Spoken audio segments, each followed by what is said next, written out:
dass ich soll, dass ich soll, dass ich soll, dass ich soll, ja, dass ich soll, dass ich soll, dass ich soll, dass ich soll. Rete, es war. Ja, Rete. Ja, es war. Berete. Du wäre. Hova, Sucher, Hova, Sucher, Hova, Sucher, wo wäre. Holzer. Heise, des war. Tuocha, Auwa. Heise, des war. Tuocha. Das ich soll, das ich soll. Berete. Bereite. Das ich soll. Das war ja, Heise. Flickmann. Das ich soll. Berete. Ja. Geboren. Das war Heise. Das war Heise. Stürme. Fischere. Ja. Jägere. Ja. Fischere. Jägere. Ja. Das ich soll. Streetes. Sassa. Auwa. Flickmann. Ja. Rete. Das war Flickmann. Bereit. Hey, ja. Ja.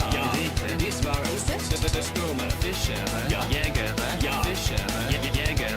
Das war was ich soll. Das war Das ich soll.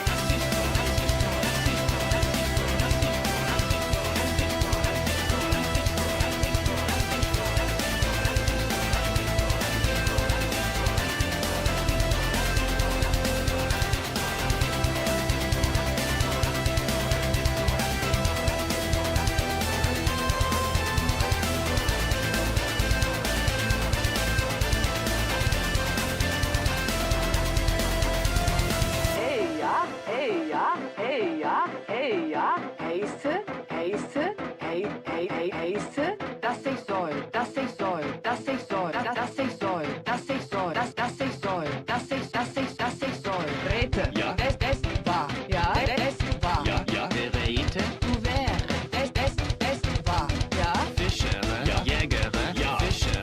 Jägere. Das war was ich soll. Das war Das ich soll.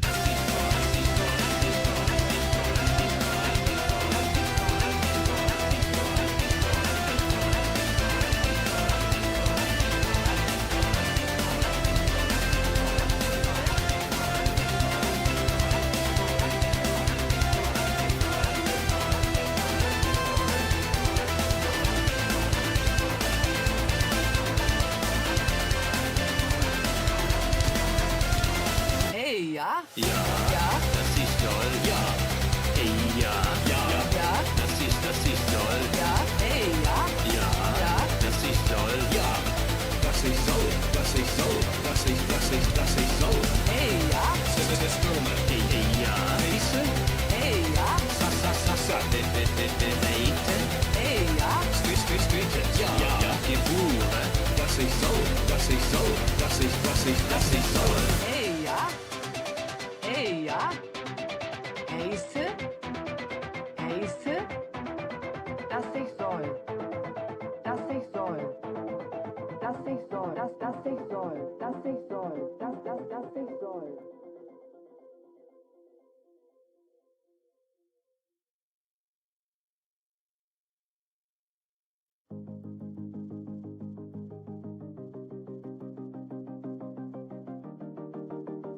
Alright, ladies and gents, this just happened. Just now here, playing a 1v1 on Mega Random. You'll notice 0 on wood, 0 on gold, 0 on stone. We both start with a Victoria. We don't need wood. Super strong. And he's like, wait a second.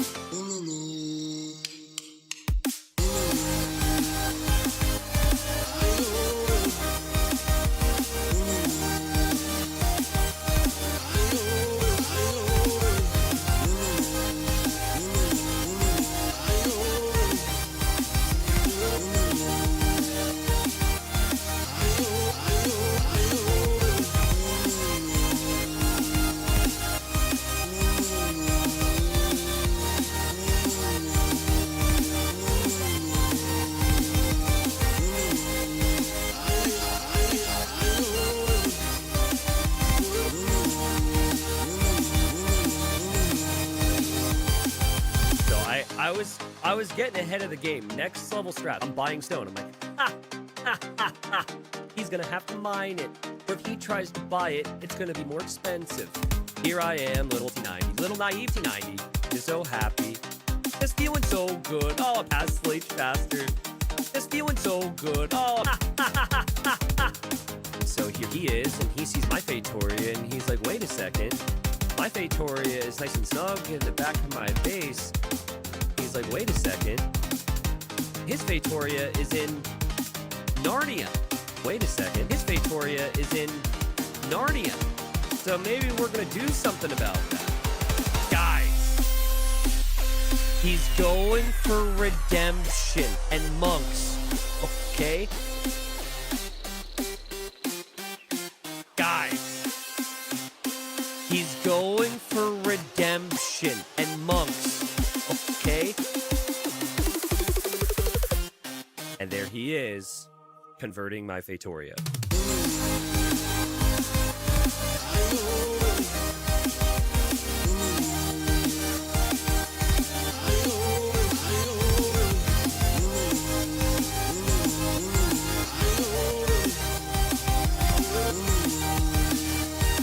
And there he is, converting my Fatoria.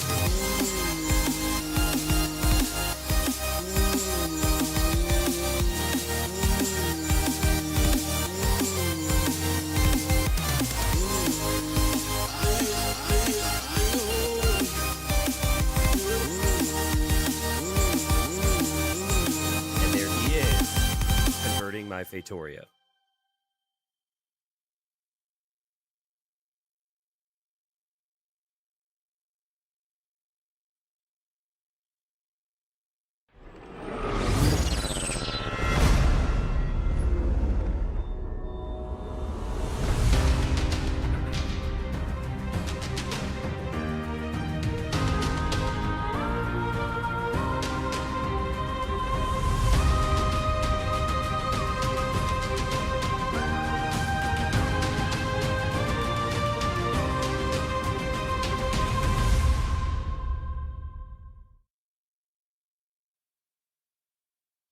Good morning, everyone. Welcome, welcome, welcome. Good to see ya. Pretty early for me. Somebody asked, what time is it in the USA? I mean, it's 9.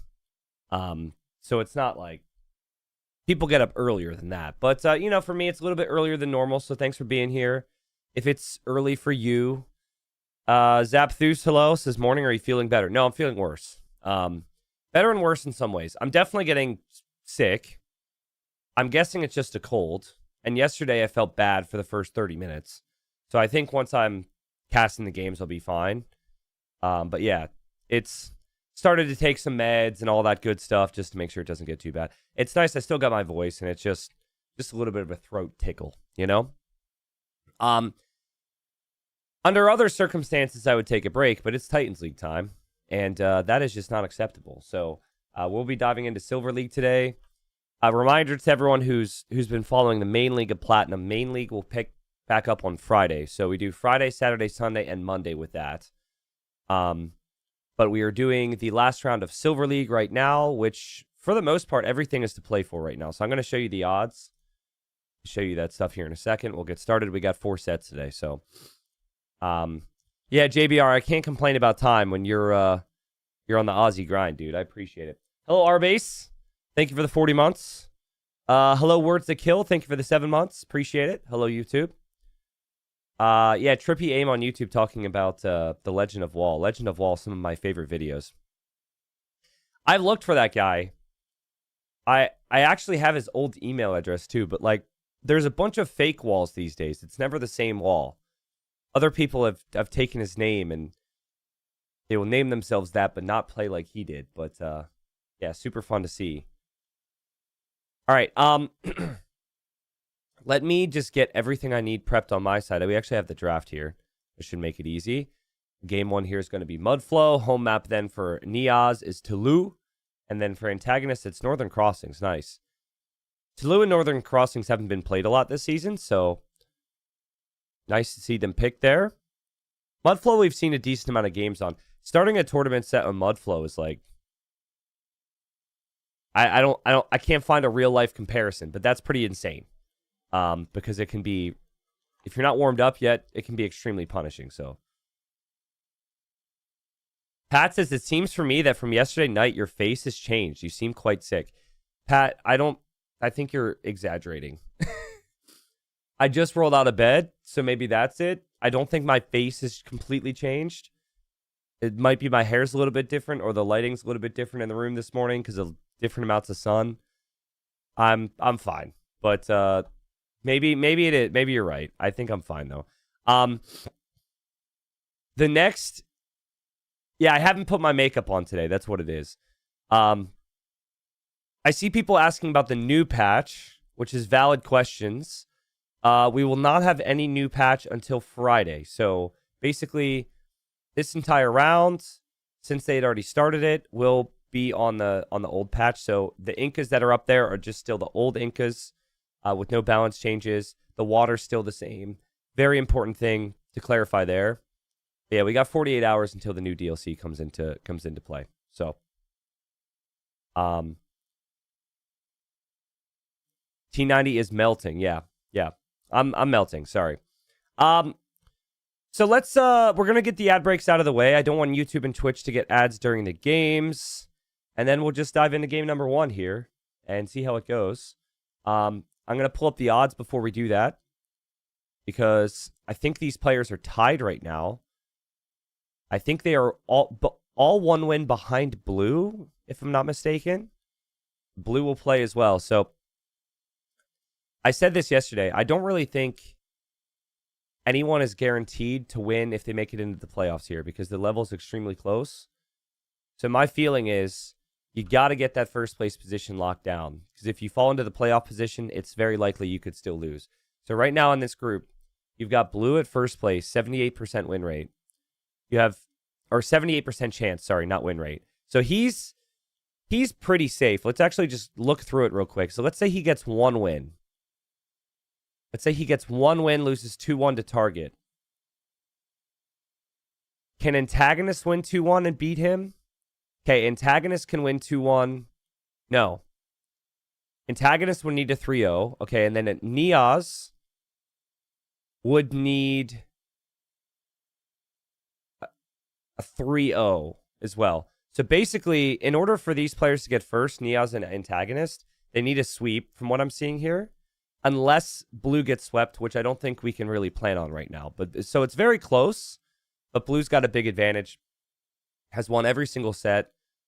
Won one set 3-0, won the other sets 2-1. So it's hard for them. They don't really know exactly what's going to happen in the Blue series, but they got to send it. I think if Niaz and Antagonist both get 1 win at least in this series, they are at least confirmed for playoffs. So Blue shouldn't be sweating too much. But what we'll add to it is that, like, Blue will know. So, like, let's say when sweep does happen, that adds a lot of drama and that adds a lot of pressure onto Blue. So, good morning, Niaz. He says, hello, by the way, I'm on the right. Oh, in the draft? So, these are Rex. Niaz, thank you for letting me know. You're on the right of the draft? Let me double check. I was given the info from the admins. Ah, yeah, you're right. Thanks for letting me know. I should have picked up on that, or someone should have reminded me, but I can just flip that here. No problem. Okay. There we go. And look, we've got Blue in chat here, too. Everyone's showing up to see how the games go. Blue would love a 2-1 here. The Blue is cheering for a 2-1 result. We'll see if that ends up happening. But we're going to dive into it, guys. And I'm sure you guys will have questions and all that. I'll get to the questions as we go through the games because we've got a long day today. We got 4 sets. The final 3 sets are live as well. So if we're going to have a break time, I'd prefer it be before and not between some of the later sets. Here we go. All right, I guess we need to add the score, add the play all 3. And then we are into it. Perfect. All right, folks, welcome in here. Hold on, we don't have the logo yet. How dare I? Should be able to add the logo there. Perfect. Welcome, everybody. We've got the final round of Silver League, And right now, Niaz and Antagonist are both hoping to make it to gold. Now, for them to make it into the first place position in their group, it's going to be rather tricky. We just looked through the data here. They would both need a sweep, as well as Blue in the final round not getting many wins. So I think a sweep's going to be tricky just because I think Niaz and Antagonist are both very talented. But could go either way. These two players fall into the category of next level pro, like up-and-coming pro for me. And Niaz is going for the early barracks build with the Incas. Now, need to clarify this. We just had a patch come out yesterday. We will not be playing with that new patch for 2 days. So this is still the old balance or the Incas that we know. But I did mention in my patch notes discussion yesterday that the changes they're making to the new Incas is going to make this build here even stronger. Quite simply, on this map, you have lots of food underneath the TC. So you can get the food for the militia, but then also you have the first house gives you 10 population space, which allows you to go for this nifty little build. That extra pop space goes a super long way. And so there he's going to build the second house. That'll take him up to 25 pop space. But with all the food, you've got the militia on the way. So I think we're pretty far along now. I could be surprised. I could be wrong, but I feel like no one should be surprised by this. I've seen Niaz do this before. So to me, I think the antagonist, especially with the eagle being forward, he should understand this. And he should wall up the wood line. I think if the wood line's walled up, then you can just attack the houses like Ozone and I were talking about yesterday. But it's just this nice early build. Oh my god, he could steal. Dude. Oh my god, dude. It is a meat heist here. Are you kidding me? Antagonist had all of his buffaloes and his llama that far away. That is horrible. You need the food to recover from this. That is crazy. Meanwhile, we got villagers. They didn't wall it. I mean, that might save the game for Niaz. The fact that Antagonist didn't expect this and at least loses a villager is something for Niaz. But my god, dude. The starting llama is stolen. The water buffaloes are stolen. It's all running away. All right, well, now we really need to start to look at what he has underneath the TC. He's got 80 food left on the fish. He's got 1 elephant, basically. Otherwise, you need to go take the berries. But the thing is you also need to go build a lumber camp at some point, too. Niaz is going to stick to the builds. And he's going to make even more militia. So he's spending all of his starting gold on the militia. Crazy. But I think it's a strong build. And for Antagonist, not only did he lose a Vil, but then he got Loom, which actually puts you down 2 Vils, which is kind of... I know that's kind of weird, but that's why people are resistant to researching Loom in the first place. The houses will go down fast. There's no repairs on them. He will need to come out and take the berries. This food may eventually make it home. We'll see. But, yeah, 5 militia is no joke here. Imagine if these 5 militia group up on 3 villagers here. Antagonist doesn't really seem like he either expected this or is worried about it. He should really expect the numbers here, I'd say. But now you're committed. Now you can't really wall it up. Yeah, Niaz is going to be as annoying as possible. The key here is, can you balance your economy behind this? We'll see if he is, but he kills villager number 2. Still has 4 militia here. Dude, this is such a strong build. It's such a strong build. That could be, if he can get the blocking on the first villager there, that can be another villager kill. But I mean, 3 militia are still there. Weak villagers everywhere for Antagonist. He can't take his wood line now, and he will start to lose his house as well. This is snowballing very quickly. Now, if Niaz had his cows, if he had his 850 food, he would have the food underneath the TC, and it'd be fine. But it's a bit different now. So he goes mill and mill. This is what I'm saying, though, guys. When it comes to the new patch and when it comes to the new Incas, they won't have mills anymore. They'll have settlements. But their settlements also give them pop space. So you could build, like, a settlement here, which gives you lumber and berry potential. So it's half the wood investment, and you get a house, and you get pop space. It's really, really insane. I'm really surprised the devs did that, but also at the same time, not surprised the devs did that. We'll have our eyes on how frequently the Incas are banned. Okay, the cows made it home. And Antagonist is just going to come to the wood line. But already, I gotta reframe my thinking. This is Silver League, so they might not be as prepared or watching as much. Like, I'm all in on this. This is my life for the next 2 months. But while I don't remember every game Niaz played before this, I think that Antagonist should have at least pre-walled the lumber camp. Would have changed a lot. Niaz has done this before. So, Scout is also very weak for Antagonist, which isn't great, but he will be on the way to Feudal Age. And Niaz hoping to get the food to click up to continue on with the builds. I mean, these 3 militia have dealt 1,300 damage. That's the buildings and to villagers. Could be more militia as well after he clicks up to Feudal Age here. But it's just nice. Now Antagonist doesn't need to build pastures for a while. And Antagonist is a wide open base here. So Niaz does. So if Antagonist can get the scouts, it could be really strong. But guys, he didn't realize he lost the house and he's housed now. He's double housed. Oh my god, he lost those 2 houses. He's double housed. He makes it to Feudal Age, needs to throw up 2 houses. More villagers behind now. What a build. And it won't stop coming either. It's going to continue. Like, we're going to see the follow-up militia. We will see man-at-arms. And Niaz is also bringing villagers forward. Niaz is going crazy here. He's actually walling up the lumber camp right now. He knows his opponent doesn't have any military.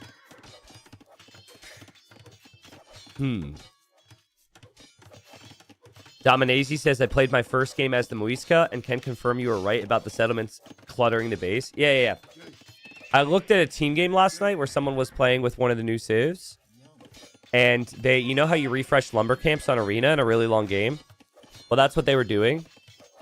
And it just looked ridiculous because you had like this massive line of buildings through the base. I think Niaz is maybe getting a little too crazy. Like, it's a super, super good recovery from the meat heist, as people are calling it. I guess I called it that. But that's probably a little too much. But maybe there is no such thing as too much, because we have villagers coming this way now. Man-at-arm upgrades on the way. We'll drop a tower. This will hit the berries. This would also mean the stable couldn't go down. So I think Antagonist does not want to allow this to happen. But can he do anything about it? Because it's going to be man-at-arms. He deletes his barracks. Hope you don't want fire lancers later on. And Niaz is like, whoa, okay. But let's not forget. Fortune can come in for Antagonist in theory. It isn't on the way yet. If he gets Forging, I think that's where the Khitan Scouts become very strong. And oh god, into the meat grinder we go. I don't think this is very good for the villagers. I think Niaz will be completely fine here. There's a lot of man-at-arms stacked up on this side. I think they both lost a villager in that engagement, but there's some super weak villagers there for Antagonist. The key is still the army. And the key is still the food eco. Antagonist cannot produce more scouts right now. Still messy. A little sloppy there from Niaz. He leaves that villager on its own. Needs the quick walls here. And he barely gets the quick walls in. But if that stable goes down, obviously that means no more scouts. And Antagonist still has not had to place a pasture yet. He will want to do that. Stable is on the way down. Arson is in. I think Arson can actually out-damage that repair. And yep, stable's down. Behind this, Niaz can add anything he wants. There is going to be a barracks sending spearmen forward. There's also an archer range here now, making some archers. What a start from Niaz. And it's just the whole approach is just take early initiative and never lose it, right? Antagonist doesn't... I don't know what to do now. If you still have the stable, you could then add an archer range and then make a couple archers. But even then, it takes time, and like this is some ridiculous pressure. If you try and take the fights, you're probably going to lose against that many men-at-arms. So finally, Forging has come in. But to start it off here, again, a crazy game to start off your series as well. Your last series of the round. This has been all Niaz. Now, the man-at-arms are weak. Again, I consider this risky. But he does still have the spearmen and the archers back here. So I suppose taking down the tower is a really good move. Because you still have arson. 1 sec, chat. It's early. Oh, man. So I'm getting a cold. which hopefully shouldn't be too bad for me, but I just had to, like, free up my eardrums. That was very satisfying. I can now hear the game. I can hear the scouts are dying. I can hear the villagers battering down the tower. I can hear the man-at-arms killing the villager here. Both the towers are going to be dead. Villager count still ahead for Niaz. And the army count is ahead for Niaz because there is nothing for antagonist. He will have one additional scout here in a second. Still not enough against the archers and the spearmen. Just, I mean, all the things that you would have wanted to do here in this game have been completely thrown out the window because of this approach from Niaz. He did lose his spearmen there to the villagers. So I think we're seeing, like, this is actually a perfect advertisement for Silver League, right? Because you have, clearly Niaz is very talented and finds very good timings with the attacks, but then it's more back and forth, right? It's not like 2,000 res collected lead into an immediate victory. But I still think the range is there. I think the amount of working eco he has back here is crazy. He's got like 12 farms back there. We still haven't even seen... Okay, there's the first 2 pastures for antagonist. That's supposed to be the strongest thing about his civ. If the scouts just out micro and move away from the spearmen, honestly, they could kill a lot of villagers over here. So there is that. Antagonist will probably need to wall up, though, so the archers can't come in, and he is doing it. Those villagers are all so weak and inefficient, but mainly weak. All right, Eagle will get sniped. The scouts are going to move around and be patient here for antagonist. This could get out of hand very quickly, especially with some of the hills here. Villager goes down. Archers are still not with fletching either. They still could move in, but I think right now you can tell Niaz is really paranoid. Worried about the situation. But he will drop a couple towers, which he'll eventually complete, I guess, just so he can hop in and out of them. And now he's to the wood line. Who needs fletching when the villagers are weak? You just can't have your spearmen going down to villagers like what happened before. And now fletching is in as well. There's no army here for antagonist. This is going to be a massacre. As people arrive to the stream, villagers depart from antagonist base, and yeah, GG. Wow. So yeah, Niaz came to play. That was a really cool build. Early flexibility pays off for the Incas here. I think antagonist was not prepared for that. Or at least if he was prepared for that, it didn't look like it. Maybe he just missed a step. Maybe he felt like it was fine. And he didn't expect the follow-up militia, but never got to see the Khitans, which can be really dangerous if they get their pastures down. Get the amount of pastures and get the amount of army that he wanted. And it was just a super clean, efficient eco behind it the whole game from Niaz. Wasn't even the vill count half the time. It was just the villagers were actually working here. So there's the wood, there's the food, there's the gold, there's the stone count. Well played. And game number 1. So reminder, I'm feeling more awake now. Hello, guys. So reminder on the stakes here. So Niaz, in order to get first place, would pretty much need a sweep. Same for antagonist. And that would still depend on what happens in the other result later on. So Niaz could still get first place. It looks like antagonist would fall into the playoff position. I'll just show you what I'm talking about right now. So updated results here. We have Niaz with the first win. So still unlikely, but doable. Remember, everyone here plays one more round. We'll have blue versus target later on today. We'll have Babaram versus Goku later on today. We'll know exactly what happens here in silver. If you are first place in your group, you go to gold automatically. So from the 10K league to the 25K league for the next season, which is huge. If you're second and third place, you fall into the playoff positions.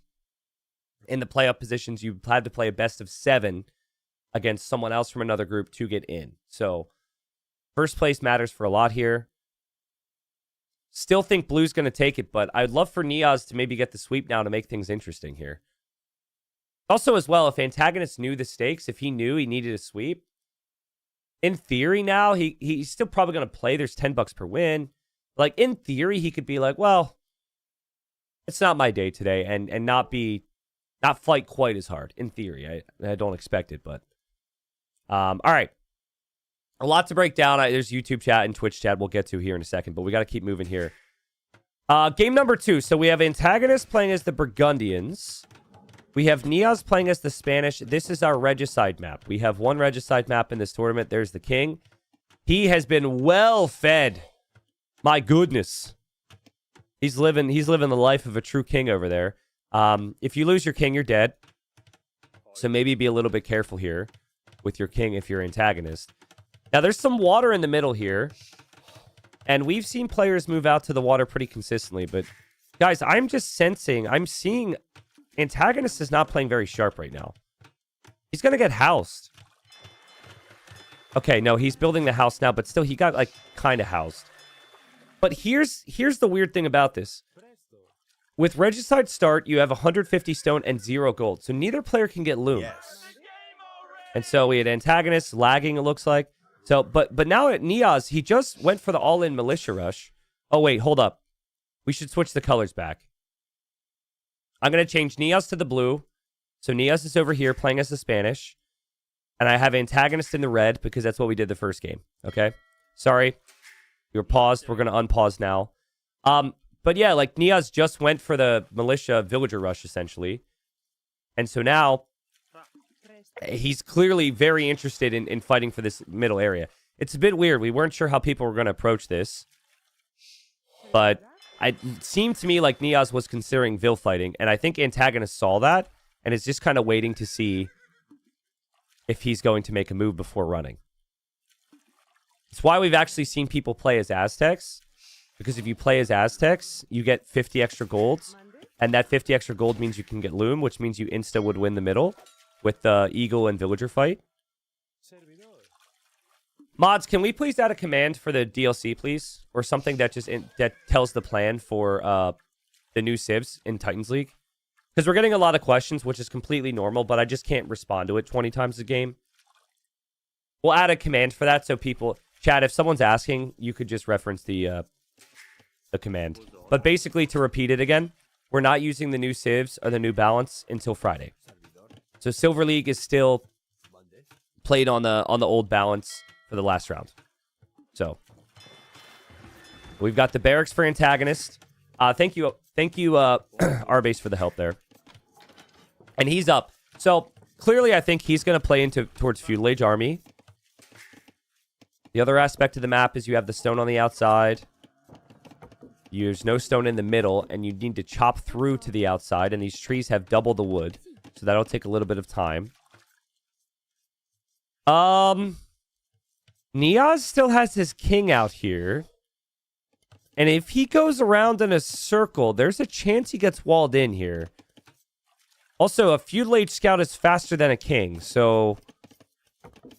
I'm hoping for Niaz that he... Okay, he's choosing to leave. But, like, I'm hoping he doesn't get spotted. If antagonist actually spots him, there's a chance the game ends there. Antagonist seems more focused on this. They start with the tower. The tower has 13 range, even in Dark Age. So, Niaz going to leave. King is probably fine. False alarm. Also, Loco is saying in YouTube chat that all these games today are Rex. It's actually not the case. We have pretty much most of our sets as live, except for this one today. But they're still able to play on the previous patch. Did my stream just drop for a second? We're good now, right? I don't know what's going on there. But the display just... It froze for a second yesterday as well. Yeah. Okay, we're good. Sorry. Okay, dude. Dude, that is your life. Stay inside, my goodness. Put your king inside the tower and chill, Niaz. He's gonna lose fish. He's left the middle. A couple Flemish militia are the plan for antagonist. I feel like it's a decent plan. I mean, when you get Feudal Age fast with the Burgundians, you can get those eco upgrades in. So he's got Bosaw already. And it's not like the Spanish can easily get to the stone. I think what Niaz has to do is chop that tree. I can tell he just clicked that tree, actually, because Villager went back and dropped off the wood when he had the max count. So, pretty clearly, he wants to get to that stone. And he's actually very fortunate. When he gets through, the stone is going to be right there. Normally, you have to look around a little bit. So, I guess as far as antagonist is concerned, he will have the better eco because he'll have at least one fishing ship. Also have the villagers on the box turtles, which is efficient, and the early eco upgrades. And we will see. Salah says, is that a firm decision? Question mark. Yes, it's a firm decision. I mean, obviously, if there's game-breaking bugs and there's big issues, we adapt in what ways we can, right? So nothing is a firm decision. It's not even a firm decision. I'll be live for the rest of the day because maybe something comes up. But yeah, it's a game plan. Has been the game plan for months. And we get the villager snipe there from Niaz. So that's a nice snipe. And scout goes down, which is probably worth it for Niaz. If there was an archer follow-up, I think this would have been really strong. But we haven't seen an archer follow-up, so they're just kind of knocking on the door right now.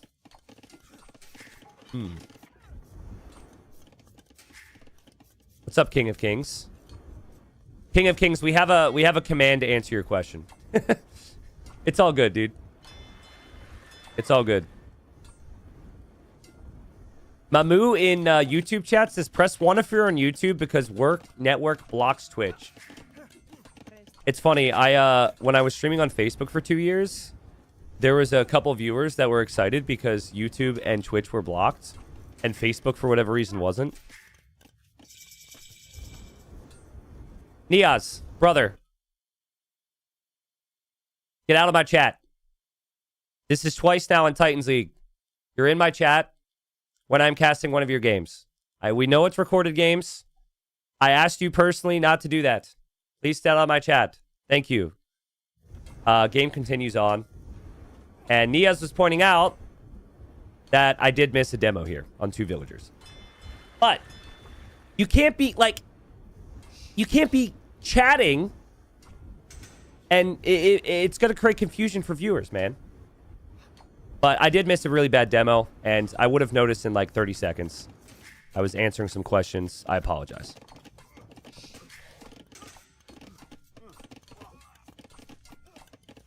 Sorry. If you guys get sick, do you have pressure buildup in your sinuses and then you can't hear out of your ears? Do you guys relate to what I'm saying here? I've had to clear mine every 10 minutes right now, so that's what I'm doing if I'm not talking. I don't think it's a sinus infection. I don't think it's anything that crazy, but yeah, sorry about the pauses. But so here's a missionary. Missionary's running around looking pretty dope. In the upcoming patch, they'll be picking up relics. And so unfortunately, it just dies. So, for as cool as it looked, it was pretty damn useless there. We've got the second town center on the backside for Niaz. But it's near the stone, and he's not currently mining the stone, so he's playing more of the late game. An antagonist is going to go for relics. So we've got a relic here. We'll have the relic here. You have relics in every corner, and then you have the relics in the middle. So, Niaz is just going to boom.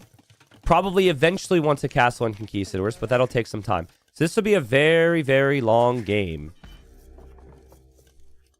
Yeah, is anybody else watching and sick right now? Apparently my friends back home are sick. I usually don't get sick this time of year because it doesn't get very cold here, but immune systems be struggling. If you guys are feeling sick, hopefully I can help you feel better. Still a little surprised that we're seeing missionaries from Niaz because they can't pick up relics yet. The way, he's adding missionaries almost like they can pick up relics. Monks are coming out for antagonists. We'll want the first relic. I like the build. The only thing that's weird for him is he doesn't have access to stone yet. He's just chopped through. And he hasn't found the stone. So not having the stone timing will hurt any castle timing. For now, he would really like to deny this relic. Yeah, I'm trying to take it as easy as possible, so my casting might not be at 100% over the next couple days. Just because of being sick. That's also probably why I lacked patience with Niaz, but also, as I said, it's just really something we need to avoid. Okay, super heavy on stone right now. I think if you want to place a defensive castle, it's completely fine. Maybe future castles can be more offensive, but you just need a unit to compete with the Lycav. Also, chat, the red X's are going to remain on screen because the new patch broke capture age. They did actually, for full transparency, create a different download for me to not have the red X's. But if you re-download a new program, that means you have to readjust every single setting, which, to be honest, when I woke up super early this morning, I was not about. So we might just need to deal with the red X's and memorize the unique text for the next 2 days. It'll just be then, and then we'll be fine. So... and trust me when I say there's always a setting that you forget that you've had set for years. There's a bunch of different options and settings, and I just didn't want that all reset. So it feels like the antagonist will get some of the relics, but that's a good castle there from Neos on the front of his base. It doesn't actually fully protect the gold, so I'm not in love with it for that reason, but I think when you have conquistadors around, conquistadors are probably going to deal with it anyways. Outposts on the outside makes sense. You could do that on both sides. Eventually, if you don't want to be raided, you can actually just stone wall out there. So what I don't hate is a stone wall here with a gate. But antagonist is sending a light cav out there too. And he might find that villager if he's patrolling. And he's not. Just passing. And antagonist just found out that the castle's up. I think he killed... is that another missionary? What's going on with missionaries? But he kills another missionary, but he loses his 2 scouts. And now he will know conquistadors will be on the field. Niaz is hunting for this relic. So, honestly, nice prep from Niaz, because this isn't his home map. But we're in the 5th round, and kind of like I thought in the first game, I expect players to be prepared at this point. I expect players to understand what the meta is going to be. So, nice job from him to know exactly where the relics are. And also, look at the villager count right now. He does end up losing the monk and a conquistador, but at the end of the day, the relic is still standing there. Villager is still over here. Built a TC all the way over here, too. So, pretty big economy. Nice reactions to being spotted there, too. Okay, this is now... I'm wondering how Niaz can play it, because his eco's not quite what it should be. He also has used auto farm. If you use auto farm placement, it will place it on the other side of the wood line. So, I hope there's not a villager... I see villagers walking that way. Okay, he deletes it. I've been there, Niaz. I've been there. If you play on this map, things get really weird sometimes. Conquistadors come back over. There's still 3 TCs for antagonist, who is heavy on stone for his own castle. Castle, I'm not sure where he would want to place it. Probably just defensive. Oh, interesting. The fortified tower for antagonist looks very different. I didn't realize the tower could be different. I thought they always got this type of tower. So maybe the fortified tower they start with is regional then. There's actually a 50% chance you get a queen instead of a king as well. But man, conquistadors are so strong. Monks are a good option if you have perfect monk control, but you probably are going to need something else. Niaz, no hesitation here, killing more monks. And that'll be another one. He does lose a conquistador, but that's worth it. 3 monks killed. We got 15 villager lead for Niaz. Forward castle for Niaz. Guys, this is just perfect play. Like, the first castle, some players would try and take a risk and place it forward. But what you need instead is you need the conquistador numbers to secure the map. Now you can place the castle on the front. Antagonist is going to plan around going imp. But imp with what army here? He really needs his monks to get the conversions every time. But if antagonist can click up, which he's not doing yet, I think he's missing a building. But if he can click up and make trebs, this could still be really strong. I'm just worried for the outside eco now. Also kind of worried for the king in there. But okay, so he's on the way up. So he's on the way up. But like... I guess for Niaz, he needs to properly target somewhere other than the castle. He's looking to the right side. Also look to the left side. I think this is open if the palisade goes down. But you might want to just protect your siege and push this town center here. If there was ever a unit that could kill Imperial Age units, it would be the Conquistador. So you're not too worried about your opponent being in for that. You're worried about the Treb. Nice snipe there from Antagonist. I mean, the relics are also here. So this is not an area that you can really lose. Antagonist doesn't see, looks like there was a demo there. Antagonist doesn't see the siege workshops going double ram push behind this. So I think Niaz is just going to push the main base. Wow, he's even massing petards. Okay, well, his other conks are still sitting back here. He doesn't have a lot of army support. I'd like to see fletching here. I feel like if you get fletching, then you can range things underneath the castle and town center. Okay, monks end up getting sniped. Villagers are getting sniped, but conquistadors are going down. But the rams are here. There's a lot of choke points here. This could get really awkward to move in with the rams. Again, fletching would mean your castle defends you so much better. Antagonist. Oh, no, that's a Niaz castle. Niaz wants another castle on his opponent's face. I don't know about this with the conks. I would have liked all of his conks to be here with the army. He only has 6 conquistadors now, so he's canceled the petards. I like the energy. We have mangonels queued up from Antagonist to take down the rams. This castle gets canceled. He's going to place another one behind. He's got a crazy economy. Petard, go, go, go. Petard, go, Petard, go. Petard is just standing around. Monastery's down. Castle's still up. This castle's going up. I mean, it's really close right now, honestly. If Antagonist can get this other castle up, I think he's fine. But if the other castles, if this gets denied somehow... My God, is this a double doubt? Niaz is getting his castle denied. Antagonist will complete his other castle. He does have fletching, so the 2 castles defend themselves. Just feels like so much wasted army here for Niaz and a wasted castle now. But, like, still he has a good vill count behind. He is getting raided back here. This light cav has killed 7 villagers. The king is right there for Antagonist. He has to be really careful with that. And he really needs mangonels to hit the rams. And the mangonel cannot path any worse for him right now. Bumping around the vills. I mean, Antagonist is super panicked today. This pressure is really getting to him. Like that trebuchet, he's got 3 more in queue in this castle, and then he has none in this castle. So this pressure from Niaz is paying off. He takes the castle. The king is in the TC. And now 2 minutes away from him is Niaz. So I guess, like, all things considered, losing this castle wasn't good, but you do still have the full map. You have 60 on food now. So your eco is amazing. You still have, if you lose this castle, you end up having the castle at home. So I think you can just play into other units here and maybe still be fine. Your opponent hasn't had the relics.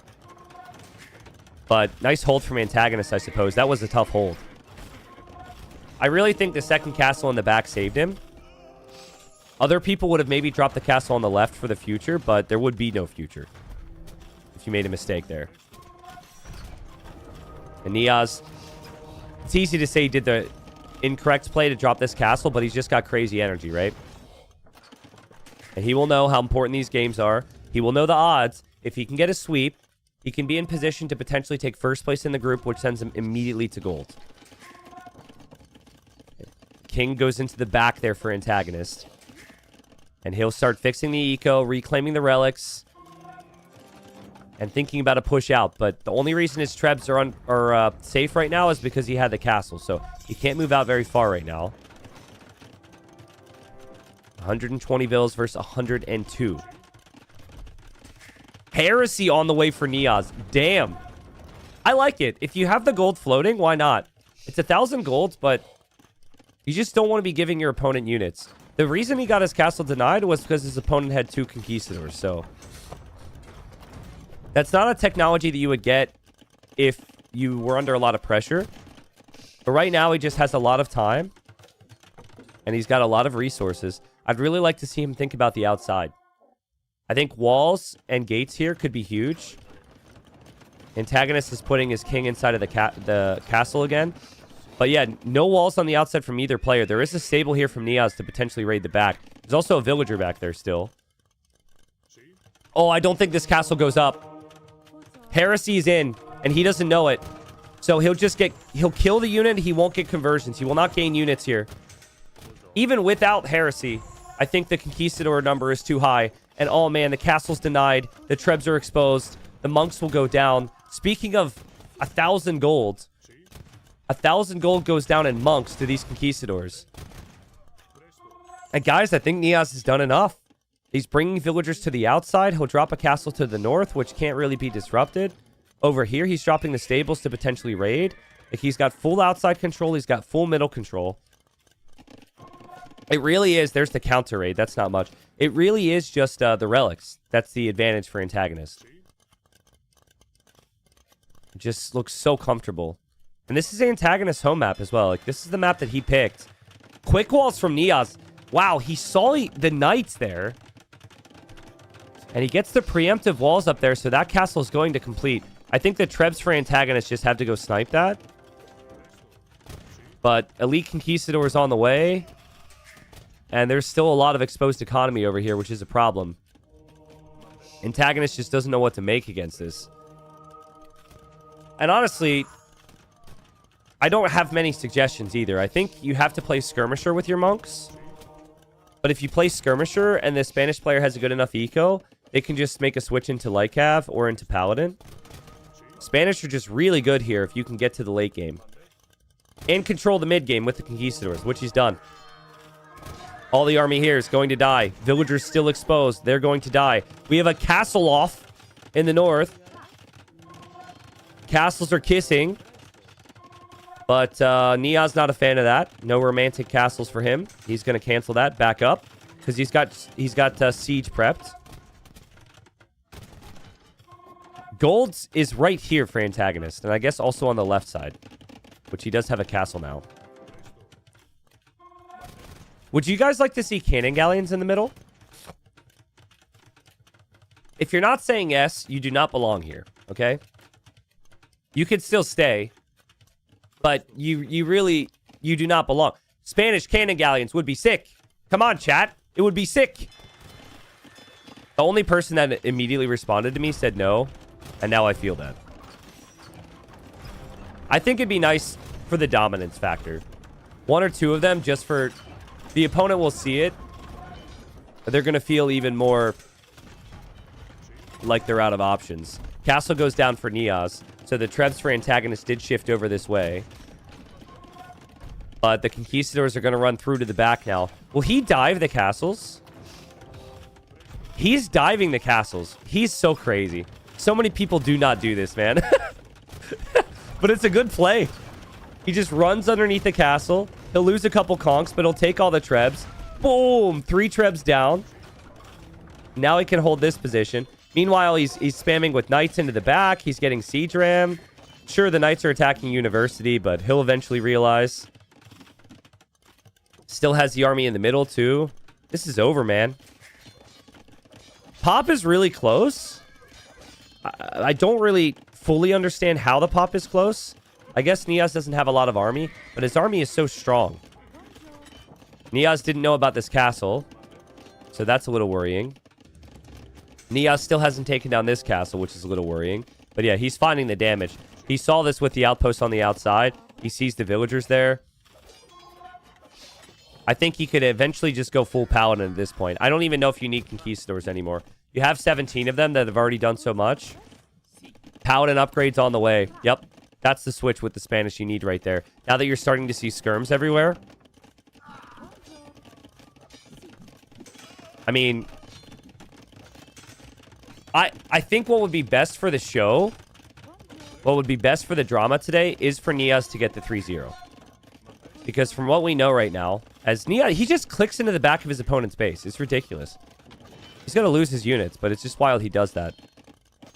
Yeah, if Niaz gets a 3-0, that means Blue needs to get a certain amount of wins in the next set. But look at this, right? Antagonist wants a counterattack on the outside. He can't because it's a stonewall. This is what you have to do. Like, structure and use the choke point. Very smart thinking. Things have slowed down a little bit here for Niaz because he's waiting for the Paladin upgrade. And he's dealing, I think, fixing his economy, dealing with a couple different things. I would have liked to see Bombard Cannons here instead of Siege Ram, personally. because your opponent's mixing in Coustilier, maybe we still have a game. Because Niaz has been losing a lot of his units up against skirmishers and castles. It's starting to get very messy. Oh, but he will deny this. He will deny this. As long as his villagers attack, he will deny this. Guys, killer. Killer, man. He's looking elsewhere. Paladins through the eco, still running all around. Trebuchets and rams here, and conquistadors protecting. He's got siege rams coming for this castle as well. Villager was killed. Castle foundation is going down. Paladins continue to stream in from the back. All the units from antagonists hit the wall and are coming home now.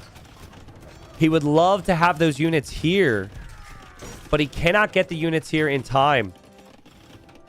Yeah, this is just too strong.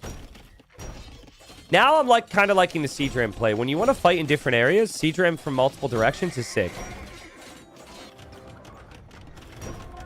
When castle for antagonists will fall in both areas. So one denied castle, 2 castles getting destroyed. And for antagonist, I actually need to double check that he's guaranteed for playoffs too. Because like maybe there's a world where he gets swept and a bad thing could happen as a result of it. With these 2 players being so good, I kind of felt like this would be a 2-1 here. Now, that castle in the north is barely holding on.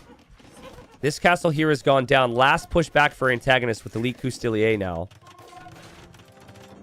And the conquistadors for Niaz, though, could start to become the key again once the skirmishers are cleared up.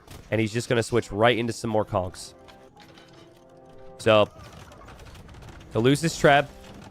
Is what it is. He can fall back towards the castle fire, maybe. Actually, this isn't walled. So the Coustilier can run through. He had walled in front of the castle. Okay, he sees the units going, though. He's going to panic wall there. The Spanish building speed should be good for him. Yeah, antagonist is clearly trying to raid. Look at the gates here from Niaz. Gates and defensive castles from him. The walls here are going to be up in time, so those units will have to path back. Still paladins running into the back of the base from these stables. And Niaz will clear this up. Niaz will get the castle up. Still think Niaz is missing a couple small things for late game, just to ensure this doesn't work out. Like Bracer is huge and Ballistics is huge for all your castles. I think like units would have died running past this castle if he had Ballistics and Bracer. So just some tiny things that he can do. He still doesn't have the relics. We're probably getting into a point where there's not a lot of gold left. But there's just blue dots in the red eco all the time. It's ridiculous. Like, look at this. This is chaos, dude. And Rams are going back for this castle, which red may or may not be able to deal with. Yeah, big flood of army running right in underneath the town center. On the golds. Massacring the economy there. I think, and I felt for a long time, antagonist is going to lose this game. And I think it's about to happen. He'll lose this town center. He'll lose this castle. Villagers are coming. He's bringing the vills. He got supremacy earlier. I don't know if he got sappers. But you want the vills to take this gold once they're finished anyways, right? So you probably just click the castle and then you just put them onto the gold for later. You have to be a little careful with that, though. That is 22 villagers. Now, the ram is going to go down, but it's enough. Castle's down. Damn, what a great game. Well, I mean, anytime you see the Spanish involved, it's all about can the player get to conquistadors. And he got to conquistadors, and then the rest was history. I mean, the push in the front was crazy in late Castle Age. He did end up losing a lot of army, but the opponent had a weaker economy, so he kept the initiative. He kept his eco flowing behind that. Obviously, if he's 30 villagers behind when he makes the push that he did, then it's a very different situation. Then he probably just loses the game. But that was sick. It's well played. No says, should we watch the demo now that Niaz is gone? Yeah, no, you're Niaz's friend, aren't you? Sure, if you would like me to go back and show the demolition ship that hit 2 loomless villagers earlier in the game, I will show you that one final time as credit to Niaz, because he's played super good. Boom!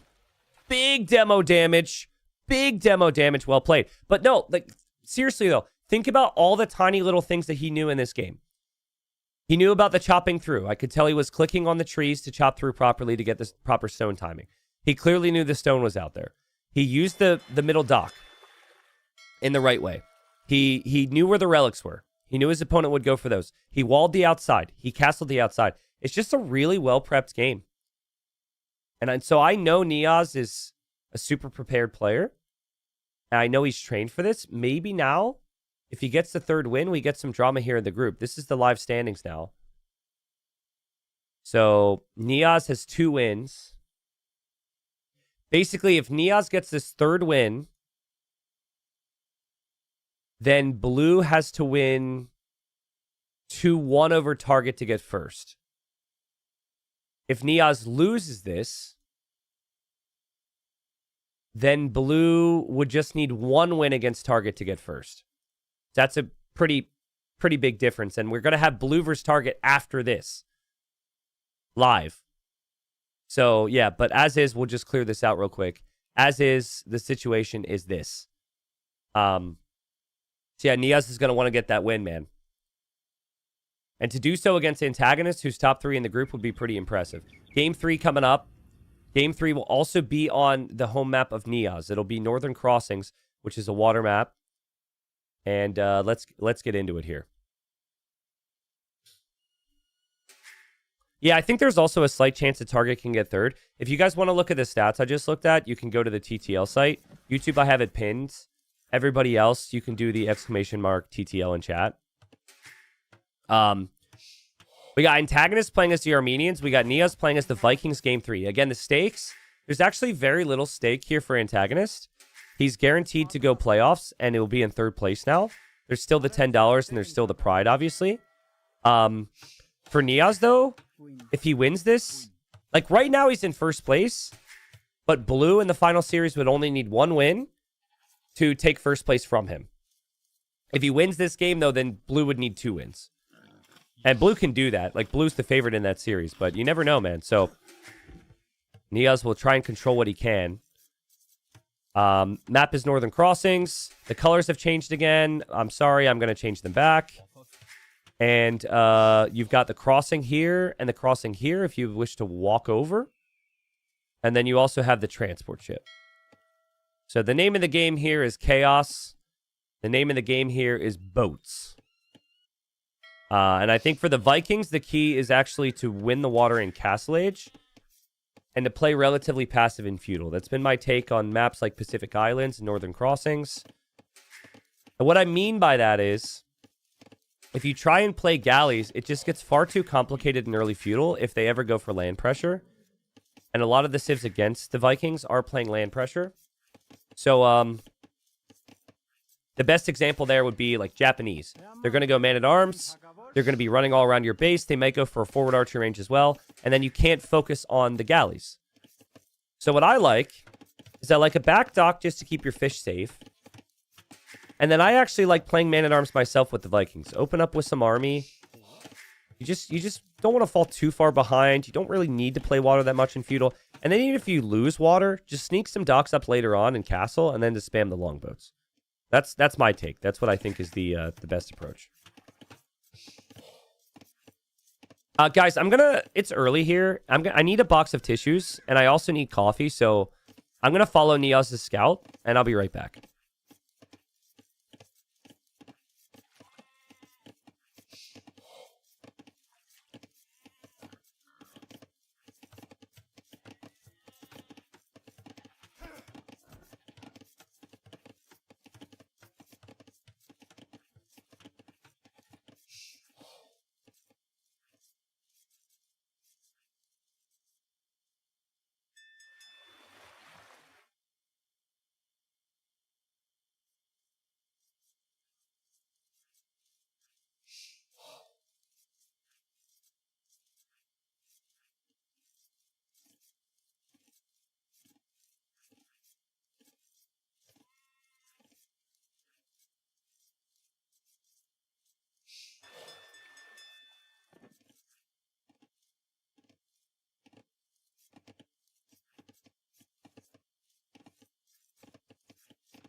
Okay.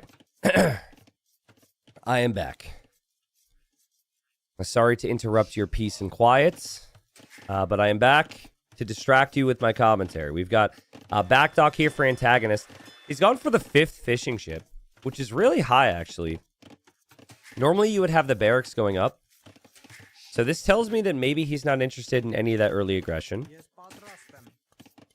And then Niaz has also gone for 5, which again is a little bit surprising to me. But very healthy economies here, and they both are basically doing the same thing. So, no major differences. Right now, it feels like the same build for both players. Some people really like to go heavy on the galleys, and if you're going to do that, this would be a good build for it. But honestly, it could be a fast castle with how much eco they've added. Uncertainty. No new civs in TTL until Friday. So today and tomorrow will be with the old patch and the old civilizations. And then come Platinum on Friday, they can play the new civs. Obviously, there is still the civ draft. They may or may not be banned. We'll see. But yeah, it feels like a fast castle from both. And if it's a fast castle from both, I feel like that's good for the Vikings, because then the Vikings can just spam the longboats. Antagonist has a couple different things he could do off the fast castle. He could go for a church, for example, and start to pick up relics. But this is not the build that I was expecting at all, man. Zapone, thanks for the 5 months. Civ Master, welcome back. Bookman, thank you for the 5 months too. Salute to you. Yeah, I guess I shouldn't apologize for not feeling 100%, but yesterday it was the same, and then I felt better like an hour in, so I'm hoping I get there today. I've been doing everything I can to just stay healthy and take it easy after the streams and such. I've had a really good streak the last year or two of not getting sick. There was a period where I was getting sick all the time. I've been taking better care of my health, or maybe just getting luckier. I don't know, so. Yeah, we'll get some T later. Become proper T90. Antagonist scout is a little weak from a scout engagement. Maybe he ran in towards the town center. I'm not sure. Does anyone know how he lost HP on that scout? Was it this guy? It must have been something else. Either way, he scouts the second dock. Niaz is building the market, and he needs to build the blacksmith yet. Oh, no, he did. Where is it? Oh, it's right there. All right, and he's on the way up, and he's making galleys. Meanwhile, we just have one dock from antagonist. I'm still very confused by antagonist and Niaz's build. For Niaz, I feel like this plays towards his strengths. Vikings have a more awkward feudal age. To see fires now from the Armenian player is surprising to me, but maybe you don't want to compete with the galley war with Vikings because Vikings have all those bonuses. I still feel like Armenian galleys are very good here. Ah, okay, this makes more sense. Now that he's bringing villagers, this makes a lot more sense. Because if you're just adding the fires and booming, I think it's poor. But if you're trying to create chaos with maybe a church rush, we could have warrior priests running around. We could have a siege workshop here too. You do that, and then suddenly the fires can work out really well against the galleys. And by the way, the galleys don't have fletching yet, so.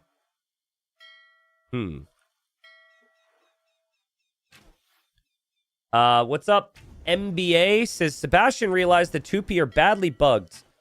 They get resources from fallen units twice, right? But for the Blackwood archers, you get them twice. Yeah, so I don't know if that's intended or not. I also don't know how badly bugged it is because the unit is really cheap, but that was noticed by Ornlu as well. I am aware of that one. Basically, what it is with the new civ, you have the way the civ is balanced is you get 15% of resources back when a unit dies. Only you get 2 units when you produce their unique unit, and you get 15% from both, so it's essentially like 30% there.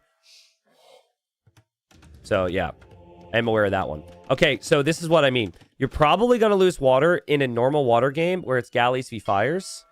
But in this scenario, now you're off of gold, and you're going to get pushed, and those fires can really be tough to deal with.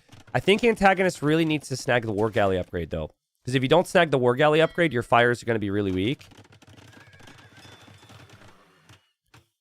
So he sees where the other TC is on the gold. But he is right now denying 2 golds. Even if he just denies these long term, this is a really nice spot for him. But the eco side of things should be good for Niaz. Eventually, he should win the water.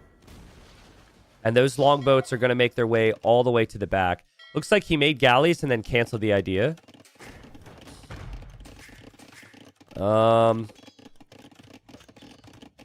Ideally, you could go for guard tower or something here if you're Niaz, but I guess he's going to try his own siege. The TC is going to start to go down. Now, the food eco and the economy overall for Antagonist is going to be very weak here. He'll have lots of golds, but he won't have a whole lot else. There's no way to protect his fish right now. But that's okay as long as you push and you kill here. We could have a game where Antagonist has nothing on water and where Niaz has nothing on land soon. Niaz will drop another town center in the back onto the stone. This is where I would actually like to see Antagonist lean towards some regular monks. Like, if you go for redemption against the siege from Niaz, there's not much Niaz can really do. But if you just play siege v siege, Niaz could out micro you. Oh wow, what the? Wait, did he just delete that?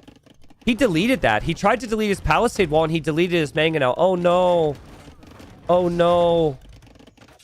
Oh man, and there's so much happening. There was a warrior priest there. He had to garrison. His TC is going down. Oh no, Niaz. He is in the back. He could kill the fish, but the fish have been moved to the front. They will stay safe with the forward dock. That is such a good play from Antagonist. I love that detail. Because you can't win water, but it just means you get more food eco. You get to hold on for a little bit longer here. TC's going down. All right. So I think if I were in Niaz's shoes, I might even assume that I killed the fish. When they sneak it like this, sometimes you're so busy looking at your own base, you think that you already killed them and you missed it. Okay, he gets the 1-for-1 there. But like I said, I really think that, I mean, you can't just out-micro him and church rush him like you are doing. But I think if you can just get one monk with redemption, this whole defensive style for Niaz will not work. It's still not working. Guys, I think we're going to see a crazy move, though. Niaz will find the fish. If you can't save your base, I think the only place to place this castle he's saving for is on his opponent's base. I think there's... I think that's valid. I think that's very, very valid. Because if you try a defensive castle here, you could just lose. But if you place a castle over here, they have nothing. Also, the longboats are there disrupting the gold already, so that's decent. Okay, he'll place the castle here. Antagonist kills his own warrior priest on the Siege Workshop Foundation, but he will take it down. He doesn't know about the castle yet. I'm not even in love with that castle, though. Like, the castle doesn't even protect this town center. So, he still could be without golds here. I'd like to see Antagonist try and retake water now. I don't know how easy it is, but I think getting the War Galley upgrade and starting to mass some fires. But you have to wait for a lot of fires. But it's... Niaz's eco is a bit compromised here. It's not very easy for him to produce. Niaz, the main reason he still has an eco lead is because of fishing ships. It looks like he lost one back there. But yeah, there's another church. These churches are going to be nerfed in the upcoming patch. But we're not there yet. We'll be there on Friday. So, yeah. I mean... Pretty insane game. There is gold back here for Antagonist if he wants to take it. A lot of his gold is rangeable by ships, though, so... if anything, he needs to bring villagers over here. If he brings villagers over here, he could take the gold. What is that ship doing? Oons, oons, oons, oons. Niaz has 1 TC. He has 1 town center. He is making berserks. Like, a lot of berserks. So he wants to full clear this. And he will run this way for a town center. And if he only knew about that gold, he could have maybe thought about building the town center over here, but he didn't know about it. And at least that's a safe town center that his opponent won't see or expect. The food eco is still there. It is 26 food eco against 11. The town center count is still kind of close.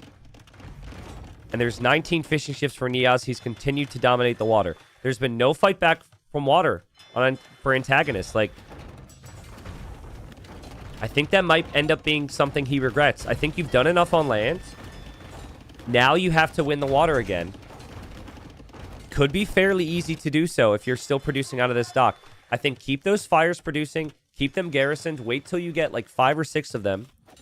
Get the war galley upgrade, and then you're back on the sea. Oh my goodness. The year is 2026, and we are going to see berserks raiding economies like they were born to do. What is this? There's a forward dock here from Antagonist. He's still hoping to send in random fires for fishing ships. All right. Antagonist will see this. He does have town centers up, so that should make it somewhat easy, but I think he might need to drop a castle. Now, the berserks may also move in for the siege at some point. There's also a siege tower there for Niaz, which he may or may not use with the berserks. Niaz is looking for the 3-0. Here come the berserks. The castle for Antagonist. That castle needs to be quick walled. Meanwhile, the dock goes down. There's no activity from the berserks, but I think they are going to loop around to try and take this siege. Hey, you've got to get fletching here if you're Antagonist. That's fine. A lot of his town centers are garrisoned. You see how many fires he's making that aren't upgraded, though? It's really bothering me. I think if these fires were upgraded, it makes such a big difference.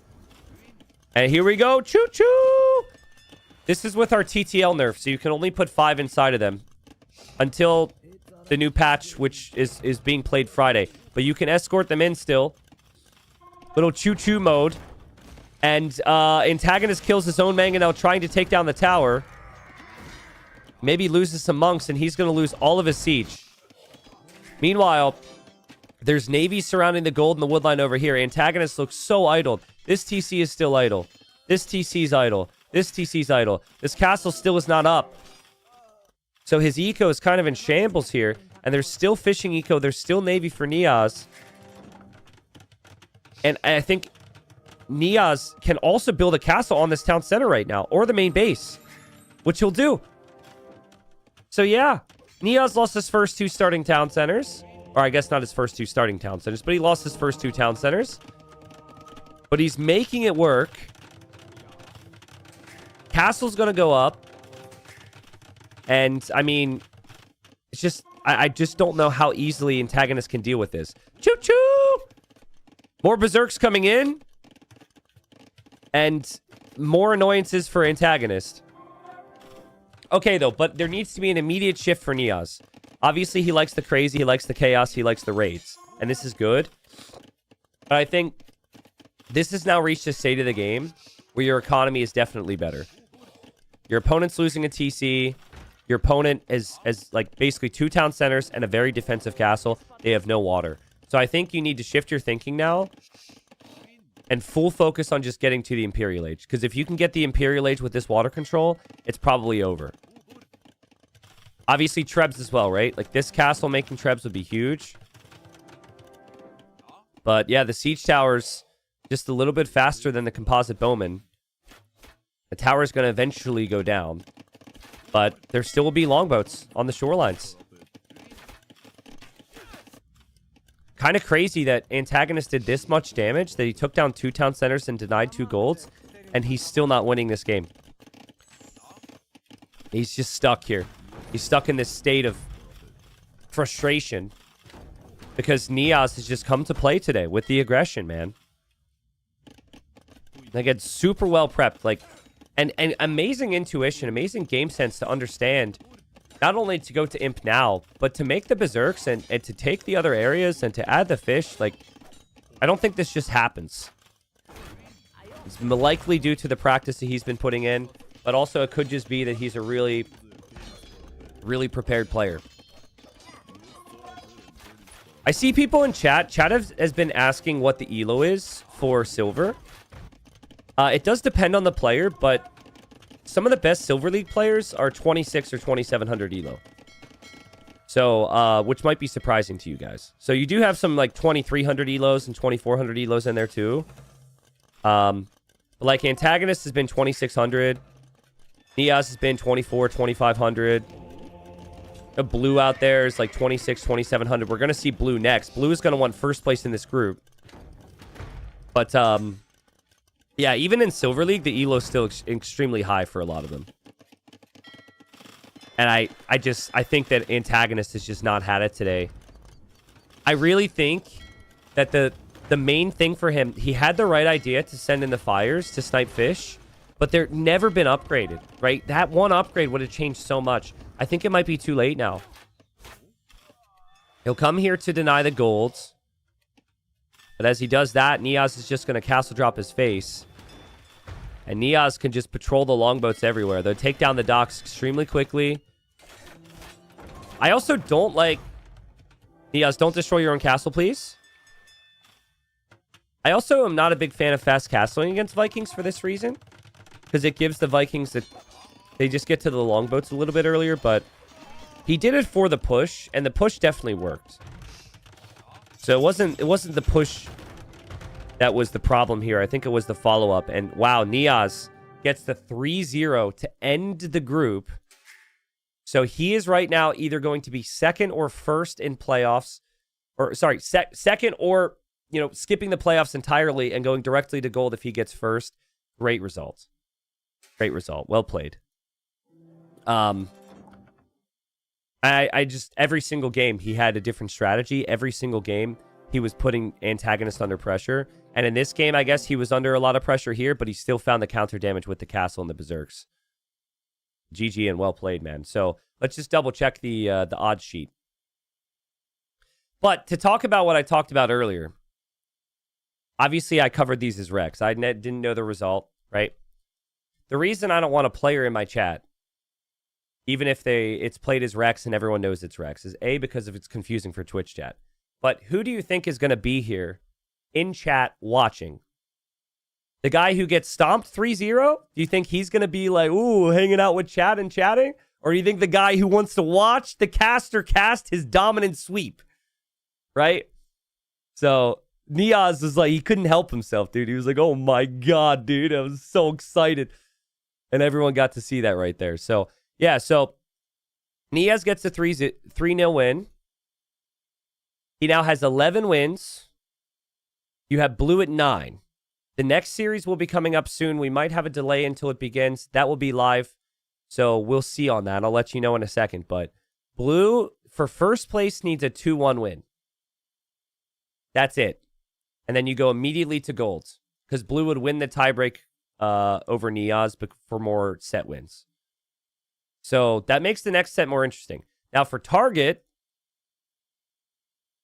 there's ramifications here because he wants to survive. It looks like Target with 2 wins will survive. Target with 3 wins cannot get third place from Antagonist. Okay. So Target, basically, this is a survival story. And honestly, I could see Blue beating him 3-0. And then I could see Goku beating Baba Rum in the next set to survive. So, like, let's say Blue beats Target 3-0. Goku just needs 1 win to pass him. Oof. I think, right? I assume that's the case. Or is that just saying... No. It would need to be 2 wins for Goku. Okay. All right, well, that's the situation here, guys. That'll be fun. So, yeah, schedule on the day. The next series is going to be Blue against Target. I'll wait to hear from my admins when we're hoping to do live games. It's possible we might have like a 30-minute delay or something like that. So maybe we switch gears and do something else. I'll let you guys know. But yeah, schedule-wise for the full day, we have 3 sets. So here's what the schedule actually looks like for the next 2 days. Some of these things on here I won't be casting, but just focus on the TTL. So Blue Target, scheduled for 42 minutes from now. We'll see if Target can show up a bit early for us. Baba Rum Goku will be our 18 GMT set. And then Deeker Moray. Deeker Moray, if Deeker wins 2-1, he survives. And he is not relegated out of Titans League Silver. And Moray is already relegated there. So that's the situation there. Tomorrow our schedule is Chart You Pudding, Uciel Manos, Say My Name Survivalist, and then Kambito Ozone. So we could probably look through what the situations are in those groups too.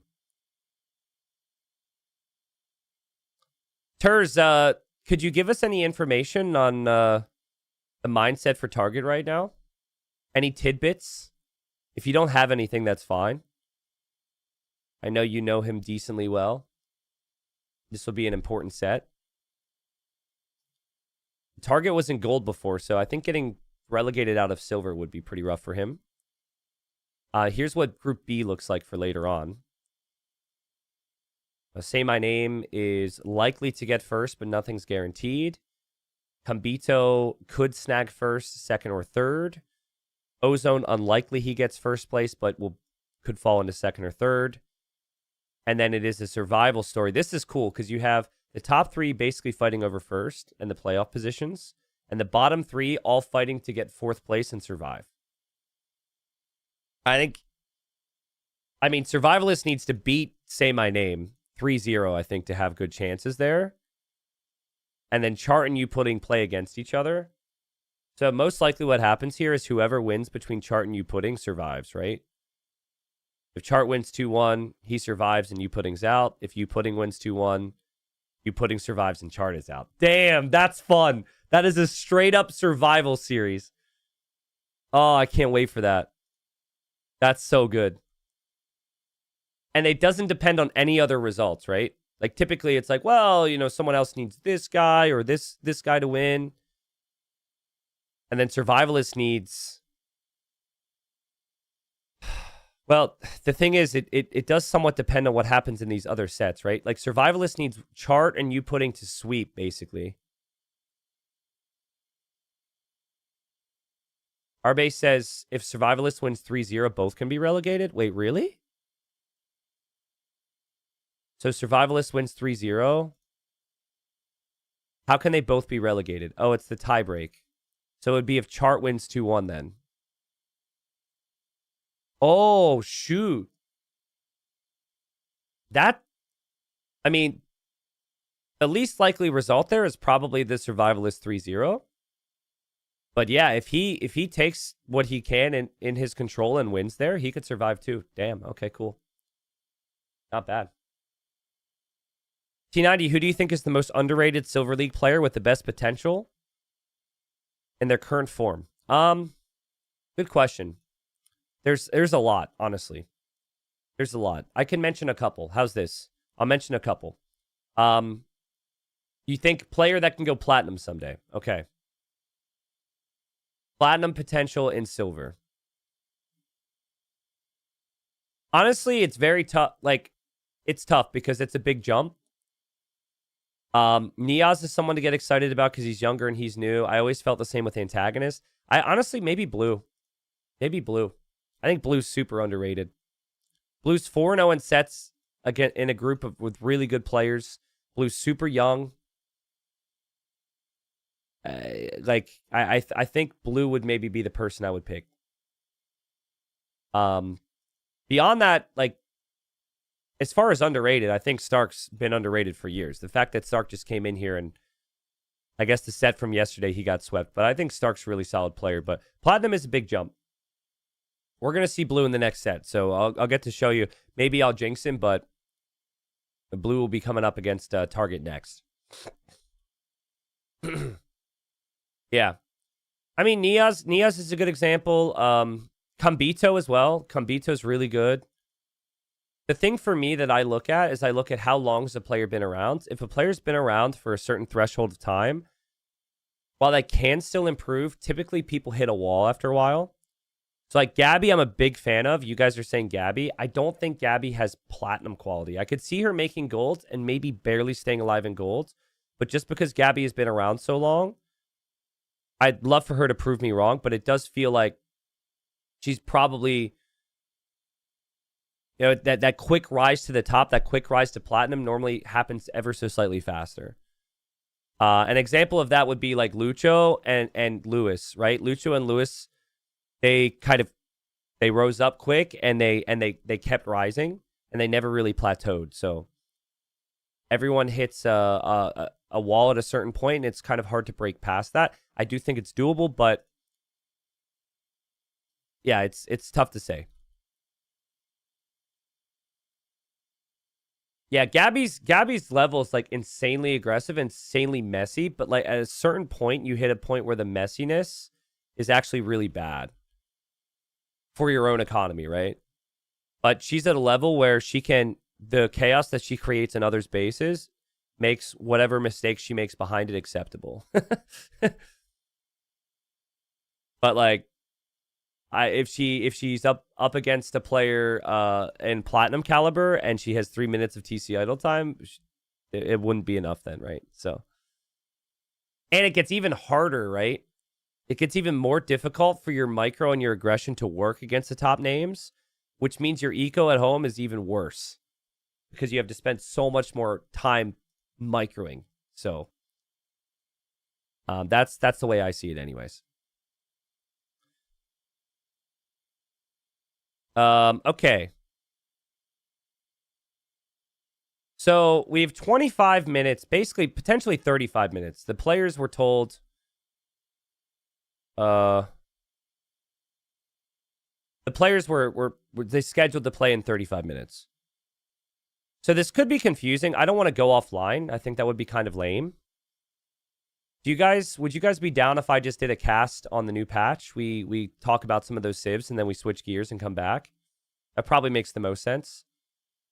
The only thing that's confusing there is we're not using that patch for the series we're about to cast. I have to switch my patch, but that doesn't take too long.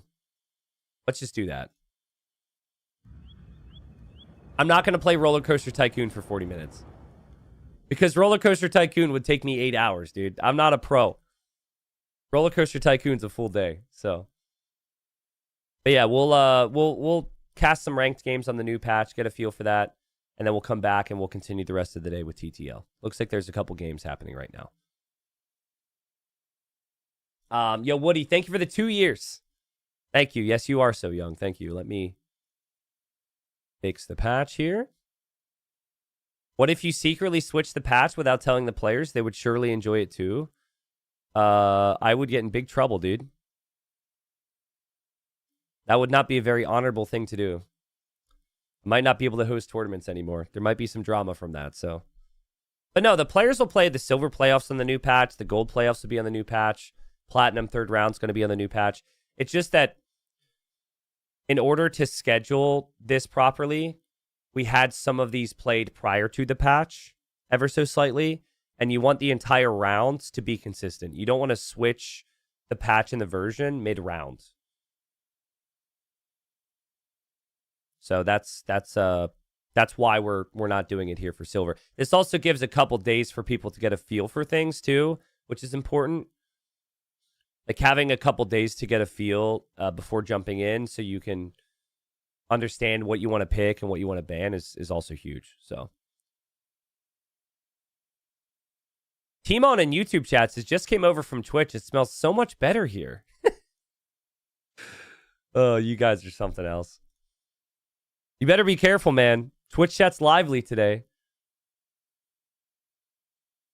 I think the new civs will be banned a decent amount on the drafts because there's a lot of uncertainty. But I think more than anything, I think the Incas are going to be banned a lot because the Dark Age shenanigans we already saw before the new patch is so much stronger with the Incas. I really think Incas are first pick worthy, or they're potentially ban worthy.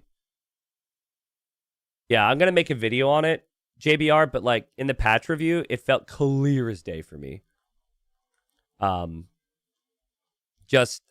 said it's like you give them pop space for their settlements and for their houses, and they have champion warriors. Like it's going to be Dark Age Drush like all the time, I think. So how is YouTube streaming going overall? It's pretty good. I mean, as far as the feedback goes, that's been good. People have appreciated it, which is important. The thing that I'm going to have to look at and compare is what does YouTube viewership look like on the channel, on all the channels, because I streamed on YouTube. That's the big thing. typically, if you stream on YouTube, you are getting less views on videos. And in the past, I didn't consider that acceptable because I think videos are important. But I'm not going to stress too much about it now. I'll just look at it later and see and then communicate the results to the fans out there. So, all right. So what do we do with the title of the stream here for people? I guess we'll just leave whatever. People can ask questions and chat can answer. Let's just remove some of the data on Capture Age so they don't think it's Titans League. And let's go.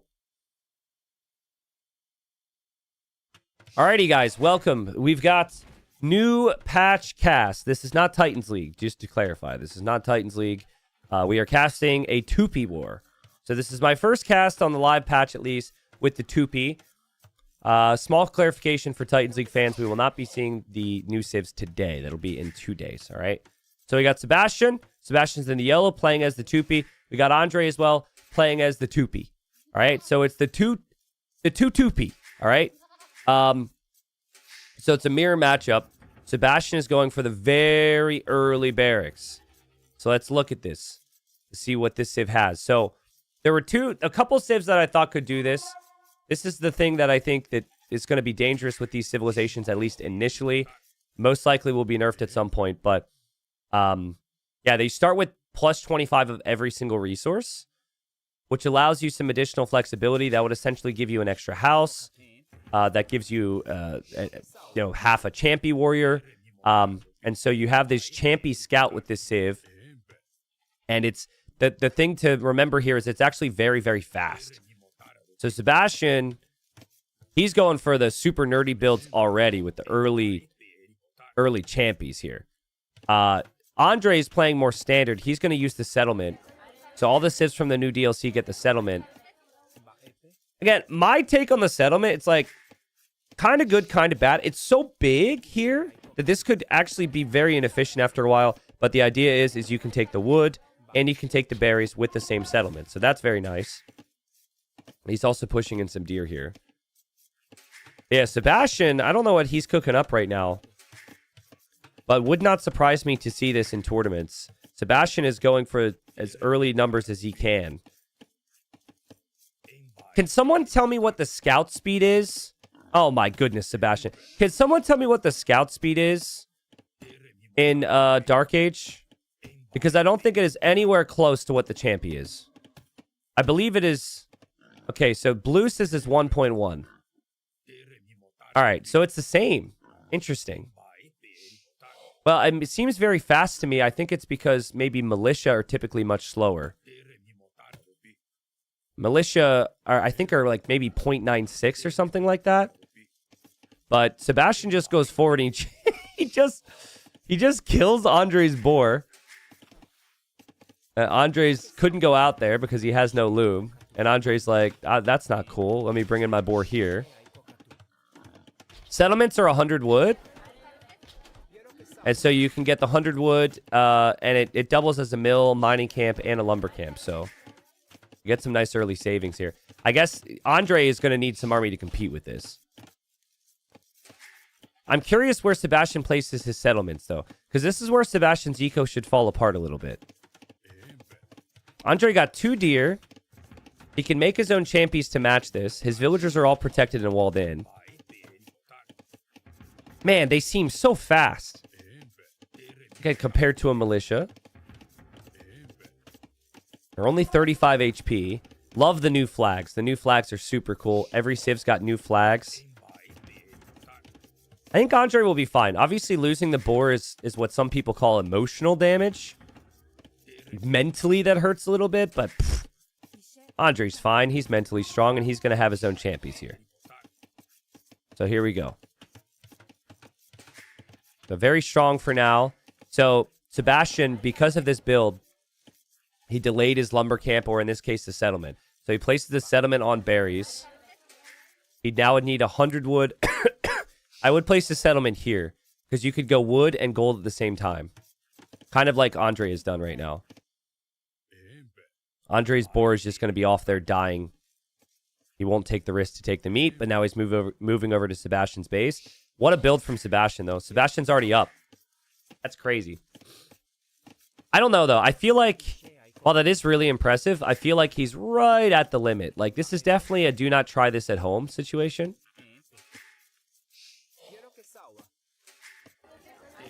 And he does have Loom. But, you know, the 3 Militia or the 3 Champions could still be a problem. Sebastian's the better player here, right? So he's going to have a lot of confidence. And Andre is going to feel like he needs maybe the next level to be able to do too much here. And he clicks up to Feudal Age as well. All right.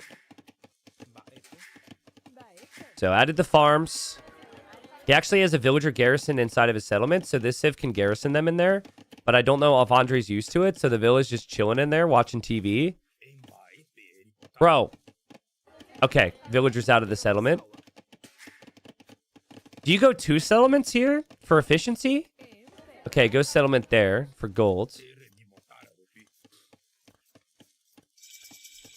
Guys, my impression, again, is when you play with these civs, the settlements fill up so much space in your base.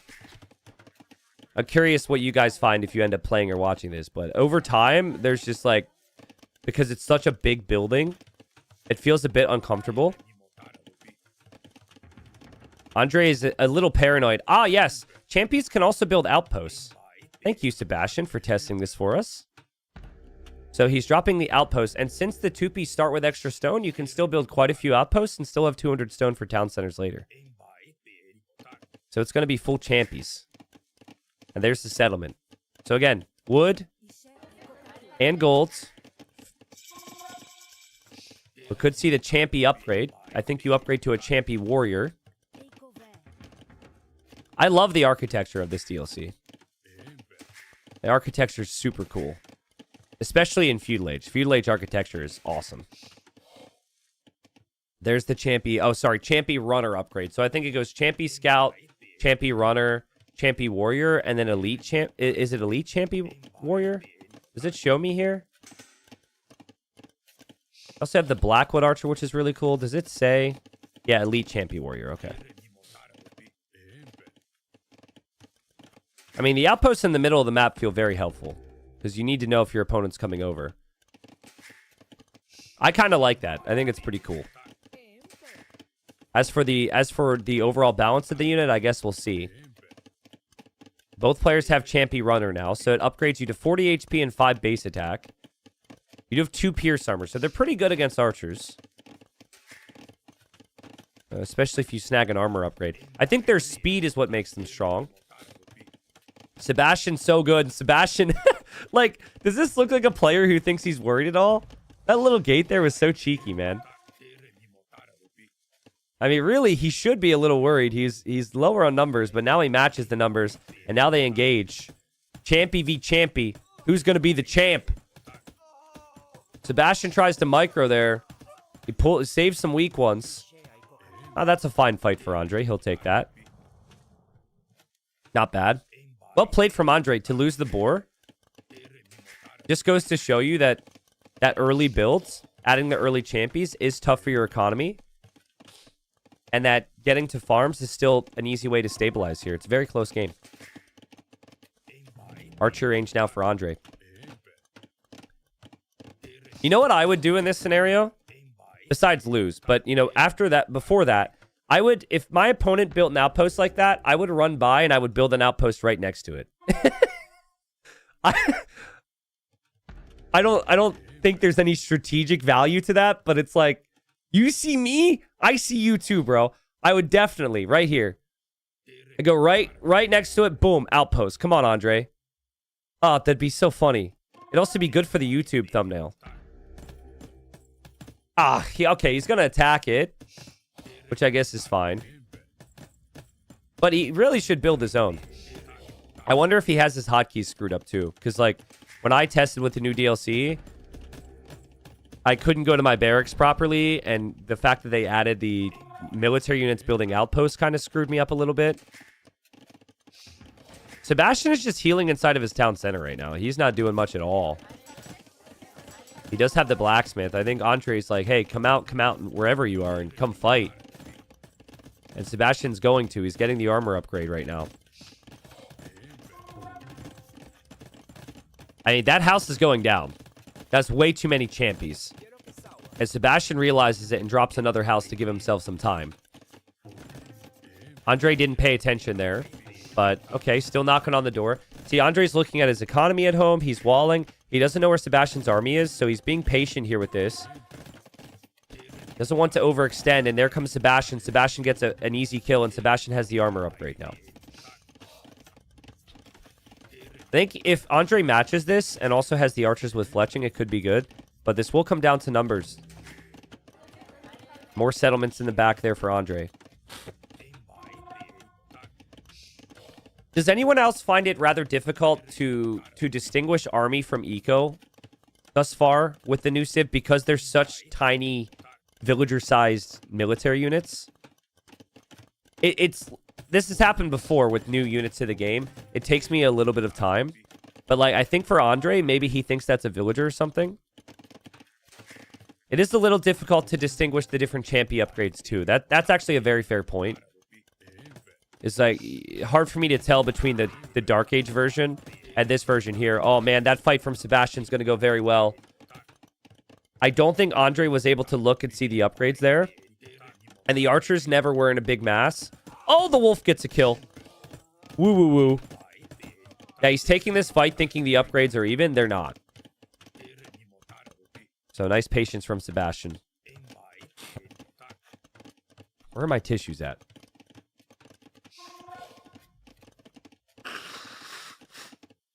We should talk about the other techs long term, which we'll get to in a second. I'm wondering if we'll even see the units here, but champion warriors and slingers attack 25% faster with the... Oh boy, how do I say that one? Kakakuse? That's going to have to get better, but that's actually the toughest one of the new DLC for me to pronounce. And then foot archers and fortifications deal poison damage. Pretty expensive tech from the castle and imp. And that is Curer. Again, that'll have to get better. I'm also currently sick. I'm going to say I'm sick is the reason why I'm mispronouncing that. Andre is on the way up. So nice job. He's playing into archers. He's just keeping Sebastian on the run. He'll be in Castle Age in a minute. Not on stone or anything. Not sure what unit he wants to make here. Because if he was making archers, he would continue to make archers. I bet you he wants to make slingers. So slingers don't cost gold anymore, guys. They used to cost gold. They used to also do 10 bonus damage against infantry, and now I think it's only +4. So they're good against infantry, but they're basically like a trash unit now. It's like 70 food and 10 wood, I think. So slingers are available for the other civs as well. All right, second town center for Andre. That's a way he can start to get a lead. He will queue up a slinger and the Ibarra Pima. Is it Pima or Pima? They're on the way, so he's going to make the other infantry unit. You have to be in Castle Age to make. Take a look at one of these boys. There they are. They've got 8 at base attack. They've got 80 HP. So I'm curious now what the regular champions are going to look like. I feel like once champions are upgraded, champions can be competitive here. I have tested them. There they go. What are they hitting you with? They're hitting you with a... I mean, a lot of these weapons are sticks with rocks on the end of it, but what exactly is that weapon called? I don't know. It's a nice little AI army, though, from Andre, though. He's got a nice mix. Slingers are still there. It's a mace? Is it a mace? Okay. Yeah, I could see that being considered a mace. Maybe the weapon is literally the name of the warrior. Maybe it's an Ibarra Pima here. I mean, archers are getting some damage done. They're knocking on the door here. And there is the champion warrior upgrade.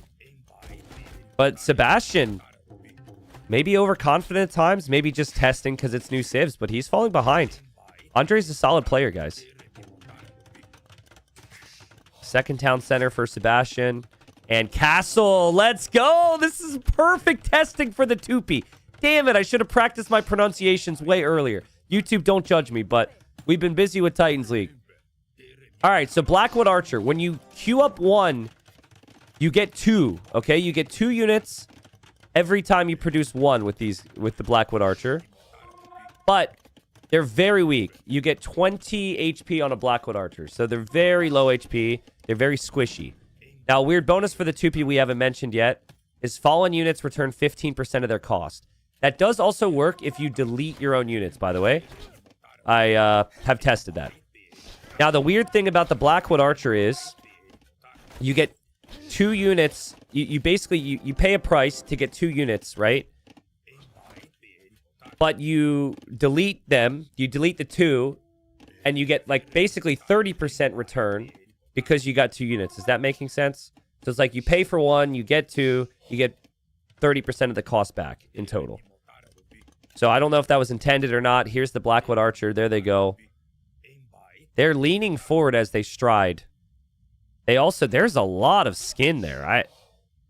Do we need to change the age restrictions for the channel? That is, my goodness, guys. That, oh my, be careful. If they fire those arrows, they're really changing direction. It's just, if you have children watching, just be careful. You might see a cheek or two. I'm not being thirsty. I'm just being observant, okay? Nice villager lead for Andre. Andre's going to add the mangonel now. He's probably uncertain on how these Blackwood Archers perform. And Champy Warrior with the Blackwood Archers, this feels like a really nice combination, right? You have the ranged attack, and you also have the melee in front. The big issue for Andre here is he wanted to go slingers, but now there's a better ranged unit on the other side, so... I think the Blackwood Archer is also really, it's terrifying because you can get so many of them so fast. He's produced 12 units and is up to 25, right? But again, they are really low HP, so Siege should be very good against them. So it all comes down to the micro here. If you're not a good micro player, don't make these units. Yeah, look how weak they are. Sebastian still seems pretty confident against them. But, I mean, they get 7 range, so that's good. You have the same range as the mangonels. And Sebastian's going crazy right now. Just waiting to see if there's a big shot that changes this. There's 3 mangonels now. This is where you should probably have to respect the strength of the siege. And we'll see if there's any possible tech switches on the horizon, but... We already talked about the Arapima Warrior. There's an upgraded version of that later on. The Civ does get Halp. The Civ does get Skirmishers. Remember, the Skirmishers and Slingers fire faster. So, I mean... Oh, no, it's just Champy Warriors and Skirmishers. Oh, there we go. There's the micro. There's the micro. Sebastian dives. He was patient there. He waited till he had the hill. Look at the resources for Sebastian. Hold up. Can we go back? I want to look at this. Let's look at the resources before the fight. Okay. So he's got 40 army. There's his resources. This will obviously change ever so slightly. But he's like 300, 400. And then the fight gets taken. He's got 42 army. Fight gets taken. Watch his res. I mean, I know it's super early, but that to me feels like that's a big spike because of the fallen units returning 15% of their cost. And he's already looking towards the Imperial Age with that increase. It also could just be he's not spending any more food. He's got the eco balance. Yeah, but that to me... I mean... For anyone who loses fights a lot, you might want to play this Civ. And the archers, of course, get double their value. It's not 15% for the archers, it's 30 because you get 2. So, that's definitely very strong right now. Suddenly, people are like, yes, finally the Civ for me, because I can't micro. I really want this whole army to get splatted, just to see what happens. Please. Ah! Oh, nice. Okay, so hold on. Let's go back. Thank you, Sebastian. He's actually fighting in the other area too. So there's this fight happening at the same time. Let's watch his res. Yeah, there we go. I think I saw the spike there, but then he also queued up some stuff. I mean, the units themselves aren't that expensive. Someone will have to remind me of the cost because capture rate doesn't show it. But at least in the mirror matchup, it really feels like the Blackwood Archer is insanely strong.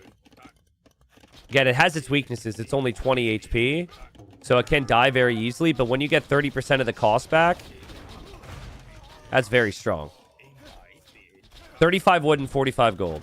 Okay, so you're getting 30% of that. That's really good.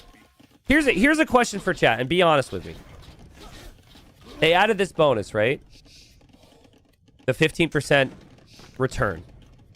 They also added a unit. You produce one, it gives you two. Do you think it's intentional that you're getting 30% back? Or do you think they just simply didn't think of it or test it? Because I feel like that is the first thing that I would test if I added a unit that gave me two in the game with that bonus. Okay, many people are saying it's intentional. Many people are saying it's a bug. Someone says that's not how percentages work, T90. Okay, I'm just asking because this was found out like almost immediately after the DLC was launched by like Ornlu, for example. I'm just curious what you guys think. I didn't give my take. I am maybe ever so slightly implying that if that is not intentional, it shouldn't happen. But it did happen. Sebastian's on the way to Imp. Sebastian's got a castle there. Castle looks freaking awesome. Couple units got splatted over here. Whatever. We get refunded for that. We got double Blackwood Archers. Give me the poison damage. I think we might see the Resign before this. But the poison damage tech could be incoming soon.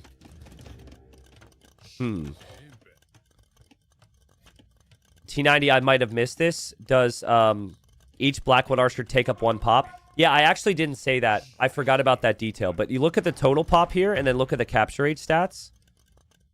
So, yeah, it is true they only take up one pop space. Yeah, the architecture in this DLC is sick. And yes, Andre just resigns, unfortunately. But we can pretend we saw the poison damage. We can pretend we saw the elite upgrade on the Blackwood Archers. And, yeah, I think the Blackwood Archers are very strong. It's kind of tough. This is a 2P war. So in any mirror matchup, there's always going to be a way to play it, right? Like in a Magyar mirror matchup, you're probably always going to see Cav Archers. In a Huns mirror matchup, you're probably always going to see Cav Archers. You know, the list goes on. In a Goths mirror matchup, you're probably going to see lots of infantry. So it's hard to say with just this game that the Blackwood Archer is too strong. But it does seem like a very strong unit if you control it properly. And the economy and some of the bonuses with the 2P feel very good for the early game. So this is a fun little watch. We'll learn more about the 2P. My take on this Civ is we will see a lot of the early shenanigans from the top players with the starting of extra resources and the way settlements work. So I think we'll see the Champy rushes in the Dark Age be pretty common. Not as common with this Civ as others, but it is still good here. Wow, the Archer range and Barracks upgrades costing 50% less food is actually pretty notable. I completely missed that.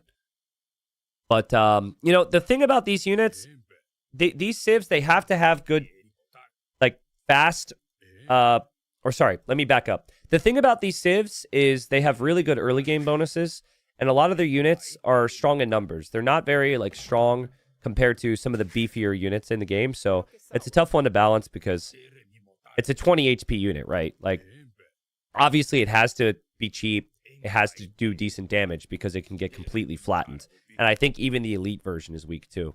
So the devs will have their work cut out for them as far as that's concerned. Yeah, very glass cannon-y. I can already tell you Dave is going to hate that unit.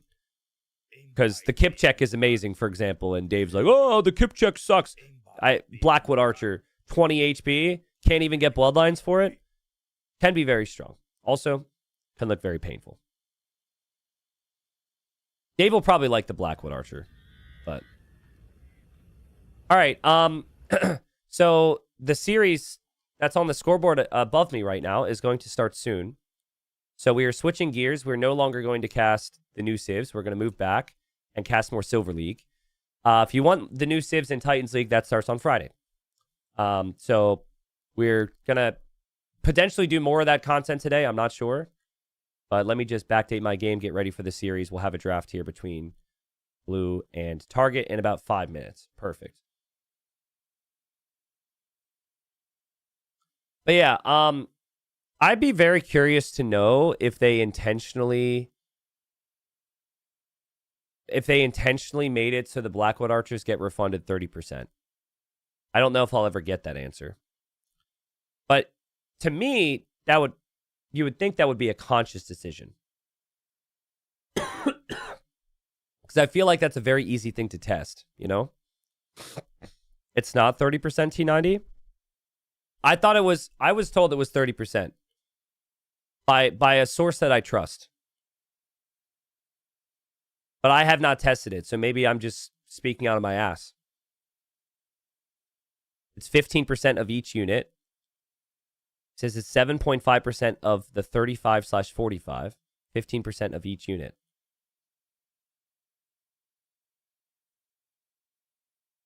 Well, I mean, that sounds what it should be then. So I guess I do need to test and confirm this. The person who messaged me about this, who I trust with these details, is Ornlu. I think it was Ornlu. Was it Ornlu? Hold on. No, it wasn't Ornlu. Oh, I'm going off of Twitch chat. Oh, that's dangerous. Or Reddit or something. Oh no, what have I done? I will message Ornlu. I don't have the time to test because we need to set up for this series.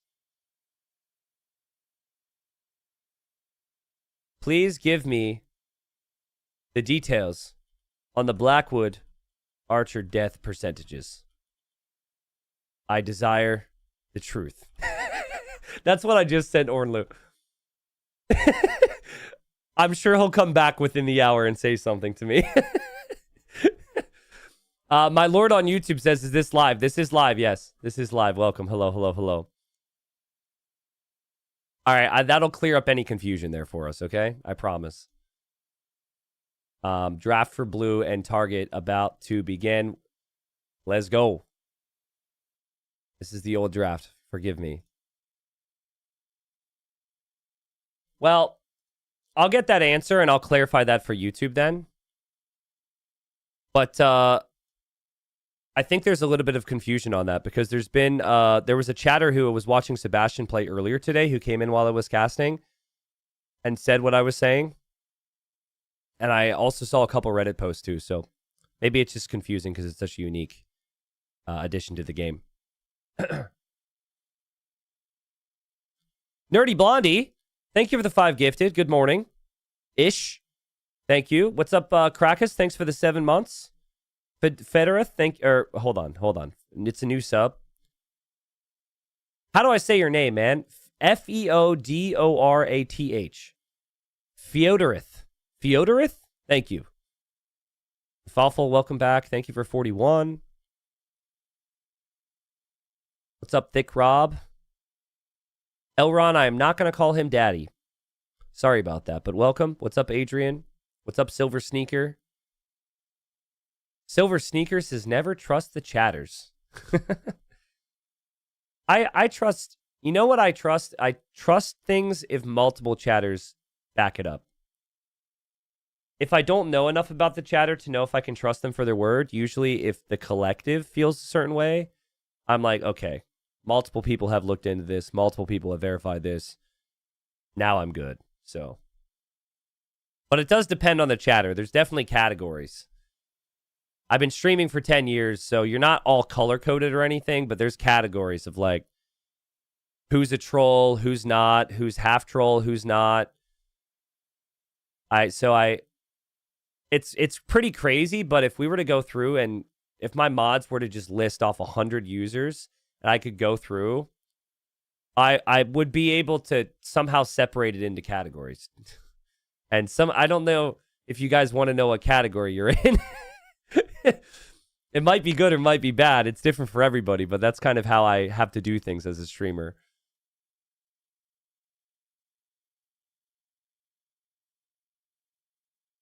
I think the people who really want to know what category they're in are the people who very much want to be in the troll category, right?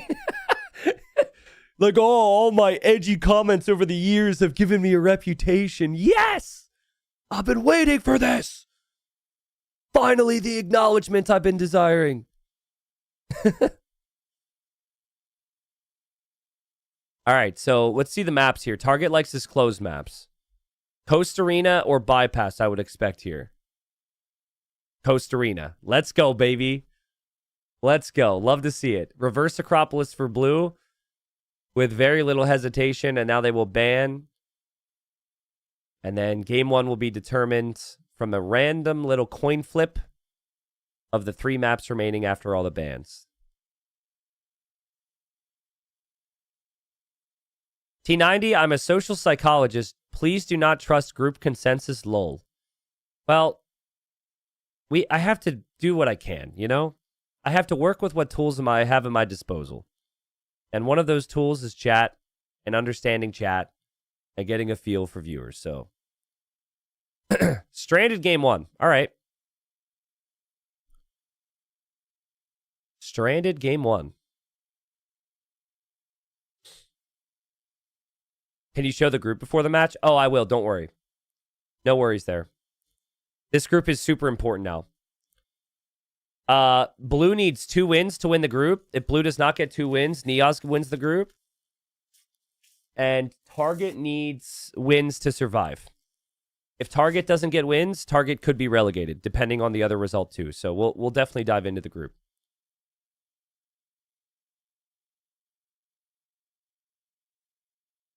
But yeah, it was really motivating to have as much support as we've had yesterday, in general, but also for the silver stuff. So thank you, everybody. I was exhausted yesterday. I think I did 8+ hours. We've also had some stuff behind the scenes to deal with, so appreciate you guys. Thank you. Brunger, I'll keep distracting you at work. Thank you. Thank you for the 17 months, man. No, the last rounds aren't played all at the same time like Champions League, but they're all at the same time frame over the course of a couple days. That would be crazy, but that'd be awful for coverage, right? Like Champions League, you can switch channels. It's also impossible to get every player to play at the same time. So for coverage, we try and do it back to back to back, of course, right? I wouldn't want to miss out on that many games. Why are there so many rounds maps? ? Coast Arena, Quarry, Monocle, and Stranded. Are these the 4 wheels of the apocalypse? Yep, you guessed it. Yep, those circles mean something. You found the deeper meaning. Congratulations, be terrified. Actually, you know what I will show you? Somebody posted this meme the other day. I saw this last night. Wow, I said we would be doing memes chat, and people have been posting so many memes. My God.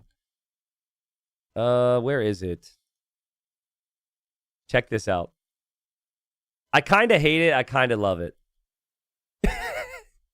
This is so unfair, dude. We have 15 maps. This is not accurate.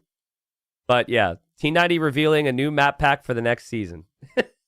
Because we have Quarry, we have Northern Crossing. I don't know. Does Monocle look like some weird Pokeball? Yeah. It's funny, right? It's so good.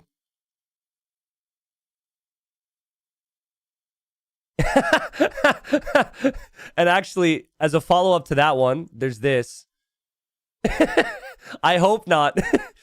I do not want any legal quarrels with Nintendo. To put it on the record, this is not, none of these maps are Pokeball maps, okay? That is just my chat being trolls. In fact, we did our best to not make our maps look like Pokeball maps. You guys are going to get me sued. Is Nintendo still notoriously awful to their creators and like their events and stuff? I heard some horror stories.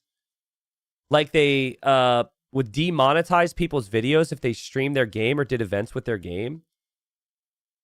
Like, that's crazy talk, man. If anything, they've gotten worse. Really? I just don't understand it. What's their end game there? We got Wu first pick from Blue. Wow. What's their end game? What's the reasoning? I don't understand. Like, usually the end game is like money, right? But like, I feel like people are going to be less interested in buying their products if they're treating creators like that, right? It's going to sour the mood on their brand, and then people are going to move on to other things. I guess if they're still making tons of money, they can do whatever they want. So they know they can get away from it or get away with it. All right, well, thank God I'm not a Nintendo creator. I know Microsoft has its faults and like World's Edge and all that. There's always so much happening, and there's always things that we all want better balance and less bugs and better structure to tournaments and all these things that we talk about. But dude, they just support our events. At least in my case, they're like, hey, just do you. We trust you to host a great event and do, you know, a great format for the viewers. And then, you know, no issues. My stuff's not getting demonetized. Like, compared to the Nintendo situation, I'm very lucky. I say we are very lucky. So sometimes it's good to put things in perspective like that.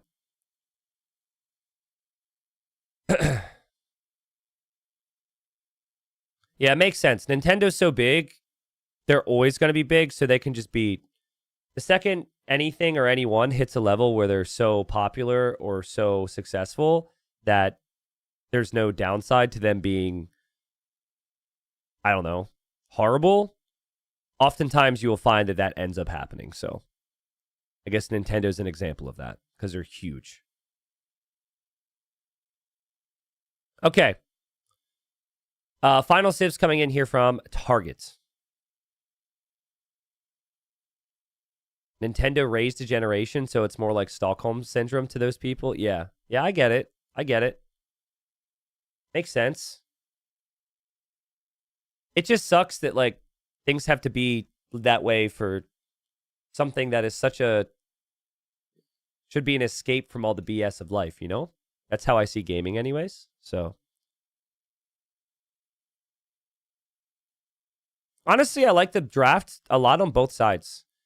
I think Target's got solid options for every map here. I think the same for Blue. I think they'll have different styles and different approaches, but not bad. Tim says T90 practically raised a generation here too. T90 salute. Yo, thank you, Tim. Thank you, man. I don't know about that. I don't think I raised anybody here. I think people were already in their 20s for the most part if they started watching the stream. But then again, I'm 33 and I still feel like I haven't grown up yet. So maybe we're all still growing up. All right, here's the update.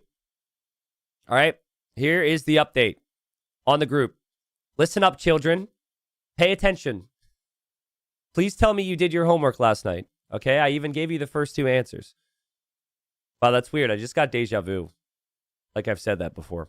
So earlier today, spoilers, Niaz won 3-0 against Antagonist, which now means that Blue needs to win 2 games to get first place.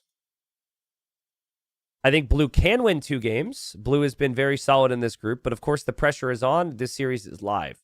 So Blue would need 2 wins, 2-1 or 3-0 to go first place and get auto-promoted to gold, which is huge, dude. From the 10K league to the 25K league, and you don't have to play a best of 7, which is what the second and third place players have to do to get into gold. I think it's best of 7. It might actually be best of 5. So yeah, we'll see how that goes. Now in Target's case, if Target were to get swept, let's say Target gets swept 3-0, then Goku needs 2 wins to survive and knock him out of silver. And that series will be coming up later on today as well. So basically all these sets affect each other. Target needs wins to survive. Technically, he could survive without the wins, but still, he needs to get at least like a win or two, I would say. And then blue needs 2 wins. So it's a must-win for both. And then, of course, this caliber of player, man, great experience for them. Especially in front of the viewers, right? Like, that's absolutely a thing. Blue was hanging out in chat earlier, so... Niaz is in chat right now, wondering how this is going to go. So, Niaz, give me your predictions. Give me your honest predictions, right? I know you would love for blue to lose, but I'm curious what you think, because I know you and blue know each other well. I got to go with blue here, man. I think blue's going to make it happen. I think blue 2-1 would be my prediction. It's Target. I didn't see too many of his games, but I think he struggled a little bit with adapting on some of these other maps. So, hello, Just Floof. Welcome. He says, hi, T90. If you see this, you're doing a great job. So if I didn't see that, I'm doing a bad job. All right. Niaz says, after all the practice I did with blue, I'm sure he'll win 3-0. Okay. Well, get prepped for playoffs then, Niaz. We'll see how it goes, though. Craig Stevens on YouTube says, does Blue Coffee still play? No, he doesn't. I've reached out to him a couple times. I never really got a response. I think he stopped playing, which is sad. Or maybe he just doesn't respond to his email anymore, but yeah, I don't think he plays the game anymore. Just answer a couple YouTube questions here. T90, what do you think of Dravidians? I think they're very good. Dravidians is the ultimate, it depends, civilization. They could be very good in some situations. It could be very weak in other situations, particularly on hybrid maps. I really like them. So, they're not good in all situations. But if you use them right, they are top tier. Games are not being played on the new patch today or tomorrow. That will be on Friday for once Platinum League kicks off. So, that's what we have to look forward to there. We got Stranded. Mayans against Koreans. Game number 1. So, I'm gonna ask you guys. Oh, shoot, I need Capture Age open. Oh, the other thing about Capture Age 2 is Capture Age will be bugged the next 2 days with the red X's. Because I'm not going to download a whole nother program and fix all my settings again. I don't have a lot of interest in doing that. So it's just going to have the red X's there due to the new patch issues. So, all right. So we got the Young Gun from Taiwan. We got Target from Germany. And I'm going to put blue in the actual blue and then Target in the red for this. And we also need the scoreboard. My God. Okay. Thank you in advance, mods, for the Gamba. If you can get to it, I know the chatters would appreciate it. Here we go. All right, guys. So coming into this is the final round of Silver. Now, I missed some of the mid portion of Silver because we've been focused on Titans League. But here's the situation.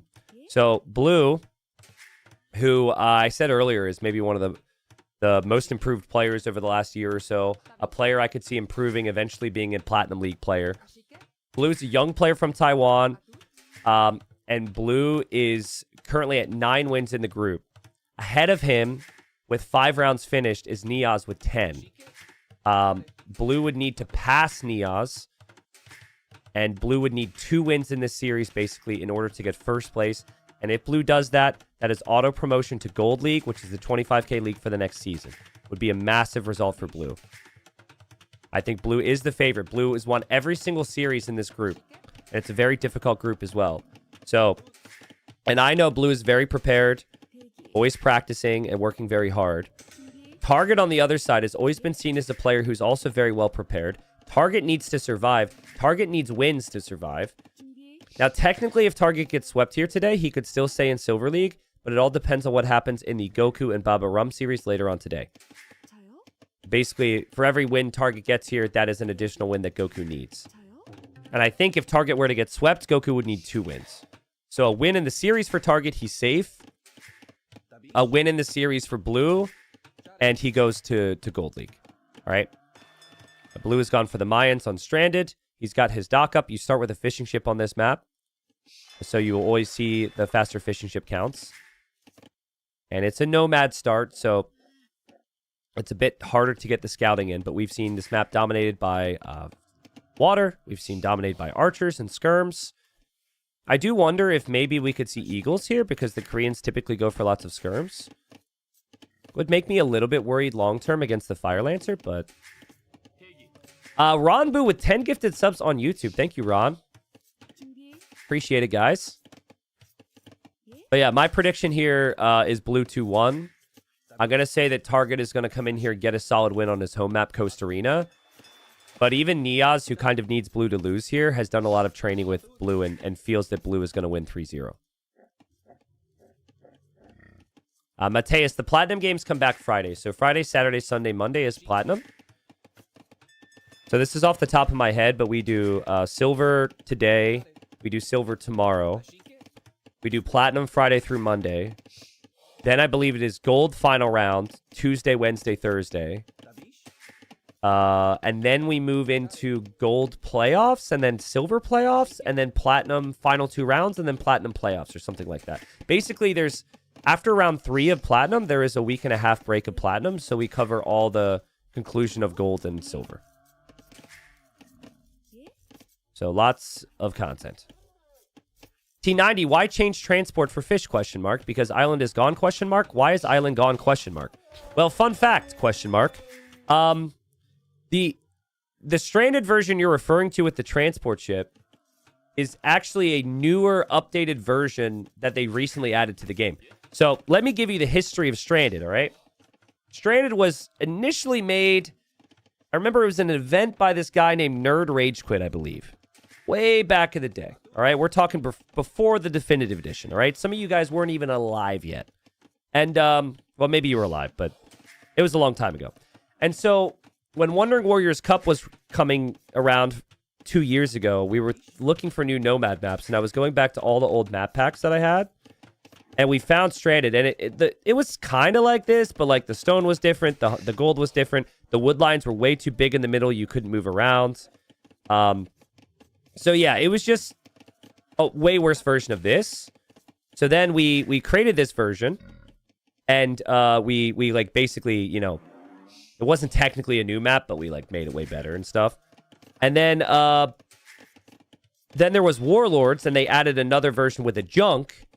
Because I think maybe the OG had this ship called a junk, which is like technically a trade boat and stuff, blah, blah, blah, blah, blah. But there was also no transport ship there. And then the definitive edition map scripters were like, this map is really cool, and this isn't anyone who's currently active in the scenes map, right? Because I think they're really hesitant to put like bypass, let's say, in the map pool, because that was like someone like me and my team.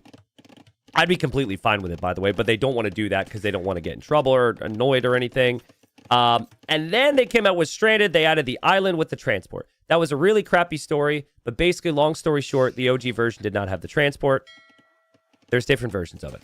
Story's finished. Please type a 1 if that was interesting at all for you, because I think I talked too long. We've got Fast Feudal here from Target. Target is going crazy to win water. So he goes, dock here, dock here, dock here. Triple dock ship production from him is the goal. And then Blue is going fast castle. Blue is counting on losing the fish. If you add this many fishing ships when your opponent's already in feudal age, it's because you know your fishing ships are going to die, and you're just hoping to get as much food as possible. So considering the walls, considering the now 11th fishing ship that's in queue, I think that's maybe a little extreme. The plan is just to get as much food as possible and lose it. There is another dock here too. I mean, maybe what you do is you lose some of your fish and then you just go back onto water and castellate with fires. So. But very different builds here. Blue is also bringing in the elephant now. Yeah, the other thing too is like, if you guys have ever seen Cross in tournaments, well, there's the 4 Lakes version in the map. Cross was the OG map. Oh no, Blue, oh no. Sad elephant noises. He really needs that elephant right now. That elephant's going to walk a long distance. But there's a bunch of maps in the game that the devs didn't want to like steal the OG version, so they either change it or slightly rename it. He tried to block the elephant using the water buffalo, and then he meant to get in between the villager and the elephant, and he did it the other way around there. So, whoops. I think it should be fine. I don't think a quick wall is even needed here. It should be fine. So elephant will come in. Now the galleys are going to start to snipe fishing ships. Interesting from target, though. He made 3 galleys to snipe fish, and now he is adding fishing ships behind. So that's him recognizing my opponent is giving up water. I don't want to overinvest into killing the water, and I want to add fish behind. That's actually really nice. That's the perfect thing to do in this scenario. I've seen people go 6, 8, 10 galleys, and it's way too big of an investment. Now he needs Castle Age himself. I like this opening from target a lot. That's just experience from him to recognize what this build must be for blue. I think I'm going to end up preferring his position. We'll see. But if he can reach Castle Age at a good time and play Fire Lancers, I mean, I would fully expect it's... Ooh, never mind. It's going to be Archers. Well, maybe Fire Lancer isn't the play. I was going to say, I would expect all-in Eagles from blue. Maybe Eagles is poor, though, because you do need some of that food eco for it. Galleys are sniping the fish. Blue has lost 9 fishing ships now. So 0 and 9 KD to start the game. Yikes. Which, I mean, had to have been factored into the game plan. Maybe blue wasn't expecting target to go for water. But to just not go for water at all here is extremely rare. And now target's up. So barracks for target. He's on the way up. Would love to see some outposting right now to know what's going on around the map. Feels like blue is definitely going to be doing that. Maybe going for a siege workshop. Blue has no food income from fish. Target will have 10 fishing ships. Blue does have a fire galley here to disrupt the fish a little bit. So maybe he'll get a couple snipes. But he needs to pay close attention to land and to water. And he's just passing there for now. Villagers are sitting here. And villagers will see the market. And there's a villager from Target. Target wanted to build the outpost. Clearly, this is going to be some type of siege play from blue with the 2 villagers forward. Might be a villager snipe. And that'd be the first kill of the game.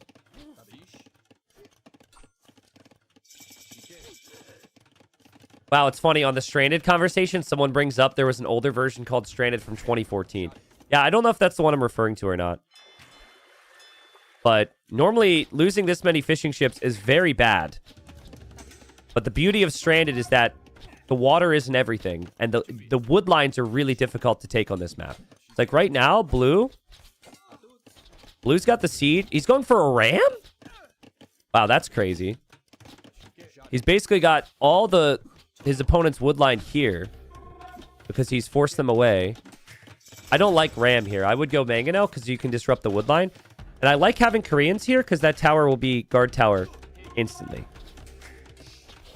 So it's still kind of awkward. And target has been a little awkward too. There's been 2 villagers he's just kind of tossed away.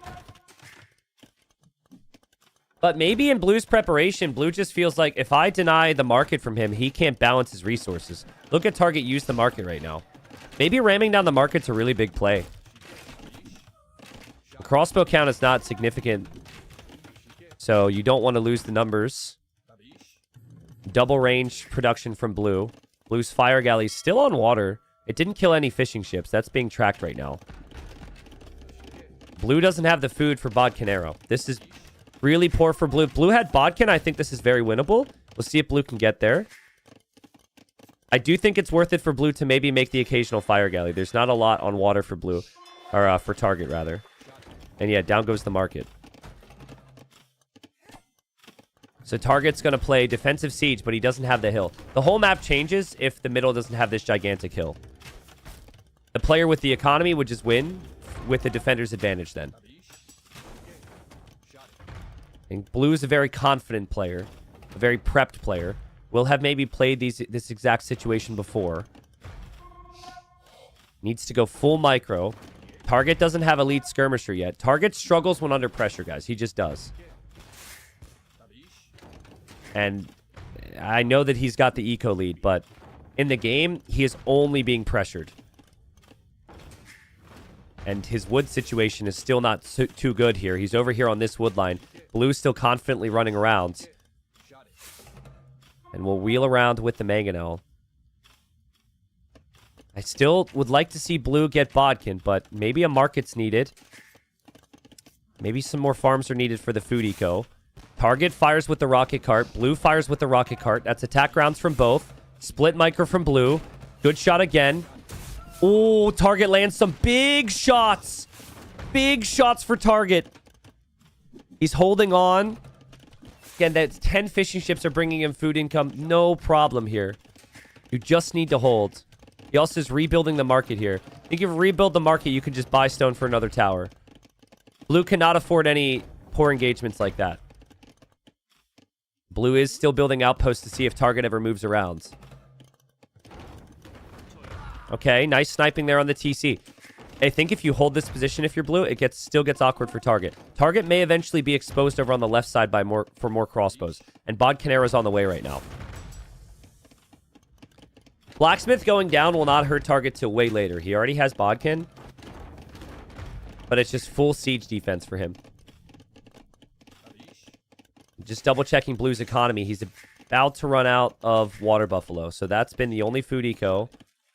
There's a town center foundation that's going to go up for target on the shoreline there. Blue has outposts over here. I doubt Blue has any army to do anything about that. This is such a crazy micro game. Look at the micro right now.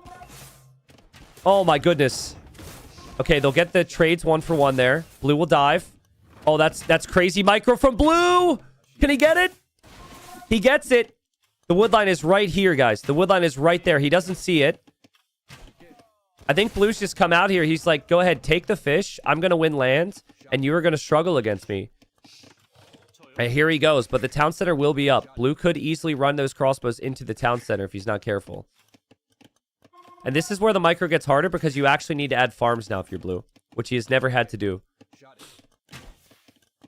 I still wonder if retaking water would be worth it, but it's just clearly full focus on the micro and on the map control.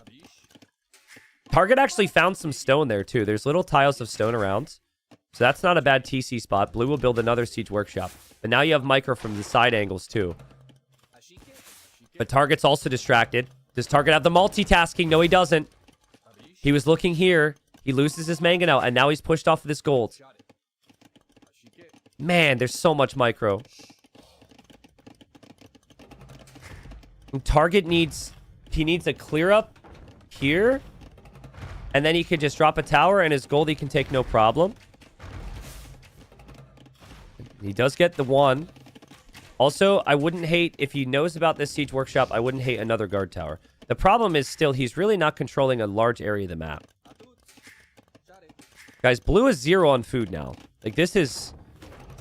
The micro has not been enough so far. Target can always make more army. The target has to be careful on this side. I don't think blue will expect that rocket cart. He's microing over here. Man, the micro is ridiculous. Does he even have a market? He doesn't even have a market. So 44 on food, no market. This will be idle TC gaming now. He's going to be fasting.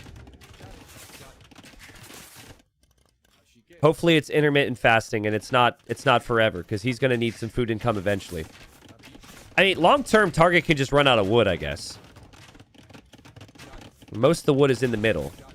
And everything that Blue is making with his military is just wood and gold. So, in theory, he can continue here. And Blue will have a mangonel hop out over on this side. We'll get the kill, I'm guessing. Gets the kill. And still didn't lose it over here. Wow, so he's keeping himself in it. Crazy. I think it'd be so good for Target to get a castle, but I don't know where the castle can actually go.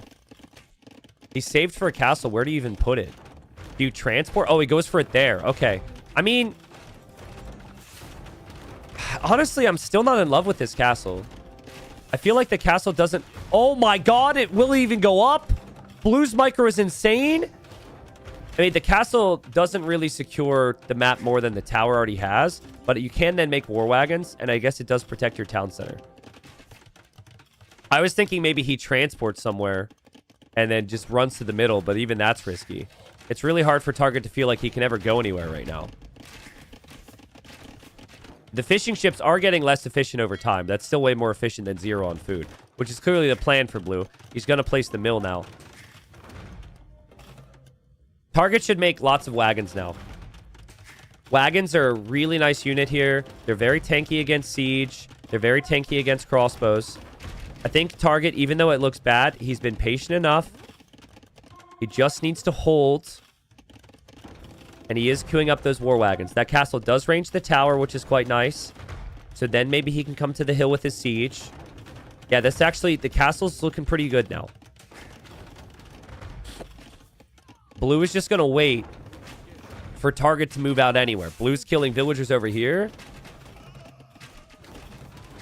His micro has been amazing, honestly. This is the only reason he has a chance, because of this pressure. But I think the middle is the key. Like this area right here, you cannot allow Target to get. If Target can come up here and build a tower here, he has a wood line. Otherwise, he's running out of wood. Could maybe take this wood line here. Crossbows running through. Blue will get more villager kills. 35 villagers against 56, but there's so much military for Blue. Target needs wagon numbers. Needs a lot of them. Look at the vision from Blue. Can see everything, right? He knows that Target will run out of res. He's coming forward with villagers. Maybe for another tower? Ooh, big shot from Target. Not bad.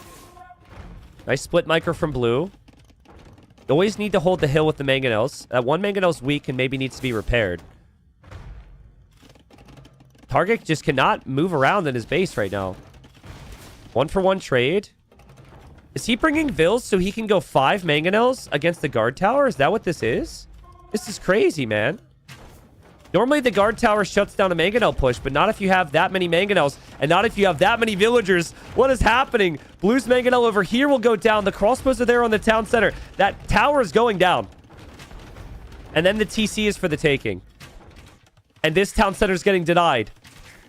Just full army from Blue. No farm gaming. Didn't even have a mill for most of this game. 10 minutes of TC idle time, but Target is starting to feel the pressure.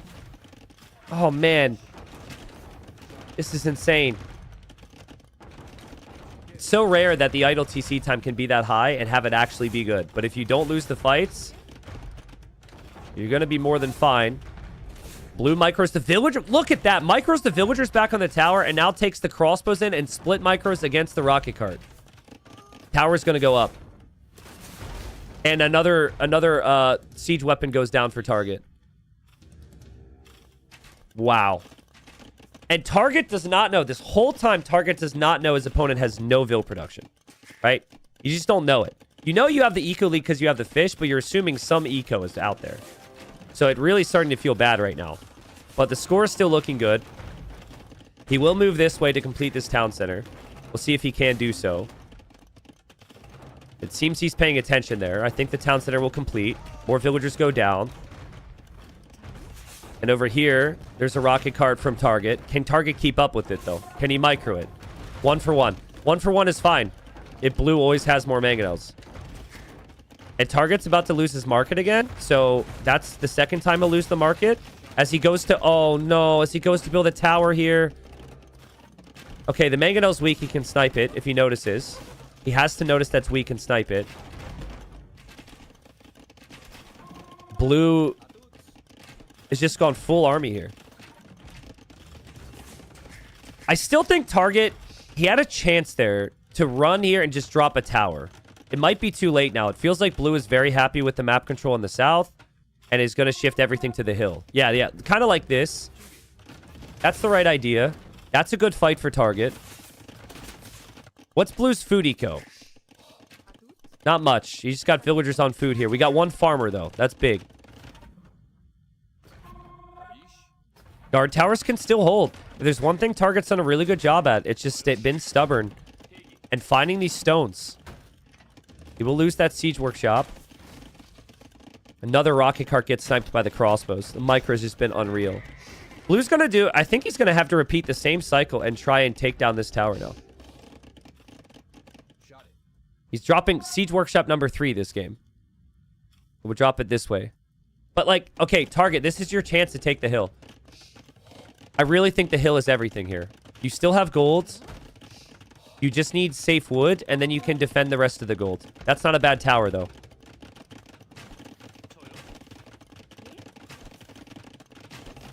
Can Target do this? The dramatic result would be Target winning the first game because Blue would have to win 2 games in a row to get first place, or else Niaz goes to first. Feels like we are getting there. I mean, Blue's economy's been so weak for so long. There's just so many towers. There's not enough mangonels. This is why you pick Koreans, man. This is also why you do have to produce villagers. Why you do need to have some fish. Blue can never go imp. Blue hasn't produced a villager in 6 minutes. Target could eventually get to imp. Target's adding farms. I think this has reached the state of the game where Blue can't do it anymore. Obviously, Blue is going to have to try. Blue will micro. And that's sick micro. Well played. War wagons are just back here. They killed some villagers building outposts. Another detail for Target is he did relocate some docks, so the fish is always fishing very efficiently, too. Yeah, Blue is going to make a play for... He's going to make a big all-or-nothing play for these towers. And I doubt it, but maybe the castle. Let's see.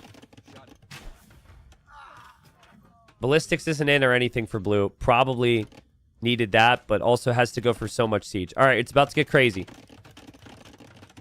Brace yourselves, folks. Brace yourselves. Every engagement needs to be perfect for Blue. Even that's not good enough. It's not even about killing the army right now. You have to kill the siege. Not a bad start. Not a bad start. Not a bad start. There's another rocket cart over here. Target is not expecting this much pressure. These rams are coming out of nowhere. Target wanted to go Imperial Age. Okay, I think that tower is probably going to get rammed down. This mangonel is needed against the rocket cart. The rocket cart's microed. That's a problem there for Blue. Yeah, this is a big problem for Blue. The rocket cart still being there. He only took down 1 tower. His crossbows can't push the war wagons. Target is on the way up. Target with the nice attack rounds. Decent enough save here as well. He just needs to hold. He's even blocking as well, so the rocket cart's staying alive. He's focusing down the crossbows too. And Blue's rams just cannot push if there's rocket carts there. What a hold from Target. What a great hold. I think Blue feels like he's the better multitasker. And he just felt like he could just kill him. And he was so close. Target had to relocate so many times, but he's held on here. Big shots. I think now the crossbow numbers are too low too, right? So I think Target can just play war wagons from 1 castle and an imp. War wagons just kill everything. What a start. Yeah, mangonel should get focused down. Remember, Target was gold before. I don't know if people are aware of that. Target was gold. A lot has changed since. We have new players rising up. Blue wasn't nearly as good, and same as the other players. He got relegated out of gold, but he wasn't a player that got promoted up here. So I know he's in the bottom situation in the group right now, and he's basically fighting to survive, but he's played at a high level for a long time. His weakness has always been his lack of speed, but certainly has the fight here, and I think once Imp is in, Blue will call the GG. It's either GG or just big ram push. But, like, that ram push isn't looking like it's going to work. It's also very untypical if you haven't seen Blue. Blue doesn't usually go for the low eco approaches. So maybe just felt like it was the best play here. Probably had some success with it during the practice games. Will deny a tower here. But pretty soon, all the towers that are up are going to be keeps. They'll have additional range with the Yupseong upgrade. And GG.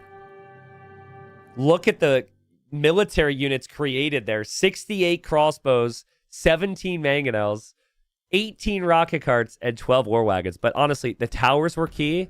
And the economy for Target was key. He had the better economy the whole game.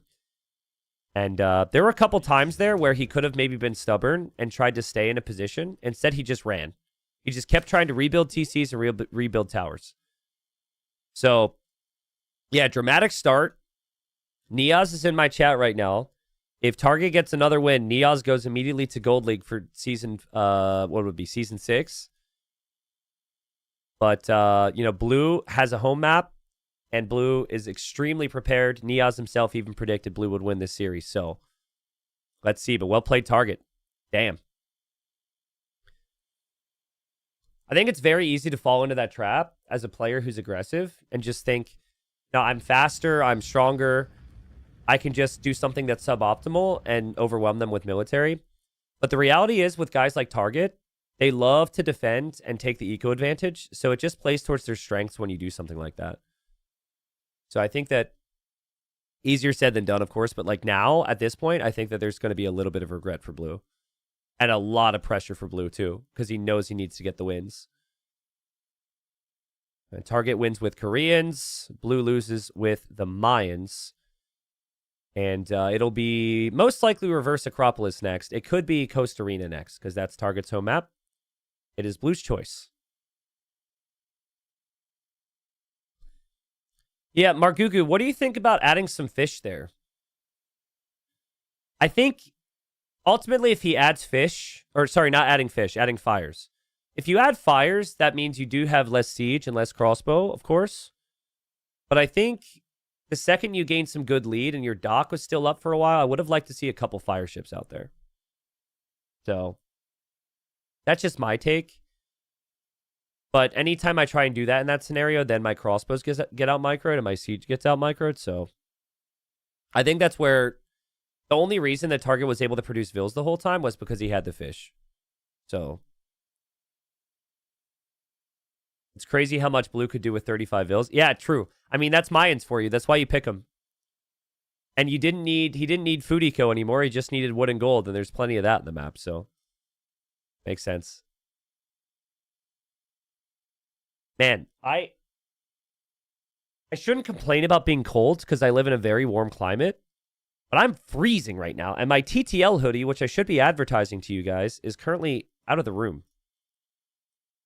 So I might go get it. Let me see how far in they are to this game. Oh, they're in the game already, so I guess I'll just stay cold. Let's go. All right, so catching up to live time. And we have drama here, folks. We have drama. So basically, if Blue loses another game, Blue has to go to the playoffs to potentially become a gold player, which would be Blue's goal, okay? If Blue, I really hope Blue wins the next game, because then it is like do or die for him to potentially go gold in the third game. Target, with this one win, I think is feeling relatively safe in silver. I think this means Goku has to win 3-0. Maybe chat can double check that for me. But Target gets one more win, and he is guaranteed safe and back in silver for the next season. Very strong start from him. This is his home map, though. So Blue has decided to go to his opponent's home map, which will be played anyways. And we've got Costa Rica. You've got the fish on the outside and some oysters if you want some gold. And then you've got the arena style in the middle. Yo, Francis on YouTube, welcome. Thank you for the sub. Thank you, thank you. We've got stone and gold scattered through the middle, and then importantly, the stone and gold is always on the front next to the player walls. So you do not want to lose too much map control if you go for the water approach. But here's my thinking, okay? Blue in the previous game showed he likes to be aggressive. He doesn't like to play water. I'm wondering if he will do the build we saw from Mihai at one point, and I think Dark at one point, where you go for the transport ship and try and play Man-at-Arms. I feel like that's very good for the Woo. I feel like that could be very difficult for Target if Target is expecting to just play a normal arena game. What I would like to see with that is maybe a 2 docks at home so you can produce some fires. And apparently, we have a restart because Target is missing sheep. Thank you, admins, for paying attention to that, because I did not notice that, but we are doing a for missing sheep. All right. Obviously, every bit of food is so important here, so We're going to go back. There was no aspects of their builds which would give us any knowledge on exactly what they're going to do. And my game has crashed. Oh, you know what it is? I went to click their next game, and I clicked to spectate a game that's on another patch, and my game just insta-crashed. So that's not really DE's fault. Okay, who here before was saying I was wrong on the 30% thing with the Blackwood Archer? Because I messaged Ornlu, and I see Ornlu's in my chat as well. Oh, God, all my mods are gone now, game. So I messaged Ornlu about that. He says each unit gets the full 15% when it dies. So you get 30% more resources.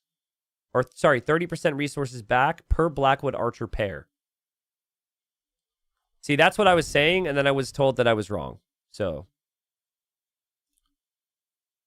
And I said, I thought that Ornlu had said it. And if you said it, Ornlu, I just fully trust it. Maybe a very dangerous way to live my life, but I just fully trust it. So yeah, now we know. But that is what it says in the tooltip. Yeah, I don't know. I'm just going with what Ornlu said. I'm not sure what it says in the tooltip. Okay. We are back. This game is very hype. We just had a restart because of missing sheep, so let me double check. I think the food is there. Yeah, food is there. Lots of meaning to this game now. Blue needs to win 2 straight to get auto-promoted to gold. If he were to lose one of the next 2 games, he would go into the playoff instead, and Niaz would be champion of the group. Target, with 1 more win, secures that he is safe in Titans League Silver. As it stands, if he were to lose the next 2 games, Target could still be in Titans League Silver, depending on what happens with Goku and Babaram. Now, I have this weird situation where because of my computers and because of where I live, I usually get very warm. And I overcorrected, and my air conditioning has made it way too cold. So I'm going to step away and get my hoodie. So I will be right back. But I expect a crazy game here. Hopefully, if this does hit YouTube later on, that YouTube won't judge me for stepping away for 2 minutes. That's very unprofessional. 1 sec.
All right, good news. We lost a couple viewers and no one subscribed while I was gone. That's good news.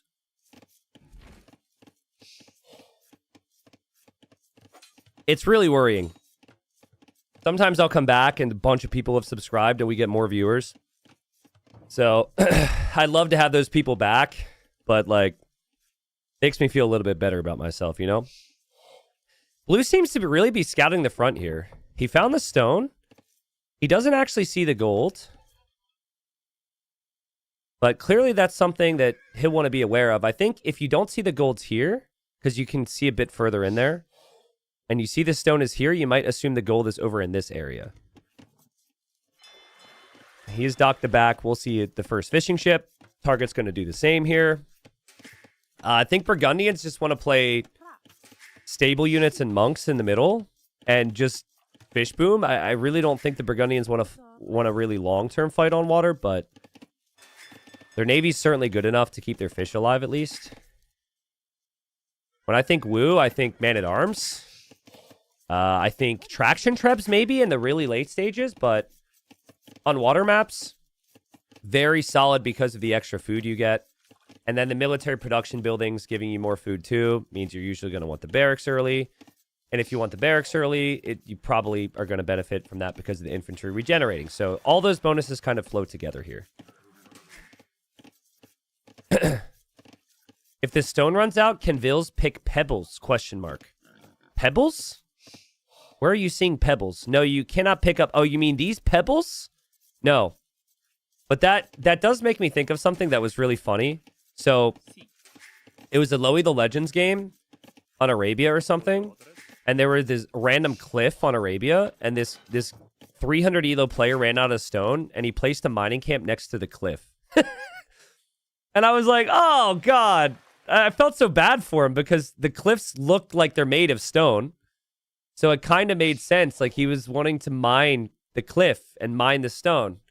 I felt really bad for the poor guy, so...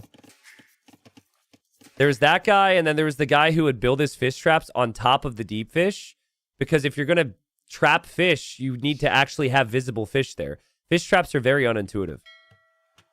I actually think if they made it, if you built your fish traps on top of a deep fish, that you get some reward for it in efficiency or something. That would be kind of cool. It would add some pros and cons, but unfortunately, Age of Empires is not very realistic. All right, so blue's fast feudal, super fast feudal. All these builds have been really extreme. And Scout and Villager are headed to the north. Honestly, this just kind of feels like really fast Navy here. Plenty on wood. This Villager's on Oyster, though. I don't know why that Villager's on Oyster. That Villager has to walk all the way home, so that's a misclick.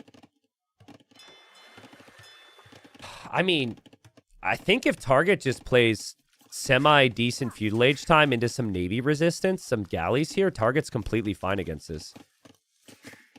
Like, both the builds so far from blue have been to pressure Target like he's not going to be able to defend from it. The Target already has double bit axe. Target can get bow saw. It all comes down to the timing on how long it takes blue to get over there with any ships. Now, Pity, I think forward dock can be a thing. I mean, it's a very long distance to walk the whole way forward, but this is kind of in between. This is so your production's just ever so slightly closer to the opponent. Buddha says these are amateurs, right? This is a $10,000 league where maybe the lowest ranked player is like 2350 elo and top 100 in the world. So I would not say they're amateurs. They're not the very best section of pro. Platinum's top 24. Gold is the next 24 after that. And then silver's the 24 after that. But these are still very high-level players. But, I mean, if blue wins these next two games, he is confirmed top 50 in the world. He's confirmed gold. Like, these wins are huge. But the pressure is on, man. He knows he needs this. He also knows everyone's watching. He was hanging out in chat earlier. That's got to do something to someone who's not, you know, not as experienced. And this is interesting. So Target, he's trying to go Castle Age, which is not what I expected based on the build. He's dropping a tower on the shoreline. I think when he sees Feudal Age, he's expecting the opponent to come in with galleys. So that'd be a good call. And he's super heavy on stone. Okay. What has to happen here, what has to happen for Target is when you build this castle, if you're going to be losing water, it has to be forward. And if it is going to be forward, it should be on the main gold, which you can see. There's only one gold in there, and it's always on the front. Still, I mean, it took so long for the galleys to get here, man. Like, these galleys take forever. And they did kind of loop too far as well. Oh, no, blue's gone too far. He's gone too far. He's just completely missing the fish. I mean, he should find it. Okay, now he sees it. The tower is very interesting. That might end up being a pretty clutch move here because it makes Blue's life really difficult with the micro. And Target's just able to relax and make the occasional fire. It's really nice from Target. Blue is never expecting that. Blue expected to clear the fish almost immediately. Now, what Blue has done is added a lot of fishing eco behind this. And he does have a really nice eco. So it's not like he has to clear the water to win.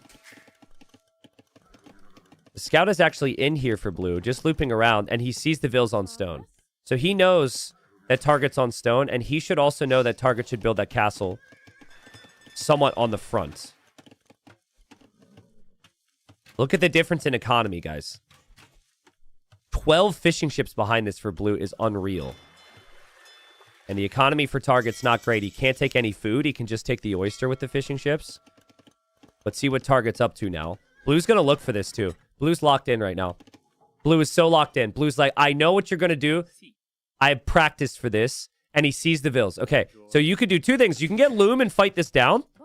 That's unlikely, though, because they can probably wall it up. I think you just have to expect you're going to lose your main gold now. Yeah. Expect you're going to lose your main gold. And probably stonewall behind is the right play if you're blue. Blue's very scared, very distracted. Galleys have to run away. Yeah, you probably play defensive castle here, if anything. But crazy game. That's what I like about this map, guys. Now, if you need gold long term, blue will have the oysters back here. There's 1,200 gold left on the oysters. That is enough to get to imp and make a couple trebs, maybe. But target, he gets some food income from getting the relics with his civ. Villager will survive. So he can get the relics quickly. He will break into his opponent's base very quickly. He's killed off Blue's scout with his own scout in his base. But he won't have fishing eco. So he needs land damage. I think Blue is calculating this a little bit right now. I think I would have gone for the stone walls. I think he feels as though he has enough time to just build a castle right behind here. Interesting castle spot. You know, I think he places this castle, guys, so he can still mine this gold outside of the walls. Also, target can't see that. Blue could get the war galley upgrade, but you don't really need it. I think the key is just you have your own fish. When you make it to imp with blue civ, you can make the traction trebs, which would be an amazing thing here, but you do need to keep your TC alive. I feel like people actually forget about their town center in these situations. Target's going to be through. Target doesn't see the castle. You know what we also could see is full fire archer. I once played a game on, what was the map with the, like, reeds in the middle and sudden death? Ring of Reeds. So Ring of Reeds, I played against Wu. I was 30 vills ahead. I went imp to go trebs. And they went fire archers with the unique tech. Oh, we're missing string right now because of the bug. But the unique tech that boosts the amount of damage against buildings from fire archers. It was a crazy game. I think that might be the play for him. I think that's what he's trying here. Can someone remind me the cost of Red Cliff Tactics since Capture Age is bugged? But think about it, right? Think of the price of Bodkin and Fletching. Way cheaper than Imp. Whatever Red Cliff Tactics costs, it's still cheaper than Imp. And then you get to produce villagers the whole time, which means your eco's healthy. And then you have Army to compete for the map, which can prevent some relics, maybe. 400 food, 250 gold. Ugh, okay, that is pricey. But I think you should maybe choose to do it now. Villagers have been spotted over here on the golds. Gold can still be mined, though. And some stone walls behind for blue. Target got his relics right away. And Target is buying food to go imp. He's going imp for trebs.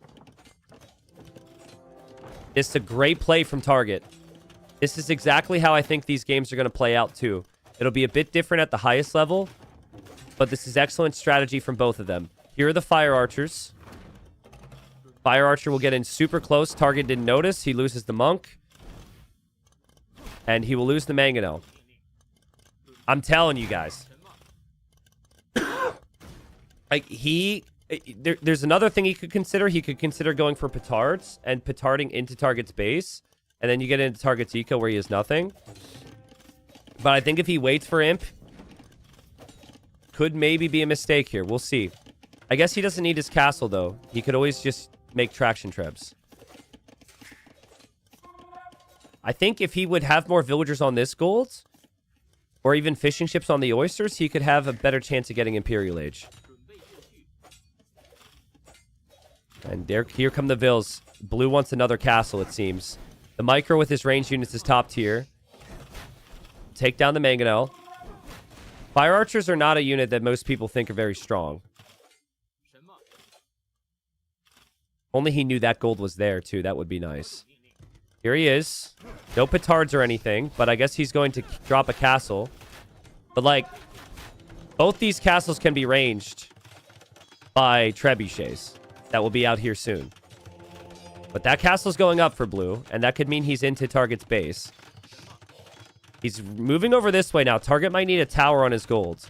And target's also got villagers here on gold. Target's still hoping to break through, but can't.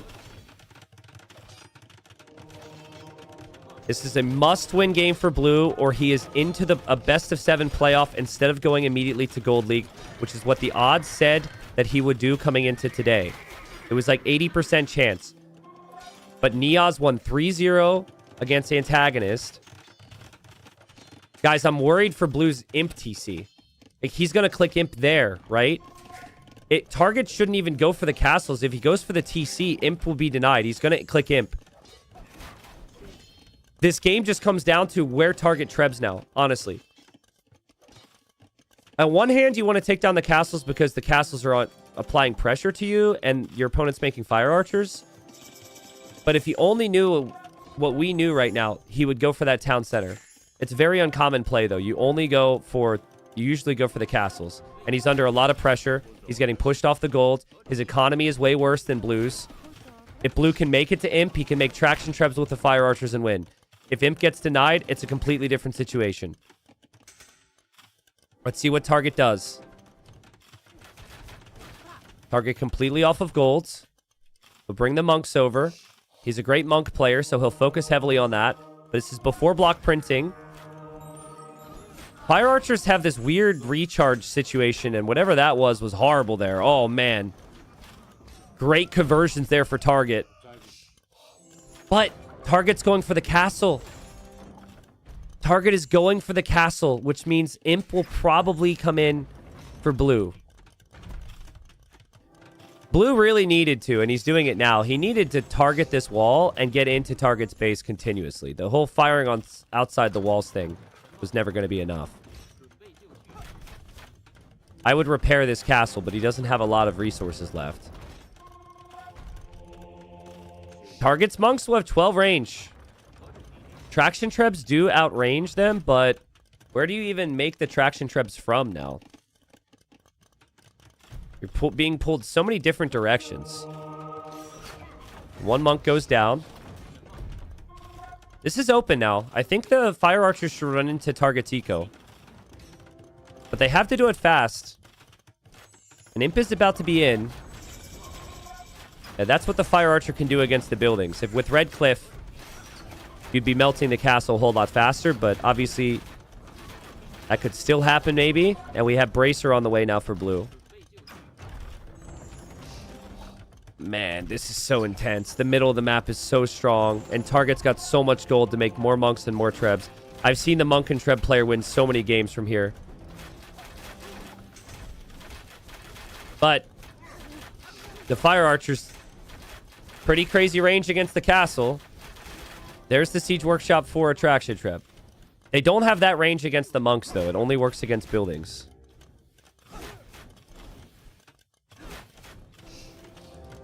Maybe he does have Red Cliff tactics. I actually can't tell because Capture Age is bugged, unfortunately. I don't think he does. If you researched any unique tech on the way up. No, maybe he does. Look how fast it's going down. It's lost 1,000 HP already. He's about to lose his castle, though. First traction treb is on the way. Target's ready with his monks. He loses one, but he's about to lock in with the rest of them. He does only have 7 of them. Villagers on gold for blue are being harassed by the Mangonel. You also have the monks here. There's also some Coustilier. The Micro from blue is patient. The villagers are getting flattened, though. The castle, he's out of stone to repair. A lot is happening here. Ballistics isn't in for the range units either. The castle will fall for blue. Target's trebs will stay up. What a game, dude. What a game. Niaz is so pumped for target right now. Niaz is like, come on, Coustillier, let's go. Do it, please, please, please. There's no castle anymore, guys. There's no castle anymore. The Vils are the meat shield. The castle fire was so key here. The fire archers are just not good against the Coustillier, and there's monks behind. Is this it? Is this target winning the game and sending Niaz to Gold League and Blue into the playoff, and also saving target as well at the same time, which is maybe all he cares about? I think it is. I think it is. The fire archers are just not good enough. They're very low HP. And now the Trebs can focus on the town center, and the traction Treb is sniped as well. I think that is the game. Wow. It's so tough, right? But I do wonder if maybe going Imp was the mistake here. Maybe staying in Castle Age, maybe continually producing. Maybe that was it. But target wins. Congratulations to Niaz. We still have more games here. I'm going to double check the odds, but that is a huge result, guys. Amazing stuff from Niaz. That 3-0 earlier today feels so much better, of course. Blue will want to get the next win. Target will be very happy with how he's played today. This is more along the lines of what you wanted to see from Target in this season of Age of Empires. Like, I didn't think that Target was going to be relegated out of the group. Just because he was gold before, and he has played well. But yeah, I think, like, just think about how costly Imp is, right? It's very unintuitive for a player. I understand that. I'm only saying it because it happened to me once. But I think instead of going Imperial Age, I would have liked to see all these resources invested into army and just go 2 castles, full army with Red Cliff tactics. Because once this castle's gone, you win the fighting Castle Age. Nothing else really matters. I also think that Blue, granted, he tried a bunch. He needed to be on this gold again. There was this one instance. He needed to be denying this. But, yeah, Fire Archers, unfortunately, just not good enough there against the monks and the Coustillier. It's funny, right before that fight, somebody was saying that the Three Kingdoms civilization should be banned. They said that, and then the Three Kingdoms civ looked pretty freaking bad. Crazy turnaround. All right, so let's just double check that I'm correct. But I actually want to go through the results of the day so far because I know not all of you have been here for it. Start of the day, this is what it looked like. Blue 78% chance for first because second and third place were playing against each other. Niaz wins 3-0, okay? Then Blue needs the 2 wins. He doesn't get the 2 wins. This is live standings. Niaz is locked for first. Blue is now locked for second going to playoffs. Antagonist is locked for third. Target is now safe. And then Goku and Baba Ram is basically fight over an extra $200 because the 5th place position, even though they're relegated, gets a little bit more money than the 6th place position. So it is a little bit anti-hype for the next 4 games of this group. But yeah. Arbase, how much is it? Oh, it's $50 difference between 5th and 6th? Okay, my bad, my bad. I don't want any players coming to me. It's hard for me to memorize the differences. I think that might be for like Gold League or something. Damn. Every result today has gone against Blue. And I just think Target's a tricky nut to crack. You know what type of style he has. You feel like you have the answers to the defensive style. Both games, he's tried to go aggressive in different ways, but it's just not enough. There's also $10 on the line for every win, so they are fighting for that. I'm sure the players will understand now that this game is way less pressure now. Yeah, I guess I have to look at Liquipedia before I say how much money someone's going to get. I don't want to misspeak. We are literally down to the penny. We are down to the freaking penny on budget with everything, so I'm probably going over budget, to be honest. Okay. I'll answer a couple questions here. We got game number 3. From what we know, the game does not change anything in the standings now. So, obviously still the $10 to fight for, but Blue will be second place in the group and Target will be 4th. Goku and Baba Rum, who are still remaining to play today, that will be a relegation battle where they, well, They're both basically fighting over the 2 relegation spots. Target's gone for the Japanese. He's going for early barracks, which we've seen so much this week. So early barracks from him. He might just send it with the early militia. And then blue is Mongols. And funnily enough, I think blue might do the same. Yep, I think they're both going to go early barracks. What in the world, dude? That's funny. It's happening so much more in Silver League than it is in Platinum. But to see Target do it is a little surprising to me. I wonder if he's doing it because he knows blue is going to do it. Somebody asking, does anyone know if there is shipping of T90's merch to Europe? Yes, there should be. Obviously, there's a lot of different countries in Europe, so it'll vary on price and stuff. Maybe there's 1 or 2 that there's not shipping to, but it should be. So check it out. Really, I can't have it. I don't have it memorized, but I know people have already done some orders from Europe. So take a look and let me know. But I've been really happy with it, guys. We've had a lot of merch sales. To be honest with you, maybe I should have upped the amount of... Maybe I should have upped the price a little bit to get more myself, but I just wanted it to be kind of an accessible price line for a good quality product. That way, if we do merch in the future, you guys know I'm serious and I want it to be good. So we've had, I guess it depends on the items, but if I were to guess, just based on what I saw with the sales numbers, maybe like 300-400 items purchased so far. Maybe that's a bit much. Maybe like 200? But blue is not expecting there to be a random militia here, man. This is out of nowhere, and he was going over here for something. I don't know what. But that villager's over there. And maybe the villager ends up surviving, actually, with the hill. Target, careful. Ooh, Target loses the militia there. Target was also distracted by the scout in the middle there. TTL onesie, New York Times bestseller. Yeah, I don't know about that V count. I do know that blue is going to be very comfortable seeing the militia from Target just go down like this. Yikes. What in the world? I mean, both the militia just off into different directions and basically tossed away. And blue lost a villager underneath the town center as well. It's like they know the game doesn't matter anymore. It's so messy all of a sudden. And Target will make more militia.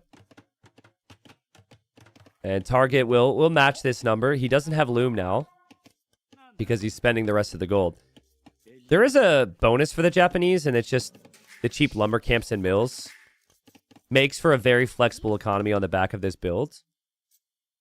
Why is blue doing this? Can someone remind me? There was a player in Platinum who did this. It was Dragonstar, right? The random villager around taking the foxes. That's the Dragonstar influence, or that was Blue's influence on Dragonstar. I'm not sure which. These foxes are just supposed to be here. Like, it's not really something we thought the players would take. You do get gold when you take them. Is it worth it, though, for a villager to walk that far for, like, 60 gold? I would probably argue no. Blue kills the scout there. Blue's on the hill. And more militia.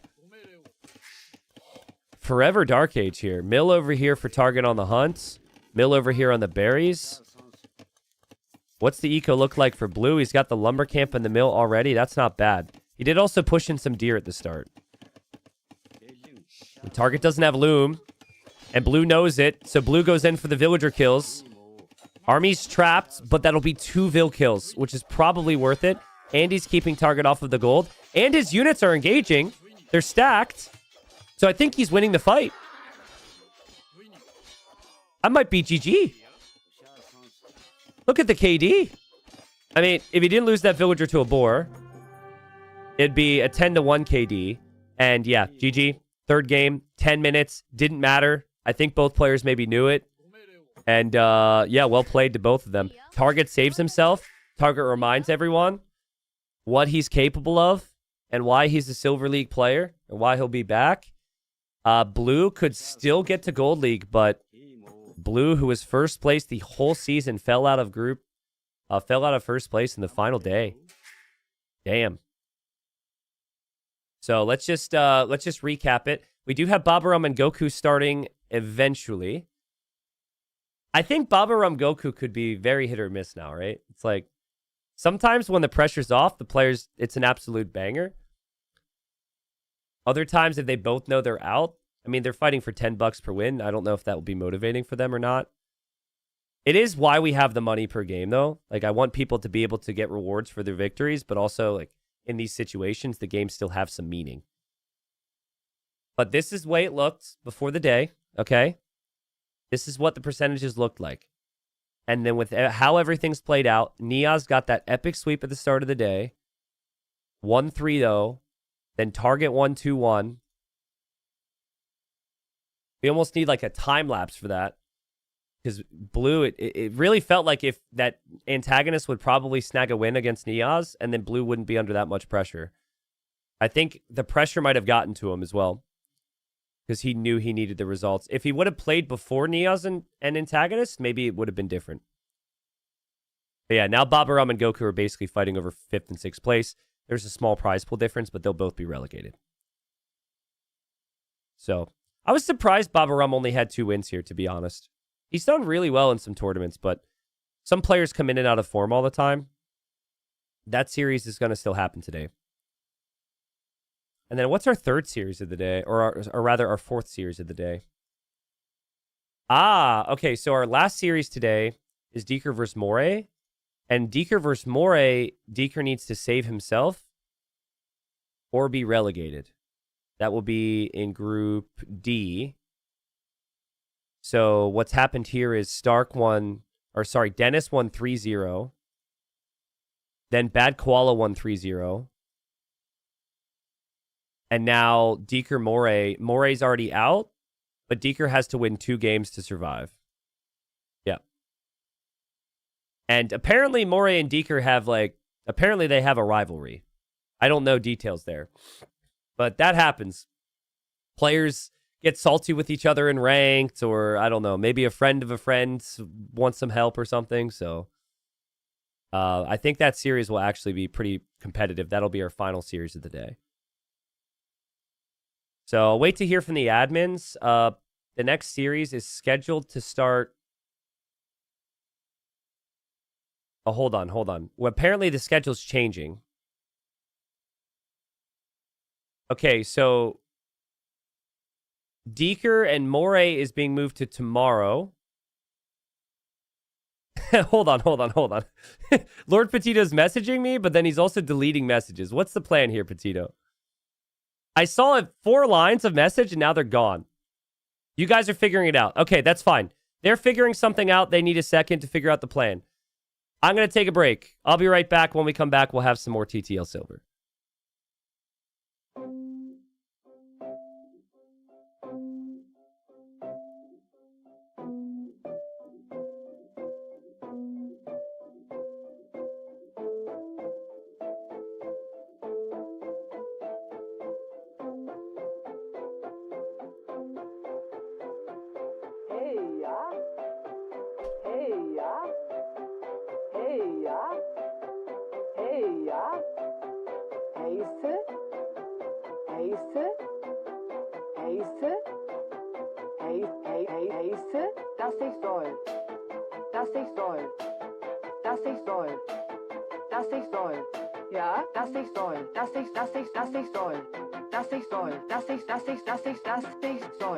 Rete, es war.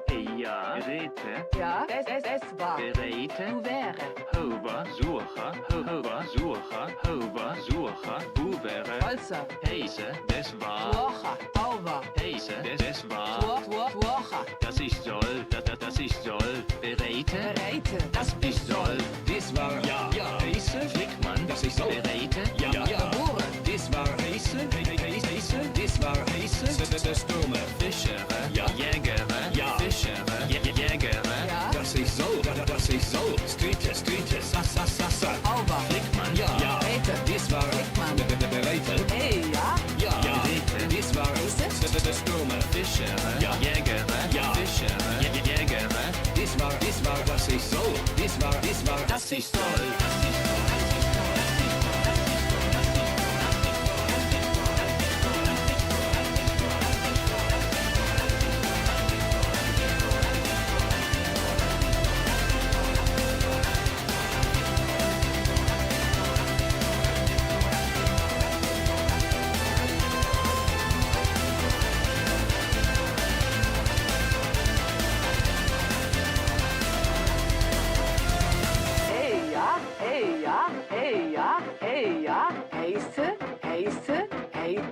Ace, das ich soll, das ich soll, das ich soll, das ich soll, das ich soll, das ich soll, das ich soll. Grete, Ja. es war, ja, es war. Ja, ja. Bereite, Du wäre, es war, ja. Fischere, Ja. Jägere, Ja. Fischere, Jägere, Dies war, was ich soll. Dies war, das ich soll.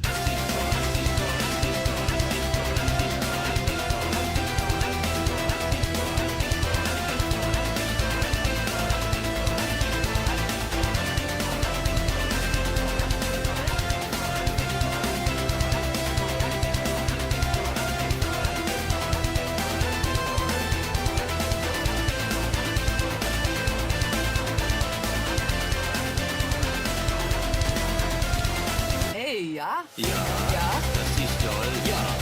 Hey, ja, Ja. ja, das ich soll. ja, hey, ja, Ja, ja. das ich soll. Ja. Was ich soll. Was ich soll. Was ich soll. Hey, ja, Stürme. Hey, ja, Heiße. hey, ja, Sa. Bereite, hey, ja. Bitte. Ja. Ja. Gebure, Was ich soll. Was ich soll. Was ich soll. Hey, ja, hey, ja. Heiße, dass ich soll, dass ich soll, dass ich soll, dass ich soll, dass ich soll, dass ich soll.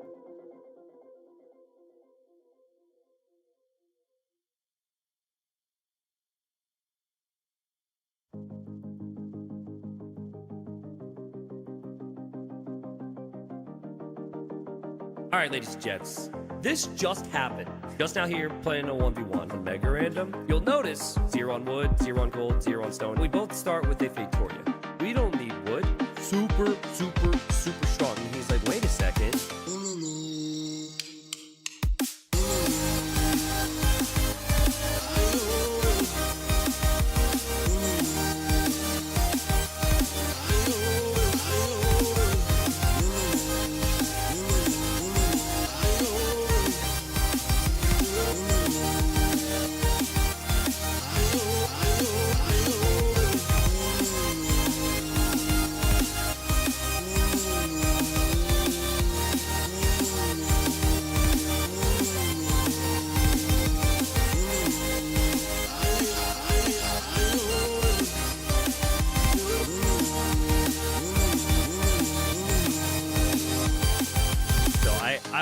I was getting ahead of the game. Next level strat. I'm buying stone. I'm like, he's gonna have to mine it. Or if he tries to buy it, it's gonna be more expensive. Here I am, little T90, little naive T90, just so happy, just feeling so good. Oh, I passed late faster. Just feeling so good. Oh, so here he is, and he sees my Fatoria, and he's like, wait a second. My Fatoria is nice and snug in the back of my base. He's like, wait a second. His Fatoria is in Narnia. Wait a second. His Fatoria is in Narnia. So maybe we're gonna do something about that. Guys, he's going for redemption and monks, okay? Guys, he's going for redemption and monks, okay? And there he is, converting my Fatoria.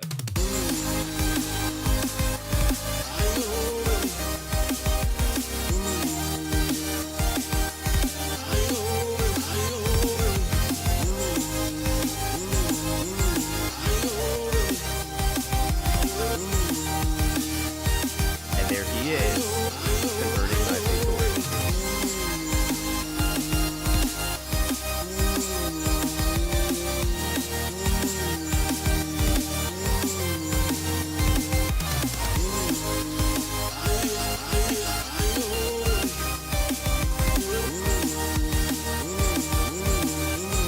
And there he is, converting my Fatoria. Okay. Got information from the admins. Obviously, we have lots of sets to complete here in silver. And the goal is still to do 2 sets today. So, what we are doing next is we are doing the Deeker against Moray Series. That is the plan. Deeker is ready to go. They were scheduled to play a little bit later today. We are hoping to get a response from Moray very soon, and we are assuming that we can start that series relatively soon. And then the final series of the day is going to be Babarum versus Goku. So we're flipping Babarum versus Goku, since that will actually be covered as Rex, to the final series of the day. All right? So it might have a little bit of time to wait, but this is an important one because for Deeker and Moray, Moray's already out. Deeker, he wants to survive and come back and be back in Silver League again. So if you guys want that song, the artist there is Throw Me Away, who does a lot of the remixes for the channel. Oh, R-Base, the final series is live too? Okay, cool. Cool. Well, keep me in the loop, R-Base, because I only am looking at chat right now on the status here. I think we are kind of banking on a response from Moray, it seems, right? In theory, if Moray's busy and he was planning on playing in a couple hours, we might not actually have that set for a bit, I think. We're just counting on him being available at the moment, so... But yeah, Throw Me Away made a lot of the remixes for the channel. On the topic of new civs are coming to TTL on Friday, guys. On Friday. What's up, Etch? There are more games. We're just chilling until the next series. But yes, Friday, the new civs are coming in. Now, they might just be bans. I understand the player's point of view. For a new DLC to be released, there might be bugs. There might be issues. Having that being thrown in the middle of an event is a lot to handle. We already have 5 bans on the Civ draft. I'm having discussions with the players. If it makes anyone a little bit more comfortable for like the competitive integrity, maybe we switch the draft around a little bit. But not only is it the new Civs, but Incas get reworked, and also the water balance changes. So there's a lot there at once. So yeah, it'll be fun to watch round 3. Especially because round 3 is kind of a pivotal round, right? Every round has the most importance, or like the same amount of importance, but after round 3, you get a really big feel for what direction people can end up going in a group. What's up, Nestor? Welcome. Welcome. But yeah, Q&A with me, chat, as we chill and wait for the draft. R-Base says, I hate it when people call it a pivotal round or a pivotal game. Pivotal. I'm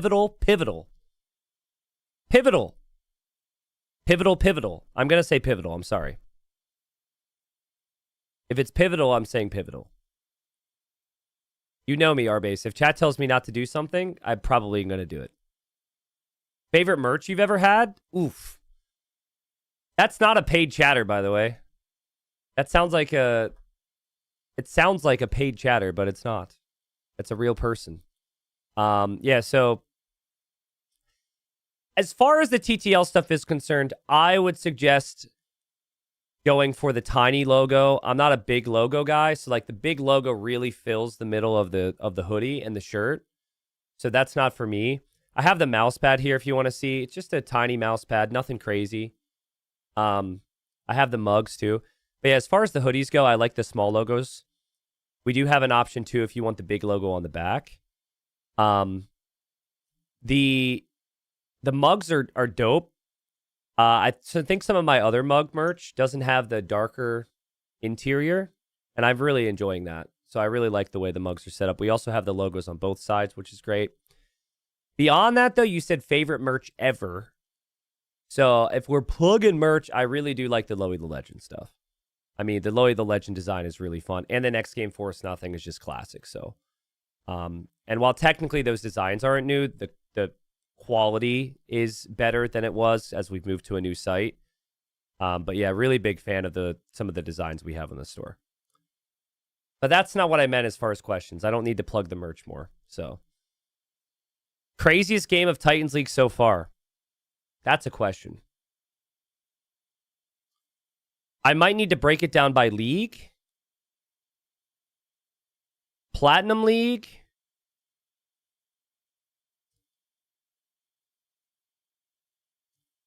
Platinum League, Viper versus Dark comes to mind.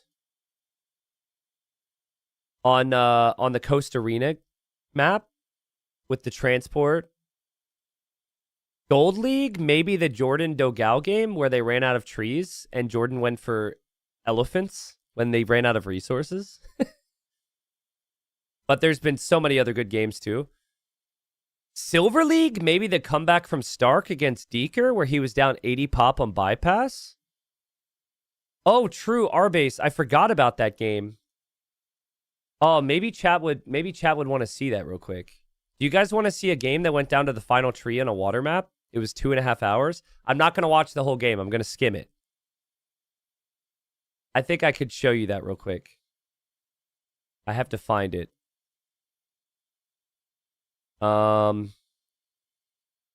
Give me a sec to find it. I'll show you that one. That might have been one of the crazier games. We need until 18 GMT, so we have 30 minutes. Okay, cool. Honestly, I could make a YouTube video out of this. Let's try, and if it's crap, we just won't upload it. But I'll go YouTube voice here for a second as I show you this game. Is this better or worse with Dragonstar's face at the bottom left, though? I feel having two faces on screen might be a lot. I think Dragonstar just adds to it, though. We'll definitely get more viewers with Dragonstar's face there. All right, guys. So, sorry about the face that's right there. That's Dragonstar. All right. Wait, that's bad. That's a horrible intro. I got to redo that. I just apologize for Dragonstar's beautiful face. Back up, back up, back up. That could easily be taken out of context. That's not what I meant. Sorry, Dragonstar's face is on the screen. What an asshole. I didn't mean it like that. Hold on, back up. Should apologize about my face. My God. All right, take two. All right, guys, so I don't know if this will be a video or not, but I wanted to tell you about a game that was very long, a game that was covered by Dragonstar. So that is Dragonstar here. And because he was also talking, I have everything muted. But Dragonstar was watching a game between Casva and Stone Please in Titans League on a map called Seychelles, which is a very big map. Dragonstar's not moving around at all. There we go. You can see different things on the map. Lots of wood, decent amounts of gold and stone. And typically, while it can go on somewhat long on this map, it doesn't go on quite as long as this. We move forward into the game. And in Feudal Age, there was skirmishers, there was scouts and man-at-arms or something. I don't really know. To be honest, I didn't watch the whole game for reasons you're about to find out. But pretty close game in the mid-game, I would say. And we move on. And then there's fighting. At this point, game's already 41 minutes game time in. So a lot of the game is played out. Casva's got the lead right now, 25 population lead, on the way to the Imperial Age. Stone Please is nowhere near Imp. Resources collected at the bottom, way better for Casva. Really feels like Casva's going to take this game, right? And win this game. Surely, this game cannot go on for longer. Casva's the woo. He can make the Lu Schwans. He can make the traction trebs. He can go for the kill.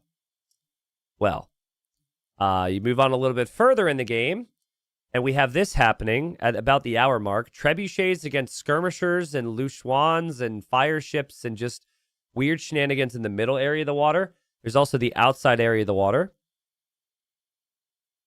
But Stone Please is held. That's the important thing here. And basically, this becomes a massive stalemate with massive naval battles, which both civs have bonuses for. I'd say the woo is probably a little bit better. And we are only at the hour mark. Fast forward to the 90-minute mark, and Stone Please is building mule carts and transporting mule carts onto these tiny little islands and building towers there. Because they're running out of wood, they're running out of all res, and on these islands, there is a little bit of something. So he's just like stacking up and camping the towers. Lu Schwans could technically take those towers down, which Casva's going to try. Actually, I think those boats are really, really strong. But he's also got this area to focus on in the south as well. Unfortunately, I can't see just how many resources are left on the map. But as he pans around, there's really not a lot. Like, they are fighting over a couple random trees on islands random stones and golds that they can find in various corners. Like those trees. That's what he's talking about. Those trees become important at this stage. And this win had, like, these games had amazing significance. This is game number 1. Like, both players really needed the wins in the group. That is at the 90-minute mark. Now we're about 10 minutes later. And, I mean, still just, like, basically they had to conserve their ships. Now, now we're at the point of the game where the players are running out of, they have so little wood that they can't even reseed their farms. And it's just this massive camp fest, which eventually leads to a really big naval battle, which I just missed. Whoops. I think Kazva reaches a point, he's like, I just need to fight this. Where was it? I thought he had a big navy. Did he not? Yeah, here. This big naval battle. Because they have no wood anymore, right? So they're going to need to just micro their hearts out here. There's 48 galleons for Stone, please. There's 29 for Kazva. So advantage for Stone, please. We'll probably just watch this real quick. But yeah, just a nightmarish situation for these guys. Because their population's still high, but they just can't finish the game. Just, it's a stalemate. They both have 3 relics as well. But yeah, Kazva is going to eventually end up losing this naval battle, even though it takes forever. He's going to eventually end up losing his ships. And he's still, since he found some wood and found some gold there, he's like, we still got a chance, baby. And he keeps trying to hold on. This game goes on. There's the 2-hour mark. Kazva is now, look at the mini-map right now. He's winning on land. He's destroying Stoneplease's castle with John Swordsman. He goes full land. So he can't win the water anymore, but he's going to take the relics and the town centers down. And Stoneplease barely has any food, so Stoneplease can't make many more hussars. He's got 28 hussars, and that's it. And they both have towers. So it's kind of difficult to push the towers. Stoneplease does have some cannon galleons. But, like, who do you guys think wins from here? Actually, the relics weren't in there. The relics... Oh, he put the relic in the back! And the market in the back! That's huge! Look, Dragonstar's laughing. I forgot about that. He actually transported his relics to the other islands. Did you catch that? The other... Yeah, he put the market there, and he put the other relics in the north. Because he knows he's going to lose land. That's actually a huge call. Because if he were to lose his markets, he can't rebuild one because there's no wood left. And if he loses his relics, he has no gold. With no market, no gold, or no relics, he's screwed. And yeah, look, Kazma's going for the market, bro. I obviously didn't cast this whole game, but I think it's hilarious that Stoneplease actually thought about that win condition.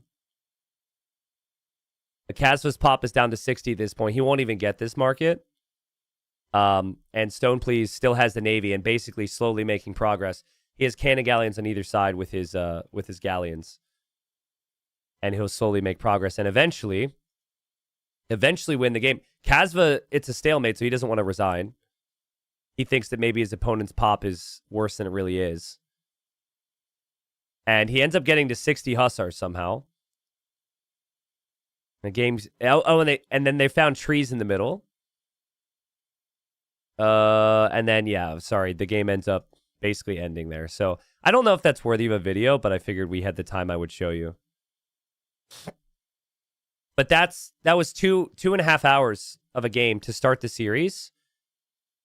And then Stoneplease won the next 2 games. And you could argue it's because this game broke Kazva's mental. It could have been extremely frustrating to lose this. Yeah. And I don't know how many resources are left. I would guess maybe a couple trees. Like right here, you can see it at the top, but I think that's it. So, and that makes the group very exciting. So, thank you to Dragonstar for casting that. Also, Arbase, did you tell T-West to cast that series then? T-West covered that set as recorded games later. And I don't think T-West knew the first game was going to go on for 2.5 hours. Can you imagine? Oh, let's just do a couple more games. And then the game goes 2.5 hours. Yeah. If Arbase asked him to cast it, I would be a little mad at Arbase, but I think T West is just a sicko like that, so he knew. Yeah, props to T West for that. We got 20 minutes, chat.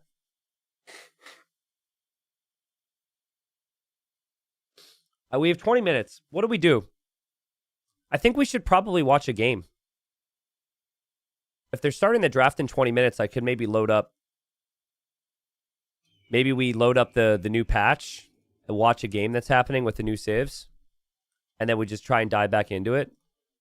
20 minutes might feel a little bit light, but I think we should probably do that. I'm not going to play. I'm honestly, none of my hotkeys work because I've gone back and forth between these patches so frequently. All my hotkeys get reset every time, so we'll just cast in a game and chill probably. We could do a grid as well. Yeah, let's do a grid. Can somebody link me the grid site? What I don't want to do is I don't want to cast a game and then have it be too late and then we miss the draft for the series. Okay. Let me introduce to you guys the grid. So this is testing your Age of Empires 2 knowledge. Testing my Age of Empires 2 knowledge. So we're going to work on this together. Basically, you need to find a civilization that fits both descriptions. So here we would find a civ that has access to heavy cav archer and also has access to hand cannons and bombard cannons. Now, you have to be careful because just because it could be an answer here might not mean that you still have civs remaining for the others, right? So in some cases, there's just one civ for one of these boxes, so you have to be very careful where you put them. So let's read the categories first. Has access to heavy cav archer. Watchtower line is fully upgraded. Shares a unit, upgrade, or building with exactly one other civ. Unit upgrade or building with exactly one other civ. Can you give me a description of that, guys? What does that mean? Like you had like Hussar upgrade with one other civ? I don't... I just need that simplified for me. Okay, so like Winged Hussar could be one. That's interesting. So, but would you have to find a Winged Hussar civ that doesn't have any other similarities with text with the other Winged Hussar civs? I feel like this has to be mule carts or churches. Right? Like fortified church or mule carts, yeah. Yeah. There has to be only 2 of it in the game.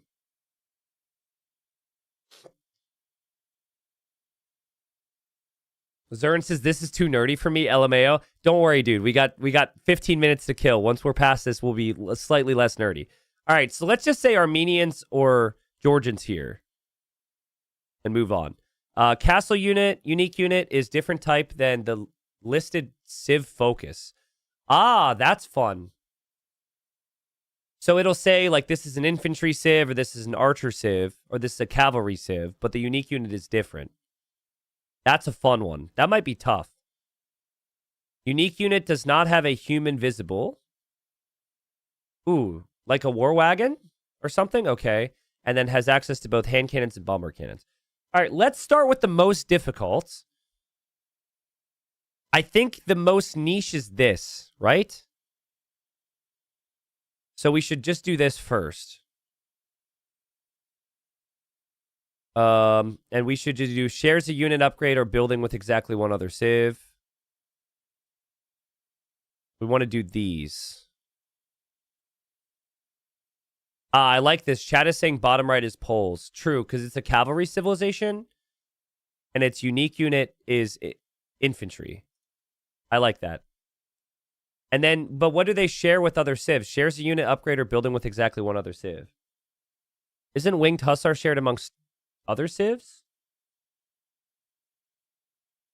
Winged Hussar shared between Poles, Lithuanians, and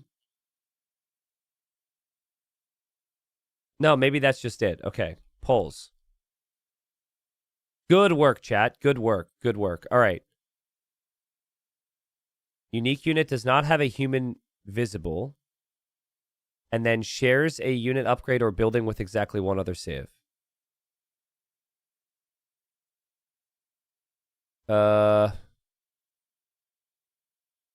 Persians, you guys are saying? What are they sharing with exactly one other civ? Do they share that? Don't they share the trade building with the Hindustanis now?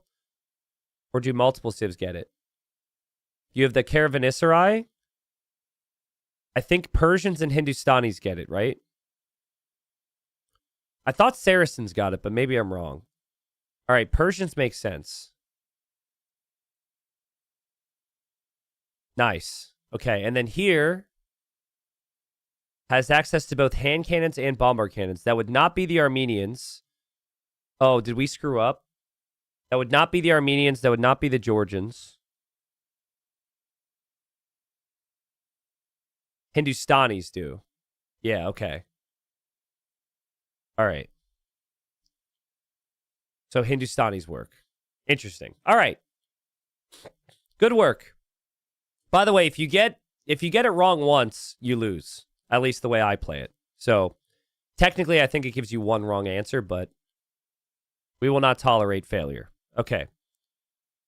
Watchtower line is fully upgraded, excluding monastery techs, and has access to hand cannons and bomber cannons. That should be fairly easy. Let's actually go back down here. Let's do the unique unit human visible one. Would this be Koreans? Koreans, right? See, because technically we could have done Koreans here, and it would have applied, but then we would struggle here. Bohemians also don't have a human visible for their... Oh, wait, but maybe we do Bohemians here. Wait, I don't know if Bohemian towers are fully upgradable, though.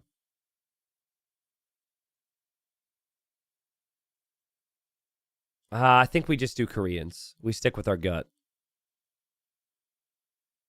Koreans. Okay.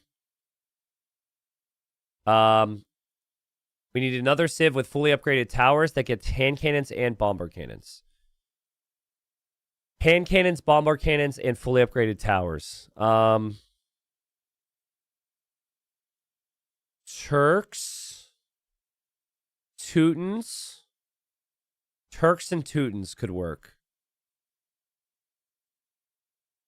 I think Italians maybe? Biz maybe? Checking chat is cheating? No, this is a group effort. This isn't a YouTube video. This is a group effort here. Chat is an extension of myself, which is dangerous. Castle unique unit is a different type than the listed civ focus. Maybe we should do this one first. So we need a civ with better watchtower, with fully upgraded tower line, and castle unique unit is a different type than the listed civ focus. Isn't the Byzantine civ focus a defensive civilization? Isn't that what it says? I don't think it says a type of unit.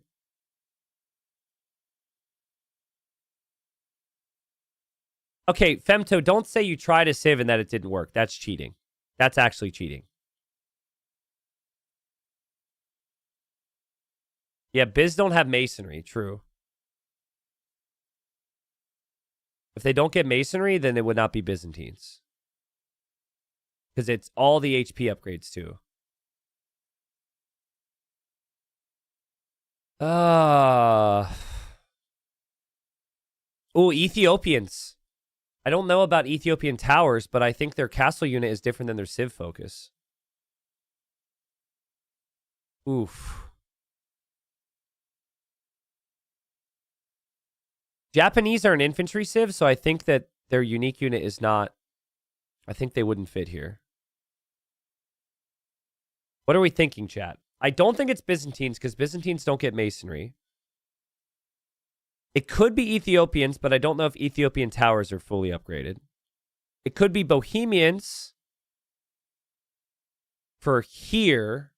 I'm not sure about here, because I think Bohemians are gunpowder civ, and their unique unit says gunpowder.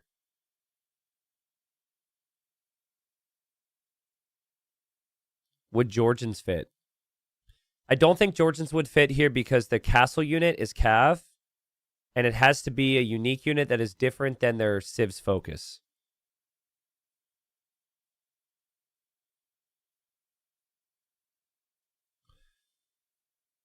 I don't know. I think we might have put a Civ in the wrong spot. Maybe we skipped it. We saved this one. And we just go Turks here. And use process elimination. Because Turks wouldn't have fit there anyways. Let's save this one. This is the problem one. Let's save it. Let's go to these now. And we'll go back to that. Has access to heavy cav archer. Could be a lot of civs. Has access to both hand cannons and bomber cannons. Turks would have fit.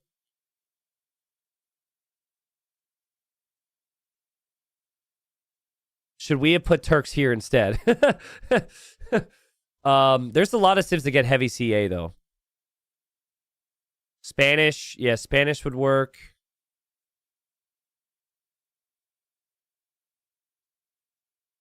Let's go Spanish. Because I know for a fact they get heavy CA. And bomber cannons and hand cannons. Okay. So we need a heavy cav archer civ. Your unique unit does not have a human visible. So let's just start with unique unit without a human. Bohemians. I don't know if Bohemians get heavy CA, but they get their wagons. Portuguese. I don't know if they get... Portuguese don't get heavy CA. I know they don't.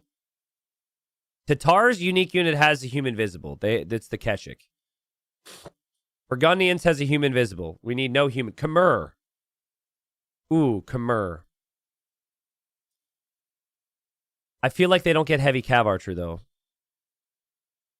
I know they don't get the best cav archers. Do they get heavy? Oh, true. The organ, you can see the human. Ah. Shaba says they do. Who, Khmer? Khmer? Someone said they do, and someone said they don't. Would you guys back Khmer getting heavy CA with your existence on this channel? Get it right, you get praised. Get it wrong, you get banned. Would you back it to that level? I'm asking the people who said it. I'm getting a couple people saying they get it. All right. Khmer. Oh, we're safe. We're safe. We're safe. Good. I didn't want to have to get rid of you guys. You guys are too good. All right. Two more.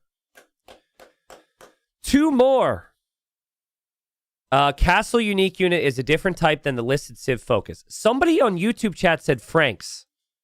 I like that because they're a cavalry Civ, right? I completely neglected Franks. Maybe Twitch chat said Franks too. What is the little description on Frank? It has to be like cavalry, right? Oh, but they don't get heavy CA. Oh, wait. No, they don't get heavy CA. That guy was wrong.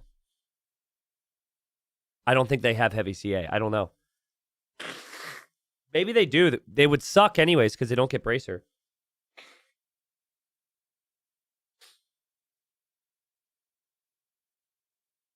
Oh, Khitans could work. Khitans could work. I like that. They get heavy CA and they're listed as like a... I don't know what they're listed as, to be honest.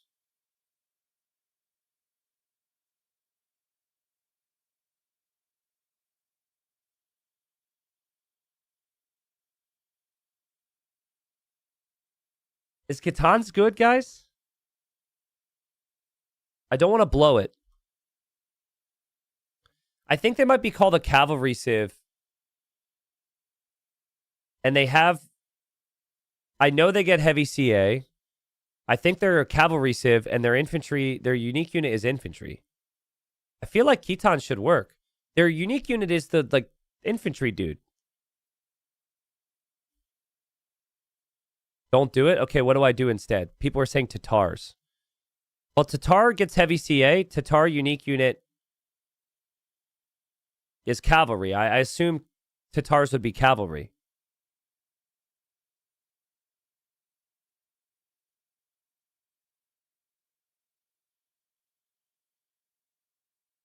Franks get heavy CA? All right, screw it. We're sending it.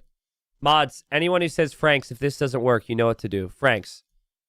Yes! Yes! Okay, the last one, the hardest one. Well done, everybody. I know this has broken us apart. This has pulled us apart. We've lacked trust in each other. But as we go into this final grid board, I would like to tell you I love you guys and trust you guys with my life. All right. Watchtower line is fully upgraded. Castle unique unit is different type than the Civ listed Civ Focus. Remember, fully upgraded means they get architecture, arrow slits, bracer, heated shot, and treadmill crane. And I don't think Byzantines don't get this because they get the HP for free. So it's a bit of a weird one. They have strong towers, but they don't get those upgrades. They're not fully upgradable. So we need a rare unique unit. Bengalis, I don't know about the towers. Bengalis probably work for the unique unit. Ethiopians is a good shout still for the unique unit, but I don't know about the towers. Keep in mind, we might have already used the only option elsewhere. That's what makes this so tough. That's why I tried to be particular when we did it.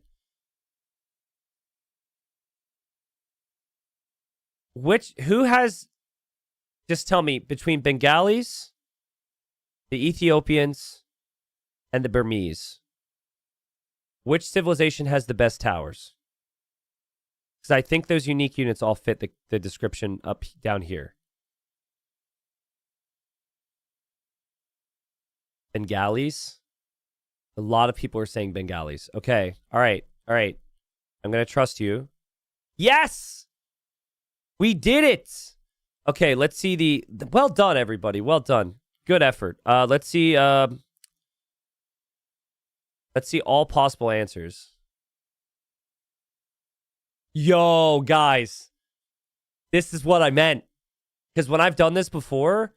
We've just, like, thrown Persians up here or something, and then we don't have anything that's possible here. Or if we would have gone Koreans here and not here, we would have been screwed. So actually, Bengalis was the only possible remaining option there after we had already chosen Koreans. We could have easily screwed this up and put Koreans anywhere else. Koreans were all over this board. Even Hindustanis we could have screwed up. I guess we had the option of Armenians, so well played. So it seems like for this one, a lot of people were right, though. So, like, there's quite a few answers that could have gone down here. So I was really worried about that, but seems like quite a few could have matched. Do all these civs get heavy cav archer? I had no clue that most of these civs got heavy cav archer. That's wild. Like, Byzantines heavy cav archer? Really? I didn't know. Yeah, I didn't know if...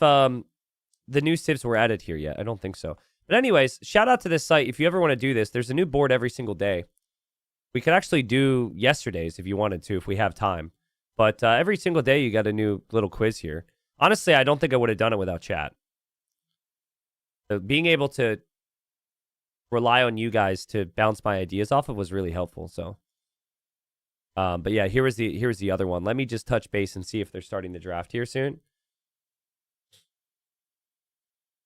You guys want me to solo one? What if I soloed one in like 2 minutes? How disastrous would that be? That would be so bad. I feel like I really need to think on it. Well, they haven't started drafting. So we do have a little bit more time before the series starts. That's what we're waiting for, by the way. The series will start soon. Thank you guys for being nerdy with me and patient. You guys want me to try one real quick? And do it in 2 minutes? Hold on, Arbase is messaging me.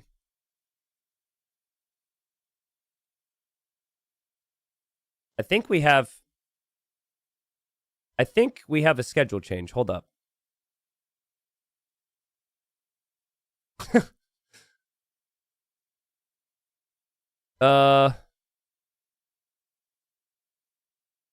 Okay, so We had an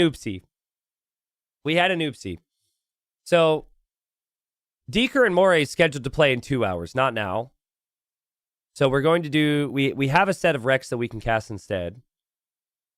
And then we can do Deeker and Moray live after this, I guess, is what I'm hearing. That's fine. That's what the schedule was earlier anyways, was to do Deeker and Moray later. But what we're doing, though, would be the Survivalist...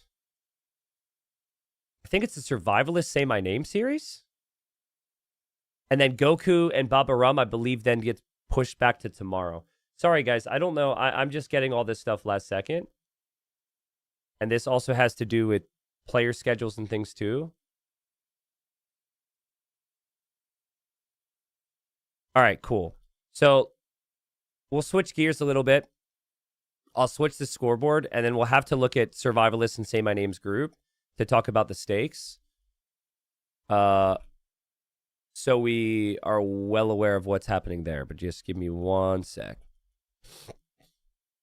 I'm guessing Moray and Deeker just couldn't play earlier or something, and then the other series had get pushed around as well.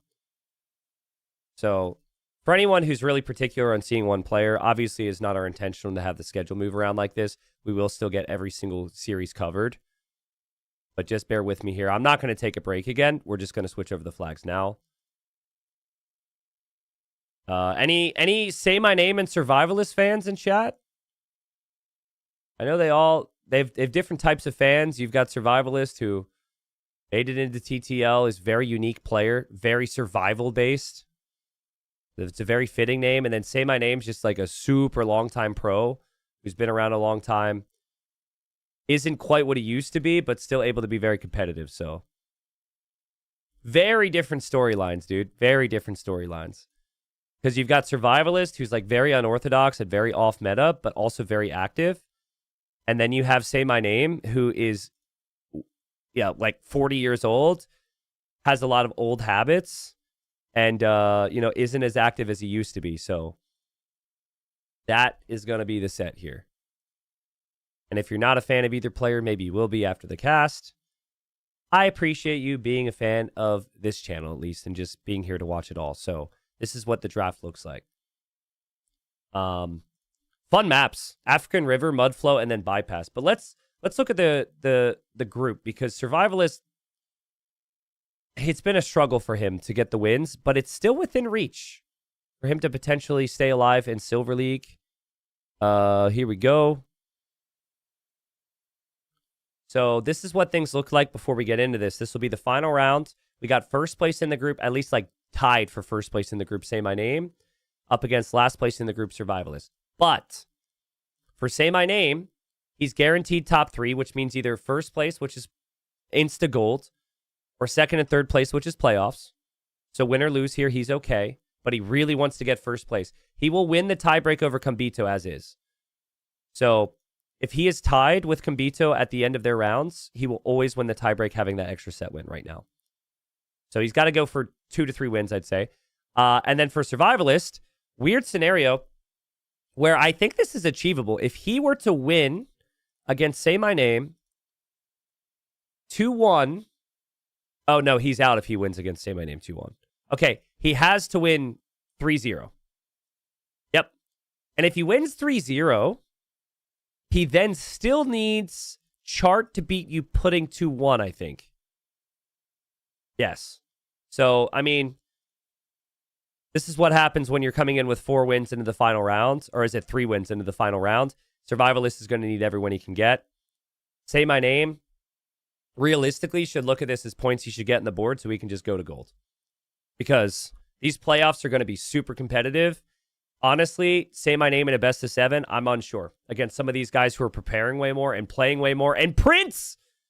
Bro! We just had a schedule change. You shouldn't be gifting subs. I feel bad about it. Thank you. Damn. Thank you. Dodge is in chat for Prince. But yes, there's still a chance for Survivalist to survive. That's fun. And what I would want, if this was rigged, I would want Survivalist to win the first 2 games. That's what I would want. But none of this is rigged. I'm going to load up the Rex here and we'll dive right into it. Yo, Prince, thank you so much again, man. That's crazy. especially with being a little sick right now and today being all over the place. The support's appreciated. Thank you. I think Survivalist should just play his game. I mean, you're too far into the season now to try and change. Survivalist, there's going to be plenty of things. Star Wars. Thank you for the 50 gifted subs. These gifted subs are hitting like a freaking mangonel shot right now, guys. My God. But in a good way.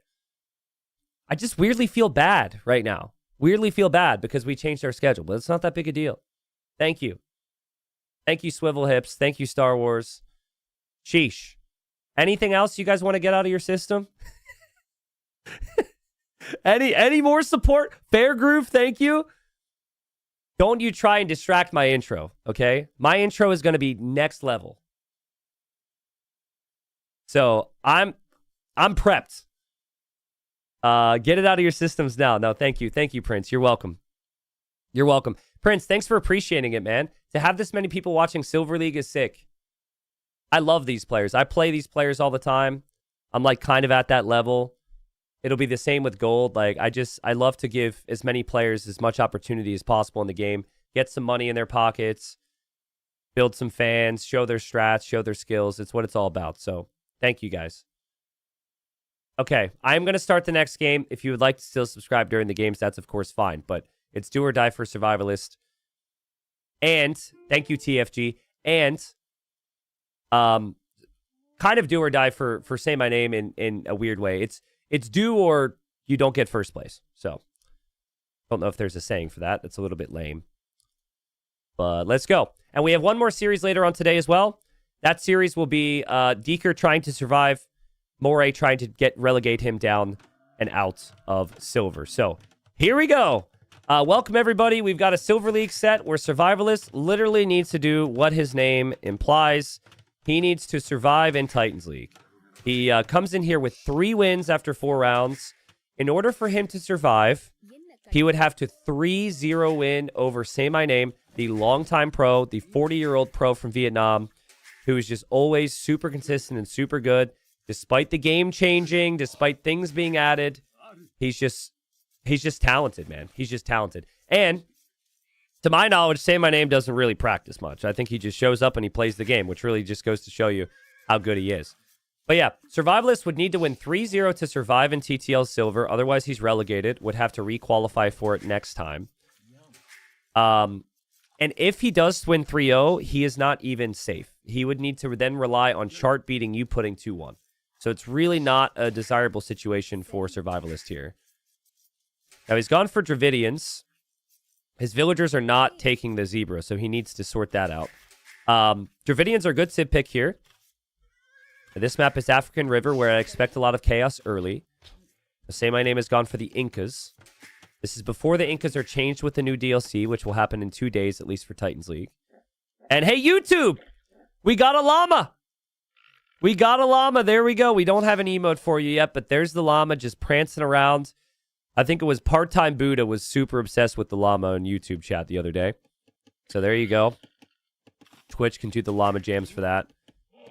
Real quick, though, in Say My Name's case, so he's currently at 9 wins, tied with Kambito for 9 wins, but he has the tiebreak over him. So, because Say My Name has more set wins, he will always win the tiebreak over everyone else in the group.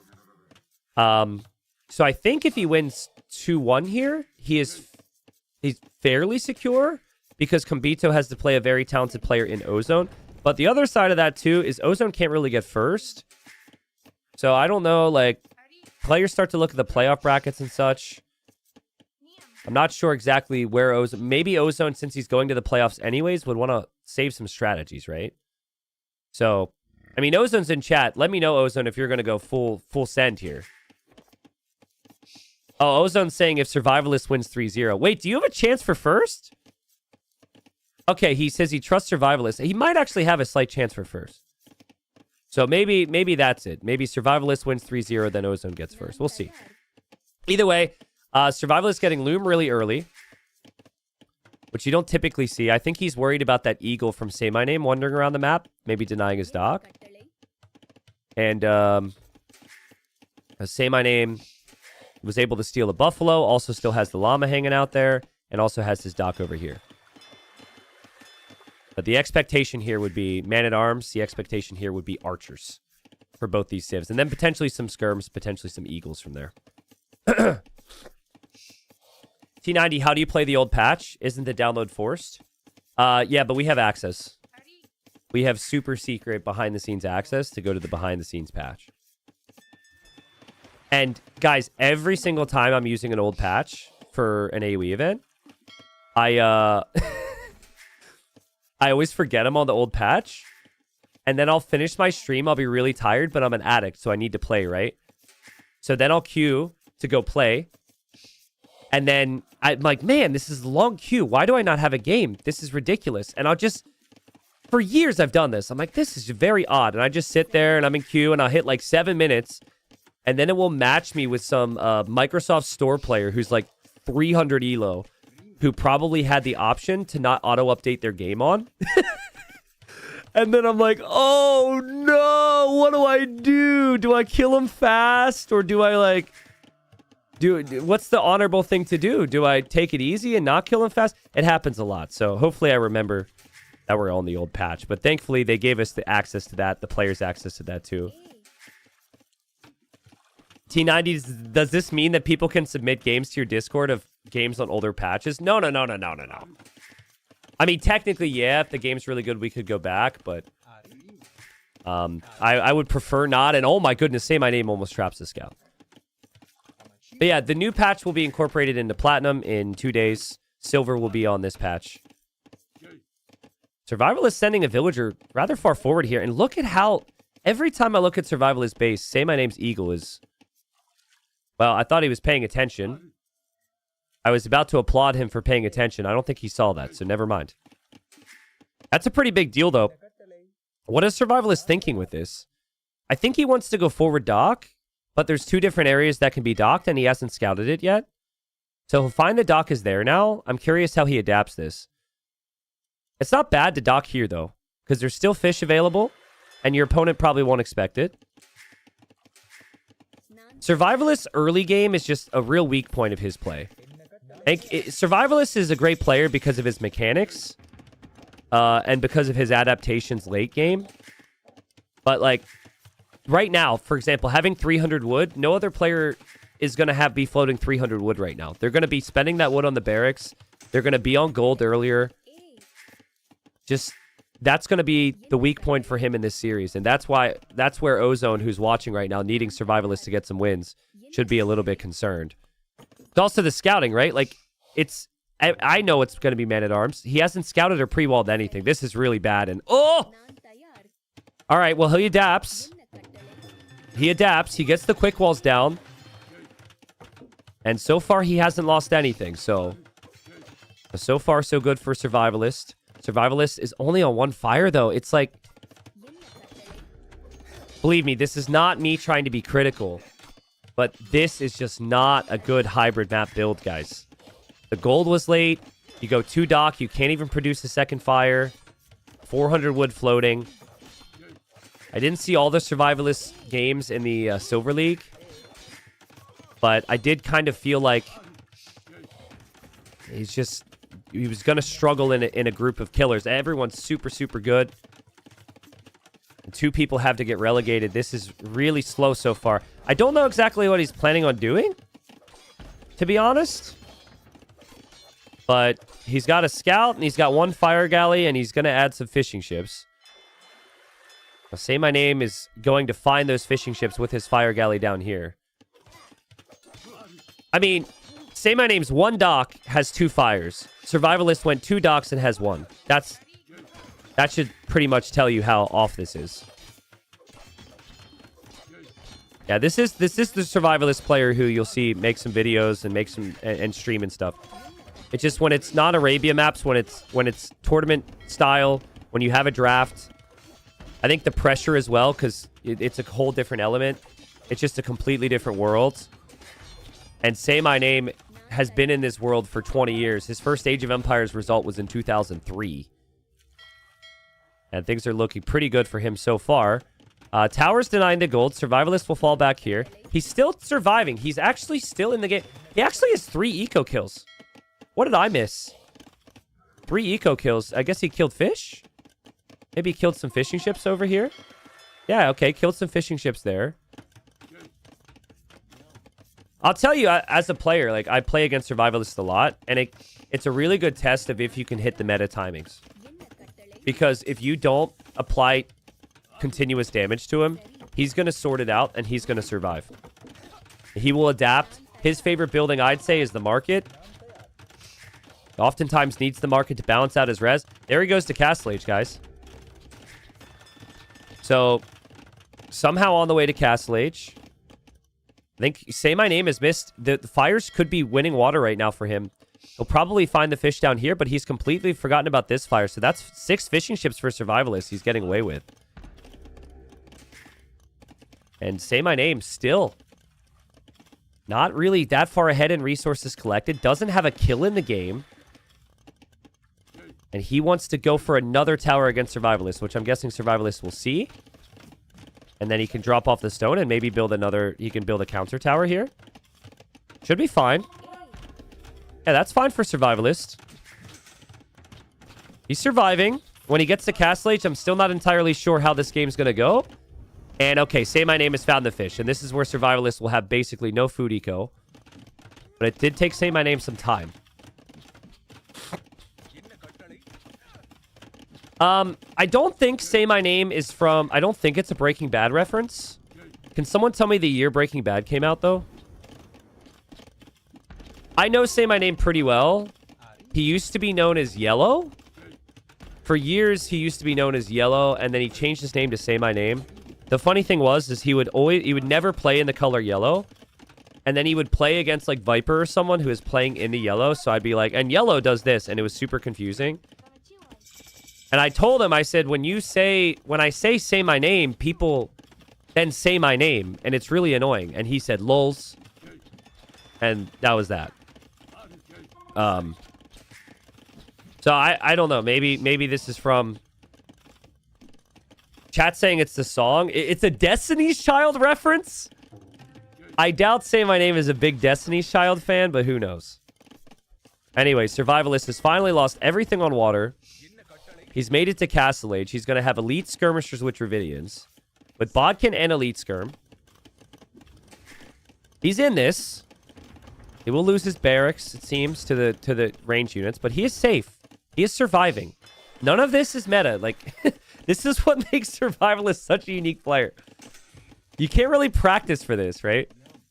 Because... if you were be practicing, you'd be like, no, things have gone off the rails. This is not how you're supposed to play. But he's alive.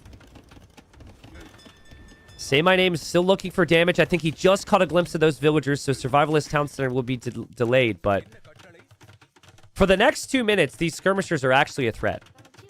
Dravidian skirms can kill off everything that's out there if it's not protected.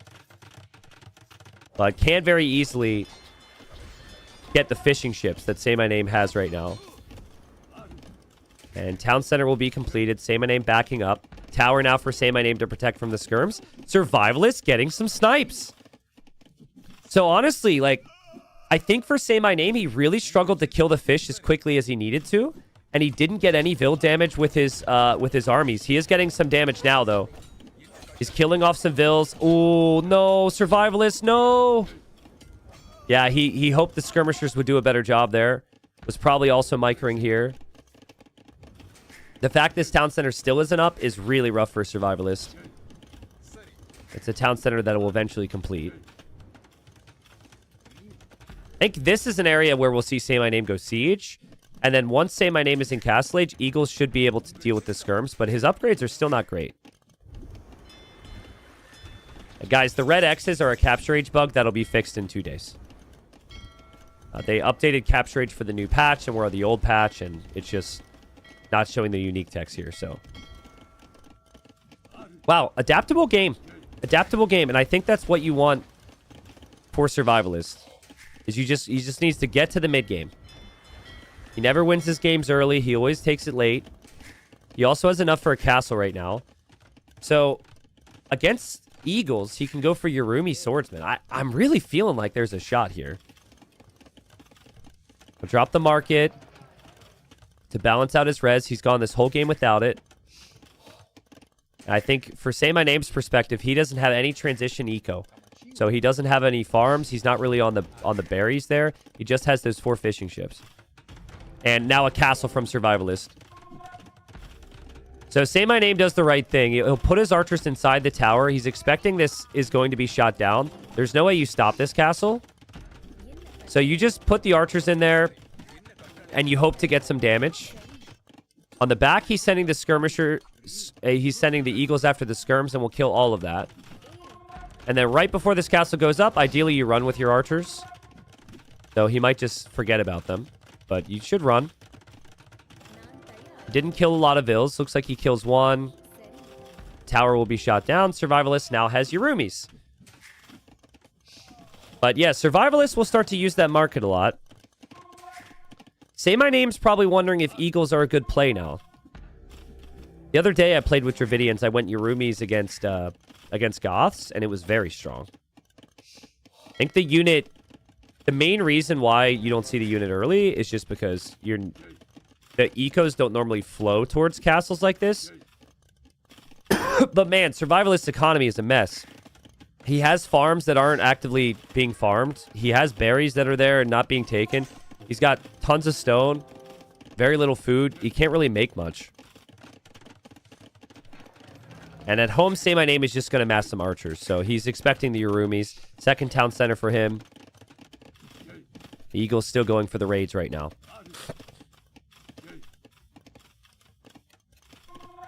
I'll answer the question even though it's been addressed in chat, just because there might be some viewers wondering. And I'm going to be repeating it for the next 2 days. So sorry for those that have already heard it. But yeah, this is old patch. This is not new patch. New patch will be on Friday. These games are being covered as Rex. These games were played, I think, yesterday or something like that. So we will have, I think the next series is live, and we'll have some live sets tomorrow. But Say My Name and Survivalist, very different time schedule to me and the Age of Empires community. So we want the games back to back to back. Survivalist will try and retake water now, which feels necessary. He's going to be surrounded by docks, though, and there will be a 3rd town center for Say My Name, who's starting to get into his groove. Doesn't have that many farms yet. Hasn't killed that many villagers yet, but we still haven't seen many Yurumis. That's what I was expecting for Survivalist. He's already lost water. I would have loved to see him lean really hard into land. The bases are not far away, so if he went Yurumis in siege, he could push the base right away. Survivalist could land a demo here. He does have a demo on the right dock. And there it is. All right, big demo. Could maybe recover on water. But eco count is looking really good for Say My Name. And Say My Name has already benefited from the fish for the most part, I would say. I don't think he necessarily needs to continue to hold water. That said, this map can really be important to have water long term. So it's not just for the eco at this stage. Let's go, mustache boys! Let's go! Look at him go! This is what I should be for Halloween. I probably need to lose some weight, but if you look hard, if you look, you can see they have a mustache in there. I'm not sure anyone at the Halloween parties would understand, but I'd explain, of course. Yeah, Yurumis absolutely wreck the Eagle Warriors. But they're very low HP, so they should be weak against archers. Say My Name queuing in the north still to keep the fish working. In the south, he's getting pressured. Good for him, though, that he snuck his fish to the north, because Survivalist is going the wrong way. The Survivalist building a town center there. Survivalist losing his Yurumis to the archers. These are archers with fletching, by the way. Survivalist doesn't have any blacksmith upgrades. And he goes for a sneak dock, but I mean, just can't really be expected to complete that dock right now. I still think this hill decides the game, or could. This is a very important area between the player bases where there's stone and gold. And it has been far from clean from either player. Say My Name. Would expect the farming eco now. But both players are on 3 TCs. Both players could maybe land a demo. And Say My Name's got 7 archers that aren't even crossbowmen yet. And even if he goes for it, like, Dravidians have faster firing skirms. I think Yurumi and Skirmisher is really good against the Incas.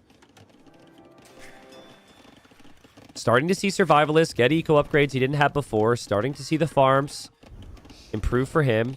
Found a fishing ship snipe over here. KD is even. There is a siege workshop here, though, which Survivalist doesn't see. And so I think his town center will start to get pressured. Sato, it's crazy, right? Sato says, I've never seen Say My Name play 1v1 for the last 5 years, and he is still dominating his group. He doesn't practice at all. He just plays some team games for fun, and he shows up and he's schooling kids. He's like 40 years old, pretty sure he has a family and a job. Say My Name is a true talent, man. It's cool to see for those that have been around for a really long time. Oh, God. Mangonel's at 60%. Mangonel's at 60%. Castle's at 50%. But, guys, we have the push from Say My Name in the north. We've got the castle in the critical position in the south. And I just think Survivalist has struggled to take control of this game. It's just been surviving, right? And if you try and survive, if you can't take initiative, you are going to get punished here. I don't think he even knows about that. So he doesn't see the castle. He's looking over here. And the castle could not be more perfect. I think that might solidify the game. And that would mean Survivalist... I mean, he still has $10 per win to play for. But this would guarantee his relegation, I believe, if he loses this first game. Lots of meaning for Say My Name, as Say My Name wants to be top of the group. The other thing, too, if you watch Say My Name play, is he has a lot of super old tendencies. So there's lots of quality of life features now that, like, kind of automate aspects of the game. But he doesn't use select all hotkeys, or he doesn't use a lot of the things that modern players will get used to. This is going to be disastrous if he chooses to dive. He still has an attack ground hotkey, Survivalist. Yeah, Survivalist knows it's probably bad, wants to fight on a little bit longer here, so... I think it was the set that Survivalist won in bronze to get here was against Thunderbolts. Where he won 3-2, and every single game he was behind, and 3 of those games he was able to come back. And so what I said at that time was, I was like, if Survivalist can work on the early game, he can be a threat, but like, you move up the rankings, very tough to just be behind from, you know, at 10 minutes into the game every single game and get away with it. And that's what at least we're seeing here in this game. Thunderbolt actually ended up making silver as well. And Thunderbolt was also relegated, so maybe Thunderbolt and Survivalist will run into each other in bronze again. That said, you're not, like, getting relegated from silver isn't too terrible. Because you just do the same thing all over again and play a big bronze bracket to qualify. So it's not like you're in a bronze group for a year, and then you have to do that whole group stage, and then you have to get back to silver the next year. You could actually, next season of silver, anyone who's relegated could be right back. Imp is on the way for Say My Name. Survivalist is just kind of chilling here, so... I think being the first game of the series, maybe the warm-up game, seeing as this would mean every game's so valuable for Survivalist, he obviously wants to give it his best shot. But, as I blow my nose here, excuse me, it's not looking good. I don't know. I just find that, at least in this game, I find that Survivalist problems are so fixable. Like, it's there's not a lot to it. So, in round 5, to see this opening is just very surprising. I don't know if on Liquipedia, maybe it'll show if he played this map at all this season. But it was, the opening in Feudal Age was just so weird. No scouting on what his opponent would bring to the table. Very late to gold. Castle's going up for Say My Name. Yeah, I don't know, Sato. I just think, you know, there's those players. There's a lot of really unique players at the high level.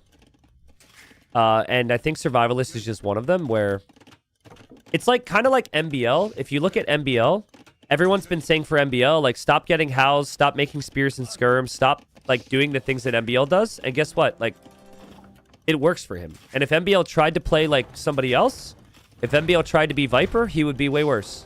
Because everyone has their tendencies, and I think Survivalist falls into that category. So when it works, you're like, oh my god, that's so cool. That's so amazing. But then when it doesn't work, you're just like, well, understandable. So I think Survivalist definitely has to look at the builds and just get a better feel for the Dark Age, really. And no barracks with the Dravidians. He went 2 docks and couldn't even make fire galleys right away. He just really was quite behind from the jump. Did do a good job getting to Castle Age and stabilizing a little bit, but he was never really able to have a lot of army this game. It was a real struggle. He had the skirms, and that was pretty much it. And so games still matter here. We still see more games. I'll double check to confirm that Survivalist is out. However, it's still $10 per win for Survivalist, which is not nothing. And of course, there's the pride on the line. The Say My Name needs the wins to guarantee first place. And even a 2-1 win over Survivalist wouldn't be enough here.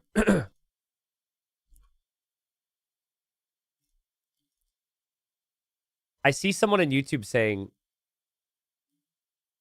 that you should start a pot or a bet for every time that I say ACCM instead of Say My Name. That was one time, okay? One time I said ACCM instead of Say My Name. And the problem was, then my whole chat was spamming ACCM. So ACCM's name was in my head. And then it happened more because of chat, okay? It was one mix-up. If it would have been a YouTube video, I never would have made the mistake again. But then when I got people spamming ACCM, it's confusing. All right? You guys think you're funny. It's not funny. Quick double check of the odds here. Actually, you guys are pretty funny. I mean, you're not funny, I say as I laugh. You're not funny. Okay, so with that confirms Survivalist is relegated. So he's just playing for the $10 per win. There is a $50 difference between being 5th and 6th in the group. So there is that too. But like no survival basically for him. Say My Name with one more win almost confirms he's first. But apparently he would need the 3-0 to confirm he's first place, depending on what else can happen. You know what that means, though? The other 2 players we're not talking about in the group, Chart and You Pudding, whoever wins there is safe, and whoever loses is relegated, which is super fun. Even though it's a playoff 3, it feels like a best of 3 at that point. All right, so it maybe hasn't been the cleanest openings from Survivalists in some of these hybrid maps. And sure, maybe he's relegated, but he's going to give us one final show here. And he loves closed maps. He's very good with closed maps. He's very good with the extremes, which Bypass can have. What I like about Bypass is you've got the opening through the middle, so if you wish to be aggressive there, you can. And you also have the areas on the outside. So, Vietnamese for Survivalist. Strong economic civ, very adaptable civ. You can play it many different ways. But I think you have to play in a way that stops the Spanish from doing what they want here. The Spanish are they're just strong if they get to conquistadors. And yes, technically, the Vietnamese are one of the best civilizations to stop it because they have the Imperial skirms and they have the rats and archers. But skirms cost resources to upgrade, and skirms you need a lot of, and conks and low numbers can end the game. So what I would do is I would go Tower Rush. I would go fast feudal with Vietnamese. I would go Tower Rush. I would try it. I would Tower Rush and adapt. And basically, you hope you find the stone. You hope you kill some vills. And at the very least, what you do is you slow down. You even push back the position of the castle, right? If you push this area on the front, the castle probably goes right in front of his town center. So Tower Rush, behind it, stone wall, double layer. So when the conks do get through, they need rams and petards would be my play. And so far, I think Survivalist is thinking the same. But if there is one build that Survivalist really likes, it would be the fast feudal eco upgrade build. I think that's fine. I mean, there's nothing wrong with it. It's certainly very good with the Vietnamese, but that does mean that if Say My Name just goes for fast castle, that Say My Name will probably be getting to the castle sooner rather than later. Now, Say My Name also is a good tower rushing civ. Spanish do build faster. And so old school players used to tower rush with Spanish because it would put you onto stone really early on into the game. and you also take the map control so you can get a castle position. So I'm seeing 2 on wood for him. I'm seeing 2 on wood for Survivalist. If I had to guess right now, I'm saying they're both going feudal age. Yeah, any questions, guys? Anyone want to say hello? Now's the time. I feel like I haven't done that today. Thanks again, everyone, for being here. Support's been unreal. To have the viewers we do for Silver is so sick. You have no idea how motivating it is for me. Honestly, if the viewership was rough right now, considering I'm sick, I probably would be feeling pretty bad because I want people to see Silver League. We put in some extra time into the calendar to show silver and gold, and we'll get to the playoffs there. And obviously we have platinum, but thank you. What's up, Boomer? What's up, Hyper? What's up, Arbase? Arbase, this game is pivotal. Yes, pivotal. What's up, Ram? Welcome. I'm not that sick, but I'm starting to get a cold, you know? Which my fiance said last night. She goes, I'm like, man, my nose is running. I'm sick. She goes, that's not sick. So what do you guys think? Is nose running sick? I think that literally means you're sick. There's degrees of being sick, but that means that something is somewhat compromised in your immune system. Otherwise, your nose wouldn't run, right? That's like your body saying, get ready, you're about to be sick. It's sick, but not sick. Okay. Yeah. Yeah, so it's not too bad. It's not like I'm pushing through 104 fever or something like that. Well, say my name's on stone.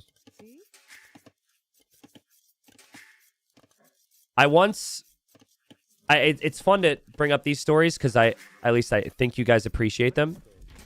So back in the day, Incas had this bonus where your villagers were affected by blacksmith upgrades in feudal. And there was a build order which was called the Noboru build order. And Noboru was this like 1600 player who developed this build where you go fast feudal and you research wheelbarrow so your vills are faster, just like ever so slightly faster. And then you get armor and you vill fight in Tower Rush, right? Anyways, this was like 2017, so 9 years ago. Surprise! Survivalist! Oh no! Oh no! Don't! What do you do here? Uh-oh! Uh-oh. Okay, the gate closed. Anyways, to finish the story real quick, as Survivalist almost had a panic attack, I played him with Incas. Back then, there was lobbies, right? So you just join the lobby of the player. I played him with Incas. I crushed him. And he was like 400 elo higher than me then. We get back in the lobby. He says, go Inca again. And then I did it again and beat him.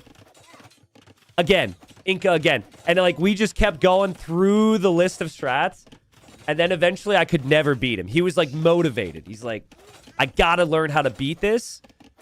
And he actually had Spanish, which is what made me think of it. He's super good with Spanish. You get to Conquistadors. And then things change. Man, Survivalist is... He's going for Stone Gates. I don't love Stone Gates if you need an additional defensive tower, but other than that, this is all right so far. He got his eco upgrades in. He should send more villagers to stone for future towers. I'm hoping that Say My Name knows you can't build in the very middle. This is the quicksand area of the map, which doesn't actually act as quicksand, but... Honestly, I mean, the tower rush is not going to progress any further until Say My Name starts to shoot down the tower and then Survivalist runs out of stone to repair. It's going to take a long time. I think Say My Name will eventually create some problems, but this is where Survivalist shouldn't have gone Stonegate. Maybe he didn't have the res, but if that's 2 Palisade gates, he has an extra 40 stone to repair right now, which gives him more time. But stone is a really valuable resource. And now, Say My Name is getting fletching and will start to shoot his tower down, and now he's panicking. And now he wants to go archers. I'm not sure I'm in love with it. Archers and your own towers, I can get on board with. But this really just comes down... Ooh, the scout went down for Say My Name. That is not good. There could be a lot of activity on the sides. But for the archers to have any benefit, it feels like you would need your own tower to be up. Nessox, thank you for the prime. Cirrus, thank you for the prime. But once this tower's down, another tower goes up for Say My Name. And he can see the gold right there. And this next tower would also deny 2 farms as well. Survivalist. Just go to stone, man. You build the first tower. You send a couple vills to stone then. You have good eco upgrades with Vietnamese. It's very adaptable. But now we're panicking and going like crazy amounts onto stone. The farms on the front he placed because he probably thought it was fine when it wasn't. And now he can't even take those farms. This is, ugh. It's just, we're 13 minutes into another game and it doesn't seem super close. Having said all that, every time I look back at Say My Name's eco, I'm always expecting a little bit more. He doesn't have any farms. He's actually building an archer range. So I think he's thinking about maybe going for some archers with Spanish, which I guess could work in Feudal Age. Well, I think Survivalist will probably survive. He's getting housed. He has archers. His market will not go down because he can counter tower this. That's okay. Maybe it's fine. His food eco looks horrible. The food eco is a little bit better for Say My Name, but it's not that much better. And Survivalist has the more adaptable civ. He's the more economic civ. And yeah, the archers are very helpful now. So, what elo are these guys? Say My Name never plays 1v1s. I think even still, he's like 2,400. Survivalist, 23, 2,400, depending on the day. But yeah, it's going to be archers inside of towers for both, and then repairs, just to hold the map. But wait, why are we not... Put the archers inside the tower, dude! Ah, man, this must be nerves. The whole part of the build is you don't want your villagers idle, so you put the archers in there. Okay, there he goes. Man, there's more idle time for Say My Name, but he also has 2 towers focused on one right now. Because this tower and this tower range. And more archers are going to be going forward. Meanwhile, it's the eco behind that's important. Are they adding farms? Will they use the market? For Survivalist, he still can't take his berries. For Survivalist, he still doesn't have fletching. And of course, for Survivalist, he doesn't have as many farms working. T90 sounds like a disappointed dad. Yeah, it's just, I have very high expectations, right? Guys, there are players in Silver who have done maybe 15 to 20 practice sets. And play all 3s. And then you have players in Silver who just show up and YOLO it. And one of them is Say My Name, and he's gonna go gold. But, like, there's just a massive discrepancy at times between prep. And so there can, particularly in Silver... I think there's arguments you shouldn't even prepare as much as these guys are for Silver. Like, it might not even be worth their time, but it's like they don't think about it that way. They want the moment so bad. I think Survivalist is holding this. He kills 2 vills. Yeah, Sato is right. It's pure passion for it. Yeah, you've defending the area okay so far. You have archers to actually counterattack with. Maybe he's going to take the res out here, which is why Say My Name losing that scout earlier was so bad, because you'd be able to see all this. The score will be really high for Survivalist because he can scout the whole map. And he's holding. So, I think I've seen Survivalists in these positions before. Okay, whatever. He's housed. He can fix that. He can use the market, and after he uses the market, he can get to Castle Age at a reasonable time. I think he's okay. At what elo does the elo not matter anymore? That's a tricky question. I would say 2,300. Because, like, once you enter a tournament, it's a completely different world. But, like, still, in general, a 2,300 versus a 2,600 player, typically in tournaments, the 2,600 is always preferred. So, I don't know. It depends. The Survivalist has the food out here, which must be so nice because it's so peaceful out here. And no player is ever going to complain about having a score lead like this. The only thing that's weird about this situation right now is the position. So you cannot build on the quicksand terrain. But you can build in the opponent's base. So it sounds weird, but Say My Name might actually delete his towers and drop his castle here if he makes it to Castle Age. And if the castle goes up there, that's panic time. Survival is still no counterattacking with any army or anything. Say My Name has lots of smooth farming eco. He's using the market. He's still just staying super consistent with the push here. What about a 2600 versus 2700 elo player? That's the thing. It depends on the players, right? Like, Duduju is 2200 elo and he made Gold League beating a 2700 elo player because he, like, doesn't give a crap about ranked. Elo is Arabia and maybe Arena at a high level.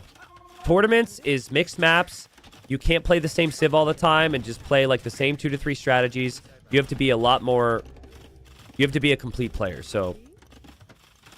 It just really depends on the individual. Some players are overrated, some players are underrated on ELO compared to their tournaments. And that's what the perspective I try and bring to you guys is what the players are good at and what they're capable of. In Survivalist's case, he's definitely a player who is maybe his like ranked ELO is maybe a little inflated. And Say My Name's the opposite. He barely plays ranked and doesn't give a damn. He just plays team games. So yeah, it depends. My capture age is bugged, so if you see the red X's, that is... They do not have the technology's missing string. That bug will be fixed in 2 days. So, I'm still really fascinated by this, because if Say My Name ever leaves his base, Survivalist is out here, and Survivalist could get so much damage. And Say My Name doesn't have enough stone for a castle yet. The archer defense from Survivalist was perfect. And also, the archers for Survivalist actually scale. You can get crossbowmen. So, I like this for Survivalist. I like the second TC. I think you should drop a castle right where these farms are. Delete the farms. Drop a castle there. And then you have good economy. You have a castle on the front of your base to protect. I swear, Say My Name... He's going to run into... Survivalist. Look, he lost his scout. He's gonna go this way? Bro. He's gonna drop the castle on the side. You can get Bodkin at least for the towers. And Survivalist is losing track of this. The towers are still really important here, guys. Ooh. That's actually really good for Say My Name. Survivalist built outposts here. He brings any army, these villagers die. He's got to get the army out there. But he also has to focus on the front of his base. Villagers are just over there on the stone. Guard tower upgrade for Say My Name. And there's the castle for Survivalist. Okay. Yo, thank you, Johnny Gamble. Appreciate it, man. Thank you very much. Like I said, I have a lot of extra passion towards the silver and the gold players because I play them and see them all the time. And I know how good they are, and nobody ever gets to see them. So, to have people watching this is sick. Say My Name could still castle drop the front. But I think if you see outposts here and you know your opponent's on archers, you need to protect this area. Town center or castle here. I don't think Survivalist sees any of that, guys. He's not noticing those villagers are out there. I think he's really worried about this. Rats and Archer is a great unit for him. So I'd be okay with that. Survivalist with the better eco. A lot of that is the Vietnamese Civ. Is he going Imp? Wow. Okay. Well, Imp would be really good if Say My Name builds a forward castle. And here comes Say My Name. Oh, dude. Yeah, Imp is so good in a castle v castle fight. But if Say My Name just built a defensive castle and sent army this way, it's a completely different game. Archers are coming that... Bro, no way. Oh, my God. Oh, my God, dude. Guys, he has outposts there. Surely he's going to cancel that. Survivalist sees it. Okay, he just noticed. Oh, no way. The archers are on the way. But he's really undecisive right now because now he's got to go castle forward. So I thought he was going castle forward. He had 2 groups of villagers running. Oh, this is so good for Survivalist. Let's go Survivalist. And Remember, more drama in the group, right? Because Say My Name, if he doesn't sweep here, he's not guaranteed first place. And that other series that we'll see will matter. Hold the gate open, Survivalist. Hold the gate open. Let's go. Say My Name is so screwed here. This is over. Again, I think you could see the nerves. You could see the shakiness from Survivalist at times, like with the Archer scenarios, just the initial reactions. But if he could just stay in a game, he's very adaptable, very strong. And when he's an imp, he can simply make trebs to take down this castle. There's no defense here either. Like, okay, there will be a mangonel, I guess. Smart from Survivalist to take the gate, because when you go in, you want to be able to escape. So now he can just freely run away. And he'll see the mangonel. He just backs up. Yep. I'm wondering what Say My Name does when he sees him. Because this is bad. I'm very curious on his level of fight here. Okay, stays in the game as you would want to see. But good luck, dude. Good luck. I think he was never expecting Survivalist to go Feudal Age. If I was playing, I probably would always predict Survivalist to do that because I know he likes the fast Feudal builds. But he thought that it would be a fast castle from Survivalist and that the Tower Rush could do a lot more. In the north, we have a Lion attacking an Archer. So that's what Say My Name has to look forward to. I mean, you need to get rid of this castle, and you need to get rid of that Treb, and then it's a different game. The eco is still really weak for Survivalist. But how can you do that? Ugh.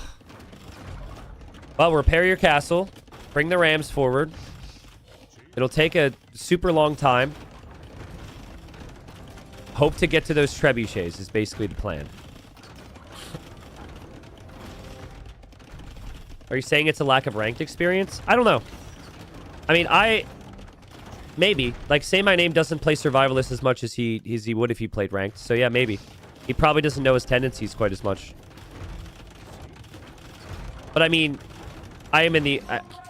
I got to talk to players after this season, and ask them if they listen to my cast and my assessment of it. Because I sometimes think I'm actually too critical now. Because if we're talking about a full-time player, it's different. Top 10 player, top 16 player, it's different. But, like, I'm a full-time player and a full-time viewer. I know these tiny little details. I think there's a little bit of surprises for some of the Silver League. Survivalist can kind of chill here. He can use his trebs against the towers. Say My Name is going to back up. Say My Name will convince himself that he's ahead in eco because his opponent went imp. That's not even the case, though. So this is bad. You're down in age and down in military and down in technology. But I still think that Say My Name losing that scout changes this game. I think if he knew Survivalist was on the outside, he could have been proactive to do something with his archers there in Feudal. He would have never considered the castle on the left, and then the middle castle wouldn't have been so late. So there's a lot of things that come to my mind that could have maybe gone differently. With Bracer being in, Survivalist is confident. And Bracer and Chemistry, crossbows could just shred Siege. And Conks. And Survivalist is coming through the middle. This is over. Very over. What's up, Nihil? Thank you for the 20 months. Survivalist played it like a home map. And played it how the map was designed, right? Used both sides. Had the experience. Some people get stuck in Castle Age forever against the fast imps. Actually went fast imp himself. Now is adding the economy. Makes game 3 very interesting. Because Survivalist will get momentum. And maybe a bit of a feel for the series.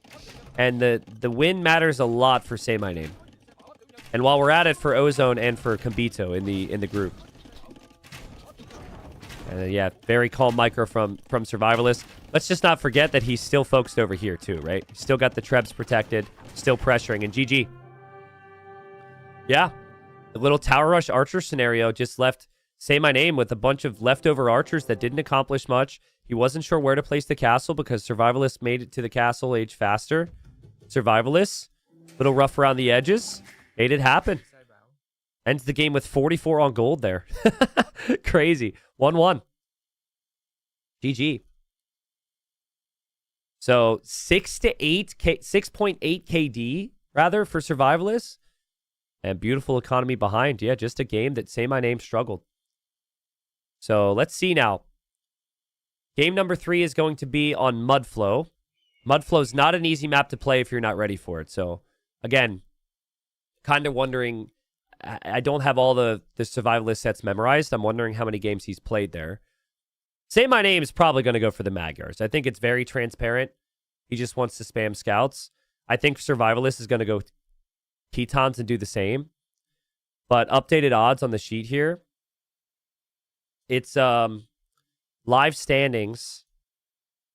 10 wins for Say My Name. So remember, if Kambito ties him, Kambito will win the tiebreak, I believe. I guess that's only the case if Say My Name still has more set wins. So even that kind of depends. So if Say My Name wins this next game, Kambito would need a 3-0 to get first, which is huge for Say My Name. But if Survivalist wins this next game, Kambito needs 1 win to get first. Damn. Like, this completely changes the Ozone Kambito series. Say My Name needs to win. He needs to win. It's his home map. It's going to be his #1 pick. He's got to get it done here. But there's a pretty dangerous Civ on the other side as well. So, let's see.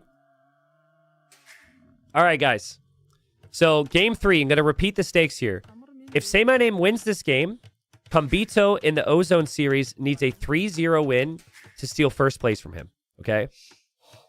If Say My Name loses this game, Say My Name... then Kambito only needs 1 win, so he can lose the series 2-1 to Ozone and get first place. First place is auto promotion to gold, auto entry into the 25K league, where even if you lose every single game, you still get a lot more money than silver, which is only 10K. Now, if Say My Name were to not get first place, he would fall into the playoffs, so he could still get to gold, but he would have to play a best-of-7 playoff against another player. So, yeah. What's easier, winning this game against Survivalists or winning a best-of-7 against another player in a group when all the groups have been very strong? What do you think? I would say probably winning this game against Survivalists, but Survivalists proved in the previous game that he's capable, and he's got a really good civilization to work with. So we've seen some nerdy little builds on this map with early barracks and militia. Feels like both players are going to play this the old school way. I say old school, it's kind of, you know, what I wanted the map to be. Very open, very scout heavy. I think Say My Name's just looking for a good wood line. Can sometimes be pretty hard to find on this map. Remember, it's double berries, and Survivalist gets housed. He forgot a house. Freaking Survivalist, man.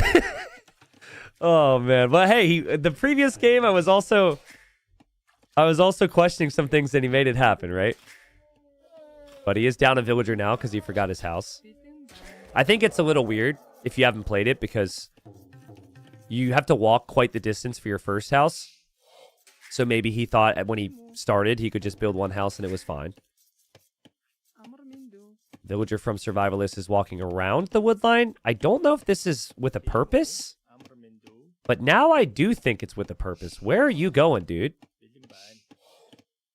Where are you going? He's clearly going to try something here.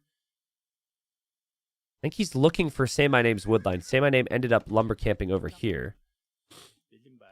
But that is a villager walking, which means the villager is not working. But could the sneak maybe do something? Actually, you know what I think happened? He got loom, which he considers a waste. He now wants to use his loomed villager and his scout to kill a villain on the woodline. That's what this is. And he's going to get housed again. Bro, he's going to get housed again in Dark Age. Survivalist, my guy. Dude. All right, so he's going to be down like 2 vills because of not managing the Dark Age. Maybe a vill and a half because he forgot the house. Okay. But there's 2 vills there. They're unfortunately for him walled in. But Say My Name didn't fully build them. So if Say My Name were to notice this, Say My Name could just always boop those palisades and keep the villagers safe. Say My Name. Doesn't notice it. Doesn't notice it. Survivalist wants his revenge. I say revenge. Survivalist is trying to make up for the loss, and it's actually going to work. It's actually going to work. It would have looked so foolish if it didn't pan out, but that will be 3 villager kills. Wow. And there's no Civ bonus at play here. There's no Civ bonus at play. It is literally just Survivalist screwed up, and he's like, well, you know, let's try something. We're relegated anyways. That was so good. And that could be the difference between getting to gold or not for Say My Name. There's crazy significance. He was going up really quick. If you go up really quick and you take damage, even just villager inefficiencies, it's horrible. He's not going to be able to afford anything. He's 14 vills on the way to feudal. And Survivalist is just going to be happy to lose these houses here. Watch Survivalist get housed again. My God, dude. Oh, it's so infuriating to watch this guy. It really is. He's housed again because he factored in the forward house into his build. My God. Okay, but he's on the way to feudal. This whole eco is crap. It really is. But Say My Name doesn't know that, all right? Say My Name doesn't have to know.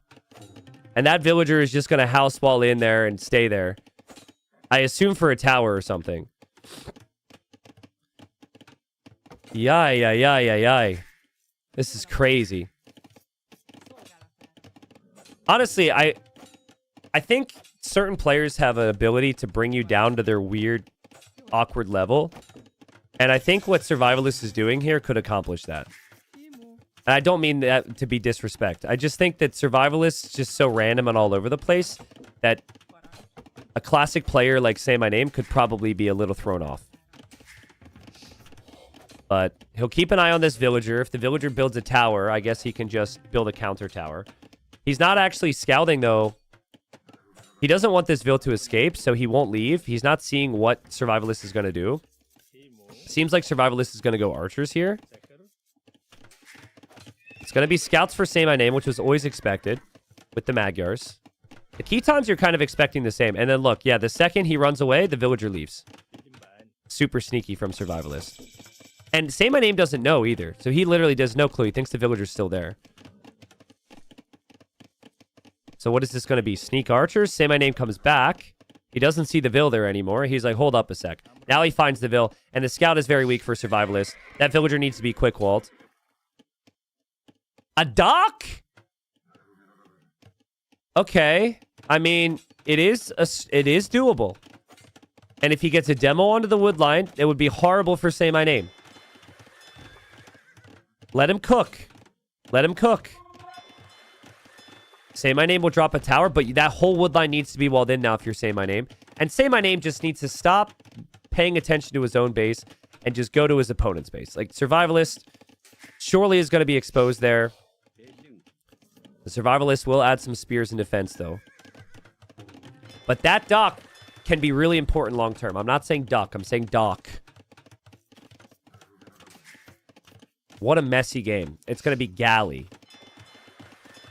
If you mass multiple galleys, it can be pretty strong. So, long-term galleys can actually be the play on this map. Nice quick walls from Say My Name. Or, sorry, from Survivalist.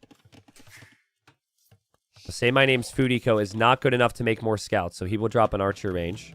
He does know about the wood line there, so he could also build a sneaky dock, but he's just getting a feel for the situation, wants to see what the eco looks like for Survivalist. And the eco for Survivalist is just 1 pasture and then 9 villagers on 1 berry bush.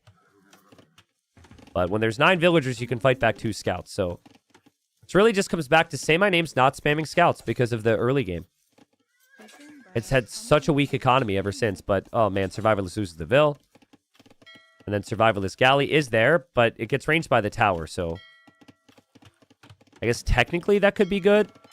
Long term, Galley's have pretty high pierce armor. Take a shot every time Survivalist gets housed. Just kidding, don't, because you guys might die of alcohol poisoning. He gets housed again, but this time he builds 2. That's improvement. That's good. We've all been there. You just have moments where you're getting housed and you just build 1 every time. And then the 3rd or 4th time you get housed, you're like, I hate this. And then you build more. I'd probably build like 4 of them with how this game has gone. Say My Name sneaks up a dock, and I assume his plan is to mix in some fire galleys. Still a very close game. I know that I've been making some jokes and having some fun with this, but it's because it's content, and this is really an important moment for Say My Name. I don't know if he's here right now, if Ozone is here. But I have Kambito, who's going to play against Ozone in this group. I have him as my favorite, because the last time they played, Kambito won 3-0. Ozone is my friend, so he will hate me for that, but that's just the truth. So, with that in mind, Say My Name losing this game, Kambito just needs 1 win in the whole series. Say My Name wins this game, Kambito needs 3. Huge swings. Huge difference. Both players lose some archers there, but more importantly, Survivalist loses. Oh, no, he's going to lose multiple. And he doesn't have a spearman here. He doesn't have the spearman there. He's microing with his vills. This is super messy. Honestly, kind of made it work, though. Kind of made it work. Not too terrible. Say My Name will make the fires now. The galleys... Where did the galleys actually go? The galleys died to the tower while that was happening. So both galleys went down. Man, their economies have seen better days, guys. I think Survivalist has the better eco. Because I'm actually seeing pastures, which of course is like their equivalent for farms. I say that and all these vills are just now going to need to walk over here. And Say My Name is dropping the farms. I don't know.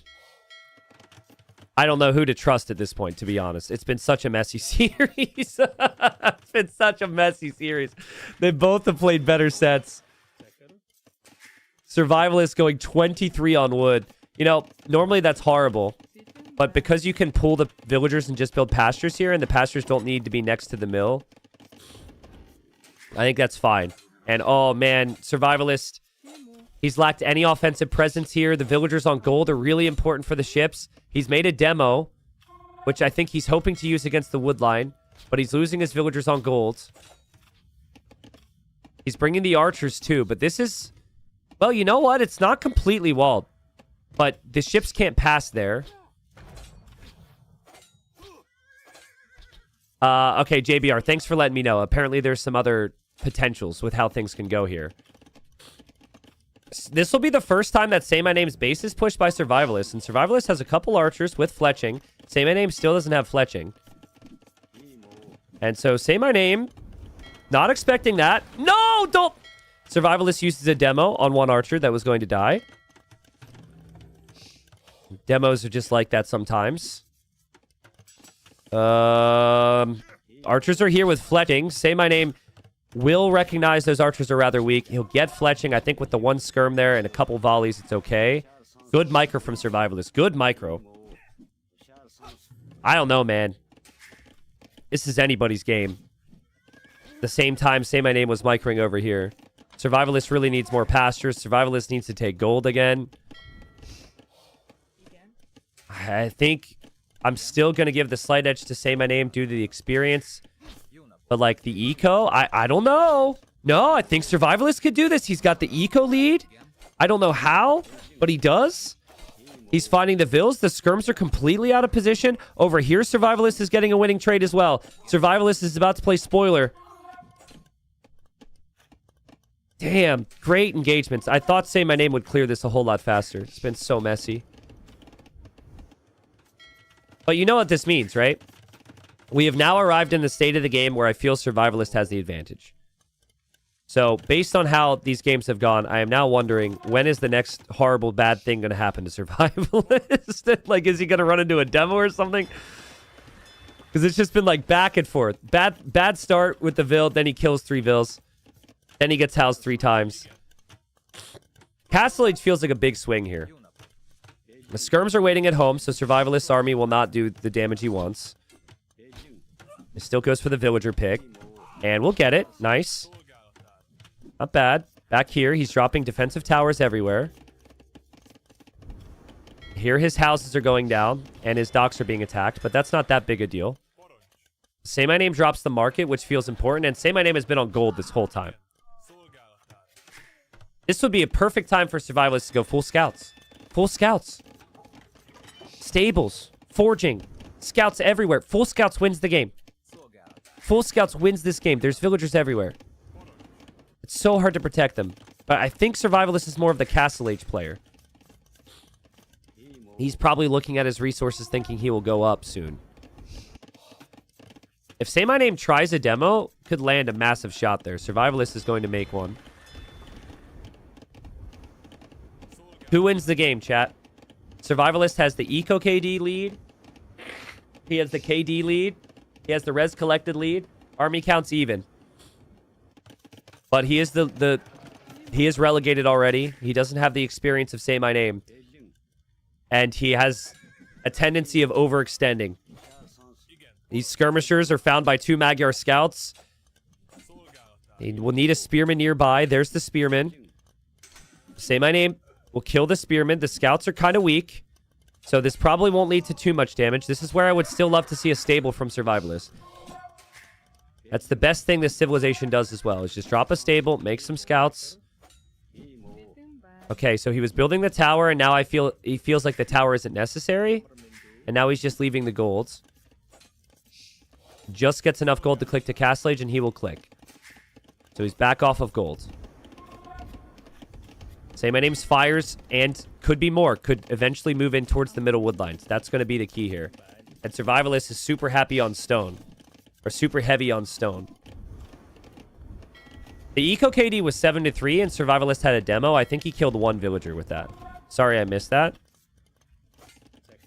I think Say My Name's Eco is looking very nice now. He's got every resource. Lots of farms. He needs to click up. But I could still see him getting some value from these scouts. To any Survivalist fans out there, how much elo do you think he would lose if the market didn't exist? Same question to Doubt fans. But, like, Survivalist is real extreme, man. Like, he's just like, who needs gold? I'm just going to use the market. They both have... Say My Name's used the market more than him. What am I talking about? Let's be real. Everyone would lose some elo if they couldn't have a market. So I guess the plan is to build a castle and play into the infantry unit, the Li Daos. So maybe Li Dao and adapt. But the wood situation is getting pretty brutal here. The scouts can also just run around into the wood line. Scouts can also just attack the fire galley if you want to do that, which he'll do. Say My Name will see Castle Age, and he's probably going to be really confused to see a castle. This is what Survivalist does. He just hangs around. But okay, the Li Dao, I know there's not a lot known about it, but it's good in melee engagements. So you need to play Cav Archers now if you're Say My Name. Now, does Say My Name know that? I have no clue. Is his eco set up for that? No. These vills need to get pulled to wood if he's playing Cav Archers, not reseed the farms. So I don't think he's aware. Survivalist will lose a vill there. And now Survivalist can town center the middle wood. And he still always has the option to move out to these different golds. Oh, he knows the map, but he's just missing that gold. He's searching for one right now. This is so crazy, dude. I would like to see Survivalist play super heavy eco and just sneak docks at this point. I don't think you need that many Li Daos until you see army. His pastures have all expired, so he needs to stabilize that, but let's see what the choice is for Say My Name. He will go for light cap for now. Okay. But imagine your eco's completely safe because you have the castle protecting you. He does find this gold, so that's nice too. And then this can become a bit of a water map for wood control. I guess if the opponent already has so many fires, though, it doesn't feel very strong. And yeah, the Li Daos are, as Dad Gum in chat put it, I think they're secretly OP.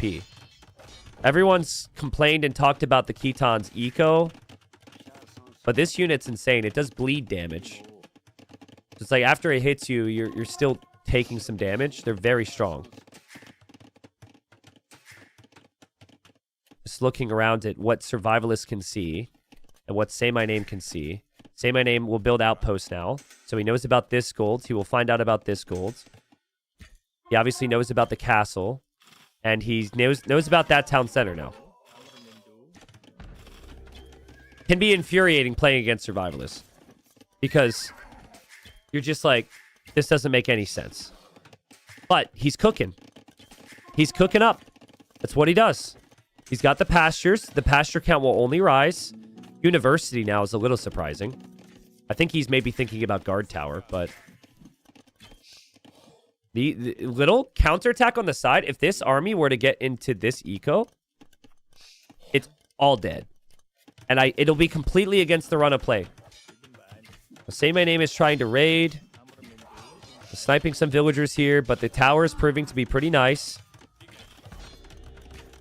I think you could argue it's a little unnecessary, of course, but it just kind of is what it is. It's all about vibes right now. All about adapting. And the cool thing is that Survivalist he got the second upgrade on the pasture as well. So these pastures will last a really long time. Say My Name has been very late to eco upgrades today. So he doesn't have Bowsaw. He also doesn't even have, he doesn't have Heavy Plow. Or Wheelbarrow. And Survivalist will drop a tower to defend. Here comes the counter-attacking army. Guys, this is so random. I experience this a lot. He attacks so much later than other players. And with such weird armies, you're just, like, never really thinking about it. And so even if you hear the attack noise, you don't look. Because you have a flow to the game as a player. Wow, what a reaction. What a reaction. That's crazy. He didn't even get attacked. Well played. He might bring a lot of his army home. He still has the light cav here and the cav archers here to harass. But this is where I like heavy cav archer, I think. Or long-term heavy cav archer, but... Cav archers are a range unit. Survivalist doesn't have many skirms. But yeah, Survivalist might be the only player you see research Squires and Ballistics at the same time. Just like two different frames of thinking. Neither of those upgrades benefits the other. But guys, 1 Li Dao is better than 5 Li Dao, apparently. The sneaky Li Dao into the farms is working out.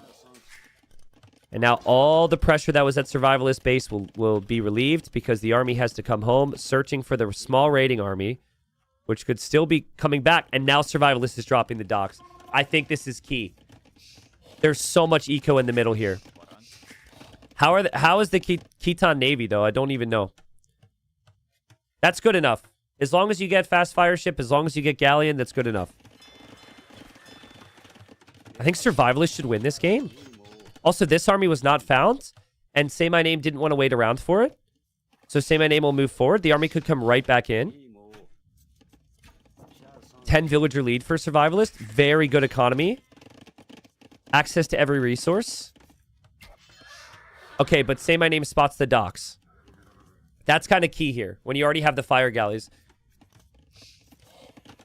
It's awkward to think about, but I think docks over here would have been good. And oh my god... We have a castle drop coming. We have a castle drop coming, and Survivalist is making demos from his docks. There's the castle. This is to deny Survivalist wood. And just cut him off from advancing this way. That would be a really good castle. Especially because he has Bodkin. So with Bodkin, you're going to range the tower in the town center. You're going to range a lot that comes through there. The army's back. The sneak attack is back. More value from the sneak attack. Say My Name will actually clear it this time. And then the demos for Survivalists are kind of off doing their own thing. And he will... Okay, that's worth it. Demo a Mangano. But the castle's up. I don't know if he saw that, guys. Did he see this? He sees it now. What is Survivalist military going to be? I thought it was going to be Lidao's. He didn't really commit. I thought it was going to be Navy. He didn't really commit. I still like the Navy approach, but maybe Imp is the play. Against the forward castle... The number one thing you want to think about is Trebs, and there he goes. On the way to Imp. Such a weird game. But that's just... That's what makes it so special here at times. The players don't have the consistency or experience. I think Survivalist... He's not taking any eco damage, right? His Treb will be protected by his castle and his town center. It is weird. I don't know what army he'll want to make. I'd like him to commit to something, but I don't even know if he needs to for now. It only changes if Say My Name starts to find the left side. If Say My Name could pressure this, he would shift over here big time. And that knight just randomly patrolled to the left side was a little too early. If that knight just sat there, that knight would be killing those villagers, but Survivalist will get that gold. The town center could be found, though. So the knight found that. I think Say My Name might go for another castle. But he really needs to spend some time fixing and balancing his eco. Pastures are nice because you don't... On this map, it's hard to drop off farms at your TCs. So you could just kind of plop them anywhere, and that's what Survivalist has been doing. Survivalist dropping more towers. Survivalist about to be an imp. Say My Name nowhere close. And Say My Name coming for another forward castle. It feels very reminiscent of the previous game. 2 castles. Actually, was that game 1 as well? I forget. But it's multiple castles directly next to a player who's about to reach imp, which isn't what you want. And those Li Daos are ready as well, so they might be able to deny that castle. So he backs it up. Okay. Knight will find some damage. But there's been so little damage applied from Say My Name against Survivalist Eco this game. So little. Survivalist has just found the way, a unique way to position his eco. And now he's an imp. Okay, so this castle doesn't hurt you that much. I think you just let it happen. You go for this castle because you want the middle woodlines. Say My Name is coming to the left side. He's going to go for another castle. In between both of those town centers. Oh my god. Survivalist has all of his focus at home right now. Will he notice that? Survivalist getting siege engineers for his trebs. He has his Li Daos protecting the trebs. So they're in range of being able to get to where they need to. But will he even notice that? It feels like he's shifting his army over this way because the cav archers and the light cav. And now the castle from Say My Name's on the way up. Survivalist needs to notice that. If he does notice it, it's okay. He can deal with it eventually. But if he doesn't notice it, he'll lose a lot of vills. Okay, he's noticed it. I think he might just run this way. I don't know what you do with these villagers now. Say My Name still has the light cav and cav archers, though. He's coming over to the left side as well. The Li Daos can't fight underneath castles. Say My Name realizes that. And Say My Name, it just clicked in his mind. He's like, oh crap, I'm missing some eco upgrades. Let's get that. And let's hunt these villagers down. He knows those villagers have to go somewhere. Oh, Survivalist! Oh, God! It's 22 vills. 22 vills. Say My Name is buying himself time with the castle repairs. Survivalist needed to at least stay in the town center for a little while. Wait for the army. Oh, God. Oh, God, it's a massacre. He's losing his town centers there. He could still be raided. He still hasn't taken down the castle. He's trying to go War Galley now. There's a ram here. His Li Daos need to be here. They're so slow. I think if Survivalist just played Light Cav, he'd have some mobility and he'd be okay, but Survivalist noticed it. Okay, he sees it. But this is getting out of hand fast, guys. Yeah, definitely the eco upgrades clicked for Say My Name. He's going through all the military and eco upgrades he can think of right now. Survivalist is making cannon galleons, though. And he does have war galleys with Bracer on the way and ballistics, which can beat units like land units. So I know it looks bad for Survivalist, but I think it's still doable in a weird way. I just do not know. What a game. Say My Name will click Imperial Age. Say My Name will slaughter more vills. Yikes. Yeah, that's the issue with turtling for too long, right? And that's the issue with reacting all the time, is your opponent's going to eventually find an avenue to get the damage. We checked the Khitan Navy earlier. What about the Magyar Navy? I think they get Galleon. They get Galleon and Fast Fire Ship. But I think Say My Name just needs to try and play the sides with a mix of some fires. Like, just keep raiding the right side and the left side. He's got outposts now, so he's pretty clued into where Survivalist can go. Survivalist does have the Elite Li Daos, which should be able to clear this.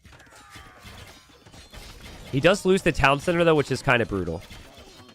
And it's not a unit that's stellar against cav archers, so he's probably worried about that. But there goes ACCM massing the war galleys as well. He is housed at the moment, and that's going to get even worse because his castle is going to go down. He will have 0 castles. This will be almost a castle-less game. Did I say ACCM again? Guys, that's chat's fault. Somebody brought it up on YouTube earlier. It's obviously Say My Name. That's not even funny. No disrespect intended to say my name. Survivalist.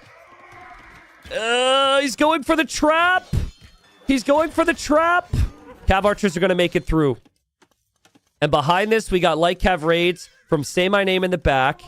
He's still using the mobility of the cav archers.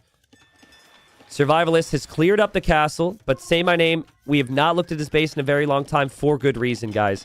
His eco is flowing. There's no damage. Survivalist just so defensive, and now down to 85 vills.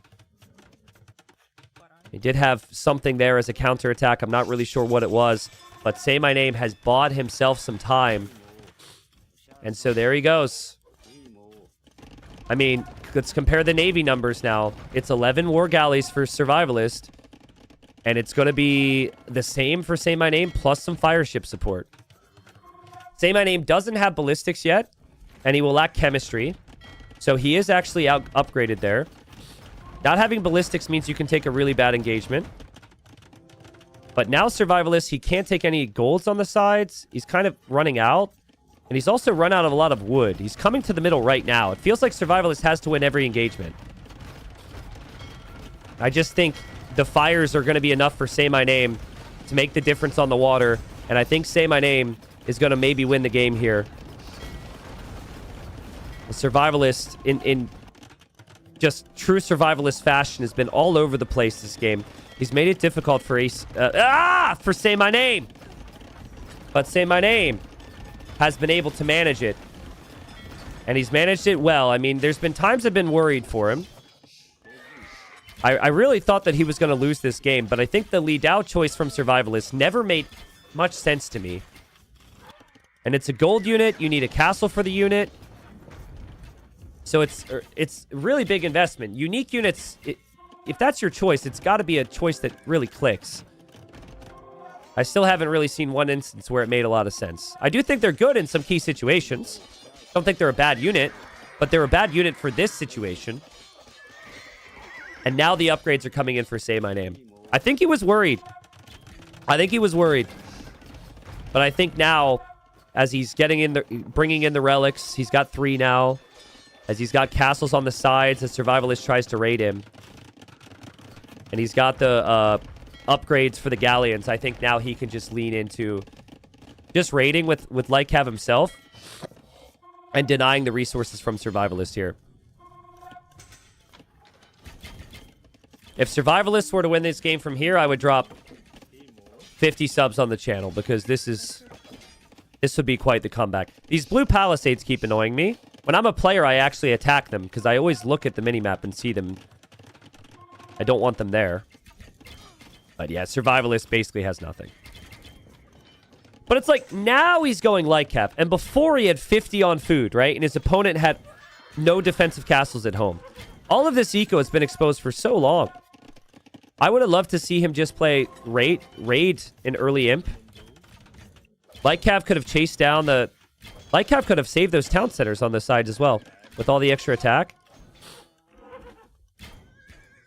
This would be the last game in Titans League Silver for Survivalist.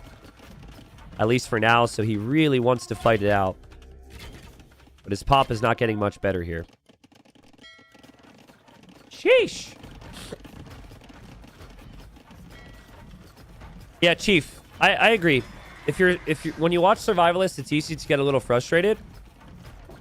Just because of how random things can be, but also it's hard not to appreciate that, because sometimes that randomness can be really exciting too, right? Like I said earlier today, there's just a lot of players like that at different levels at the top. MBL is a player at the very highest level who does some random things and he makes it work, and people love him for it, but then there are times that randomness just looks very foolish, so... left side, Say My Name's Cav Archers will go down. It's probably busy. Survivalist is building a tower to protect a bunch of stumps there. But that's something at least. And Survivalist will take down the castle too. Sorry, I'm blowing my nose. I'm getting a cold, so...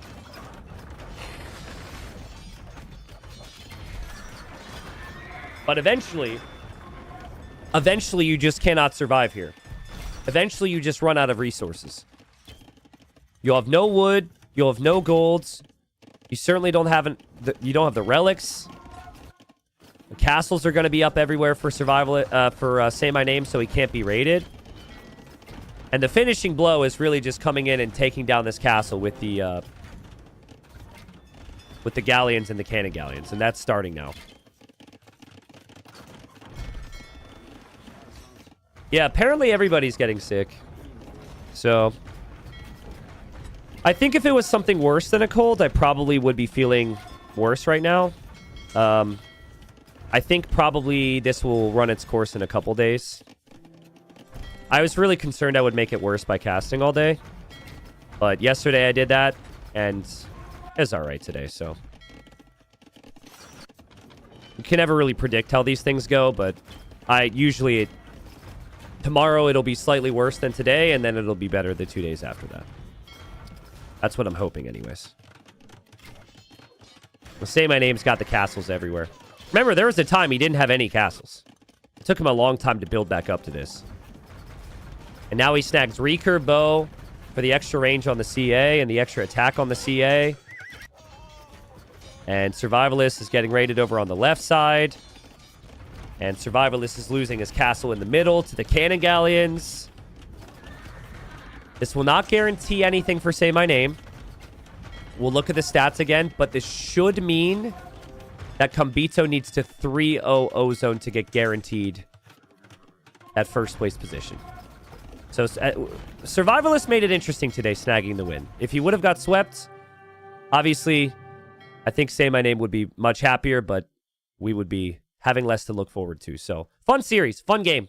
Really fun game. I think that's a very winnable game for Survivalist. It's not a map that's in a lot of tournaments, so I don't know where his mind is at, but I think if he goes back and looks at that, I think there's no reason to ever make the Li Daos. He made 66 Li Daos in this game. List how many fights we saw for the Li Dao that looked solid, if you could for me, chat. I think one. I saw one engagement. I was like, ooh, that was good. He had them there. That was here. Against like 5 Cav Archers when the opponent went AFK. And if you go back to early imp, he had a crazy food economy and he didn't have a lot of gold. So I would just say spam light cav, spend the gold on Navy, maybe retake the map that way. So easy when we're not getting pressured. So easy when I'm sitting here with the mic in front of me. And so easy when you forget it's Mudflow. Mudflow is a crazy map to play. So it's kind of a messy game the whole way through. Say My Name wins 2-1. And Survivalist will be silver no more. So yeah, Survivalist and anybody who gets relegated out of silver want to come back. They easily can. Next season, there will be a bronze bracket they have to play through and earn their way back for the next silver season. But Say My Name now has fairly good odds to actually go to gold, which he's probably feeling pretty good about because that was not a very clean game by his standards. So 87.5% chance because he has 11 wins. It is now no longer possible for Ozone to steal first. Ozone could go either second with a 3-0 or go third in the playoffs. But if Kumbito wins 3 games, if he sweeps Ozone, then he would steal first place from Say My Name. And I mean, from Ozone's perspective, let's just say you're Ozone for a second, okay? You go into this set, you're already guaranteed playoffs, right? The only thing that changes things massively is the 3-0. You get stomped the first game. How do you think you perform in game 2 and game 3? You'd assume he'd still play well. He's a solid player. But if things go wrong early, it's like, maybe the fight's still not there. In theory. Ozone says he doesn't want to play against blue in the playoffs. Okay, so Ozone's very motivated for the 3-0. Yeah. So I think if he's in third place, he would play blue in the playoffs. Makes sense. So, but again, you lose the first game. You are playing blue in the playoffs. Who's your practice partner? That is what it is. And then it's basically $20 on the line. I'm just saying the 3-0 is possible there for Kumbito. And Kumbito 3-0'd him in the past. So, but yeah, the fun one here that's remaining then is Chart and You Pudding as well. Chart and You Pudding, whoever wins stays up. Whoever loses goes down. So if Chart wins 2-1, Chart survives with 6 wins. If You Pudding wins 2-1, You Pudding survives with 6 wins. There's no other really change. If You Pudding were to win 3-0, Actually, if you putting wins 3-0, he gifts Survivalist $50. Because you get an extra $50 if you're relegated from 5th place instead of 6th place. So I guess that's also something Chart has to play for there too. So yeah, that's what we have there. We are shifting gears in a little while for this series. This series comes up in about 15 minutes. So in this group, everything's established except Deeker and Moray. Moray is already out. Deeker needs to win 2-1 to survive. Otherwise, he is relegated. If he does not win 2-1, then Nahuel stays alive in Silver League with 6 wins. So that's what we'll be casting next. But yes, we can look at the memes. Apparently, there's been lots of meme submissions. I'm being told Deeker and Moray are good to start. Oh, nice. Yeah, go for it. They're waiting already? Yeah, go for it. Start in 2 minutes, please. All right. If we have time for memes, I'll do memes. But why don't I switch over the scoreboard and everything real quick for the series first?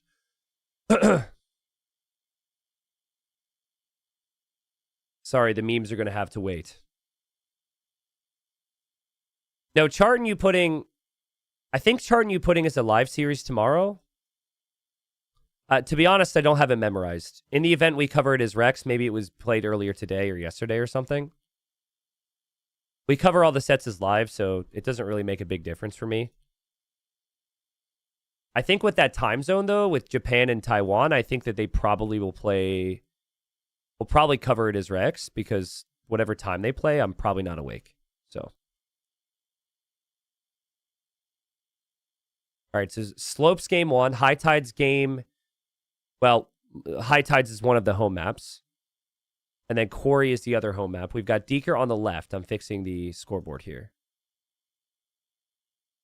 Deeker calls himself Deeker of Burgundy the Second. On the Civ draft, at least. Chart versus You Pudding his first series tomorrow and is live. Ah, sick. Okay, cool. There you go. So yeah, I'll be live for that. Walk says, how is the admin map picked? Is it just random? So it's a mix. Basically, here, I'll show you in a second. 1 sec. I'm really happy we did it this way because it helps with variety, but it also is slightly harder to explain every time. It is mainly by player choice. The players have a lot of bans before that. Fixing the flag. But then it goes down to 3 maps remaining, and then it's randomed. So this is how a draft typically looks. So we'll look at what lights up when I hover over the order here. It shows you. So they go ban, ban, pick, pick, and it's bans. They ban all the way down. Then there's 3 maps remaining. And then from there, game 1 is random. Last season, it was just ban until there's 1 map remaining. We had a lot of repetition. So now it's ban until there's 3 maps remaining, and then it's random for game 1. That's how it works. Players still get 10 bans. So, but yeah, I think Deeker's the favorite here. What Ozone told me, and this matters, Ozone told me that even though Moray has had kind of a rough season, there's apparently a rivalry between these two. And I don't know what the rivalry is. If I did know the rivalry, I would not tell you guys. But, you know, some people get annoyed with each other. They lame someone. Someone gets salty. There's some trash talk. You know, maybe it's a ladder rivalry with no speaking at all. Maybe they just have back and forth games all the time. But Ozone said that he thinks Moray is going to put up a really big fight here today, despite already being relegated. So now, Moray has resigned 2 games before the 2nd minute mark in TTL because he got frustrated with his start. One start was pretty bad. He lost a villager to a rhino, but he tilts a lot. His mentality is definitely one of his weakest things, and I think Deeker's got a very strong mental, and Deeker's a lot more focused if things go wrong. So I'm gonna say Deeker wins the series. I think Deeker wins 2-1. I think he stays alive in silver. And what that would mean is poor Nahuel would get relegated. So just quick reminder on that. So the end of this group was kind of crazy. Dennis 3-0ing Stark to move into playoffs is crazy. And then Bad Koala 3-0'd Nahuel when Nahuel needed wins. And so yeah, now here's what we're looking at. If Deeker gets 2 wins and ties Nahuel, he will be ahead of him in tiebreak, and he would surpass him. Do I like lasagna? I love lasagna. Are you offering lasagna? You want to ship some here for me? What's the average rating for people in silver? Moray and Deeker are 2,500. So average is probably like 2,500, which feels crazy, but it's true. To be honest with you, I think that the ELO average might be higher in silver than it is in gold. Because you have players in gold who don't, some players in gold don't play ranked much or take it seriously. It depends on the time, but like the ELO is crazy high. Being 2,500 in your silver league is nuts.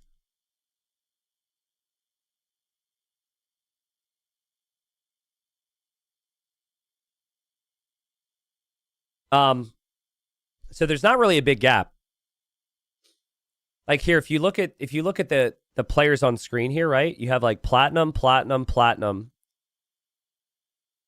golds, golds, golds, silver, silver, banned for 3 years for alt account, silver, caster, bronze, bronze, noob arena guy, bronze, bronze. He was very close to silver, but bronze. Yeah, so that's like of the people who are online right now. But I mean, you have gold and silver guys are basically the same elo, which is why again it comes back to it's like at a certain point, elo isn't everything. But if you reach a high elo, you should have the skills to be able to execute in tournaments if you commit the time and thinking into it. So why is Beery banned? Because he created an alt account, signed up for the tournament twice, and I caught him. That is why. Beery is no longer allowed to play in any Microsoft events for 3 years. I made a video on that. I was playing Hidden Cup, admin edition, trying to find out what was happening there. So, yeah, it's a frustrating situation because it was disrespectful to me and to all the other players, and it created a situation where we had to have a lot of stress at work. But it is something you can joke about, I guess. It's okay if you want to make jokes about it. It's fine at this point.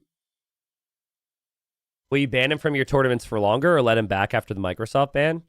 I'll just go with Microsoft's decision. Three years is a super long time. So, yeah, it's like 2.5 years now. That's a really long time. Beery's 40 years old, so it's not like he's a 19-year-old who's got the next 20 years ahead of him to compete. I still think Beery's still going to be around forever. He's been around the game a long time, which is part of what made it so disappointing.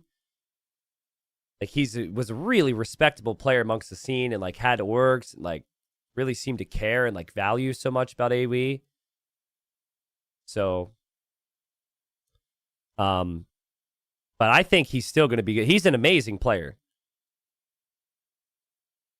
Yeah, he's 40. He's 40, yeah. David on YouTube says, will there be another Hidden Cup at some point? For me, it's by far the best tournament format. Maybe. I can give you no info on that right now. My focus is full on with Titans League. 100K seasons, the biggest we've ever had. This is super important to me. I can't give you anything more. Maybe someday. Maybe someday.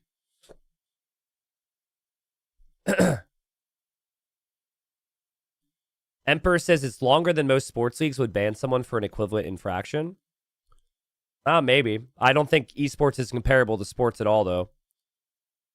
And in this case, when presented with the evidence, and I was a good guy about it, and basically was begging him to be honest, I was lied to multiple times over. The only time it was ever accepted or an apology came was after things were, it was a public Microsoft decision, you know. So I think that goes into it too.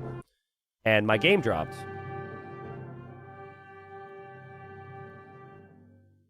What's going on there? I can't speak Spanish. They said, entonces mala mía, hacemos rin NP. Es este ya. And then the chat filter bleeped something. La cive q queres. Escoge. And then Deeker said thank you. Did they screwed something up? I'm guessing. My bad. No problem. Haha. Whoops. My bad. Let's Okay. Flawless Spanish, bro. Thank you. I've been working on it. He said his mom's pizza rolls are done, so he has to go. That tracks. I would go too, honestly. If there were pizza rolls waiting for me in the kitchen right now, I would maybe go offline. But I have no food in my house. There's been no time for groceries, so. All right, 30 seconds till we're in, guys. 30 seconds till we're in. If you'd like, I can cast the entire set in Spanish. Hola, mi amigos. Me llamo... Do I say T90 differently? T90 official? More es muy malo season. And is, how do you say, hoping to get better now?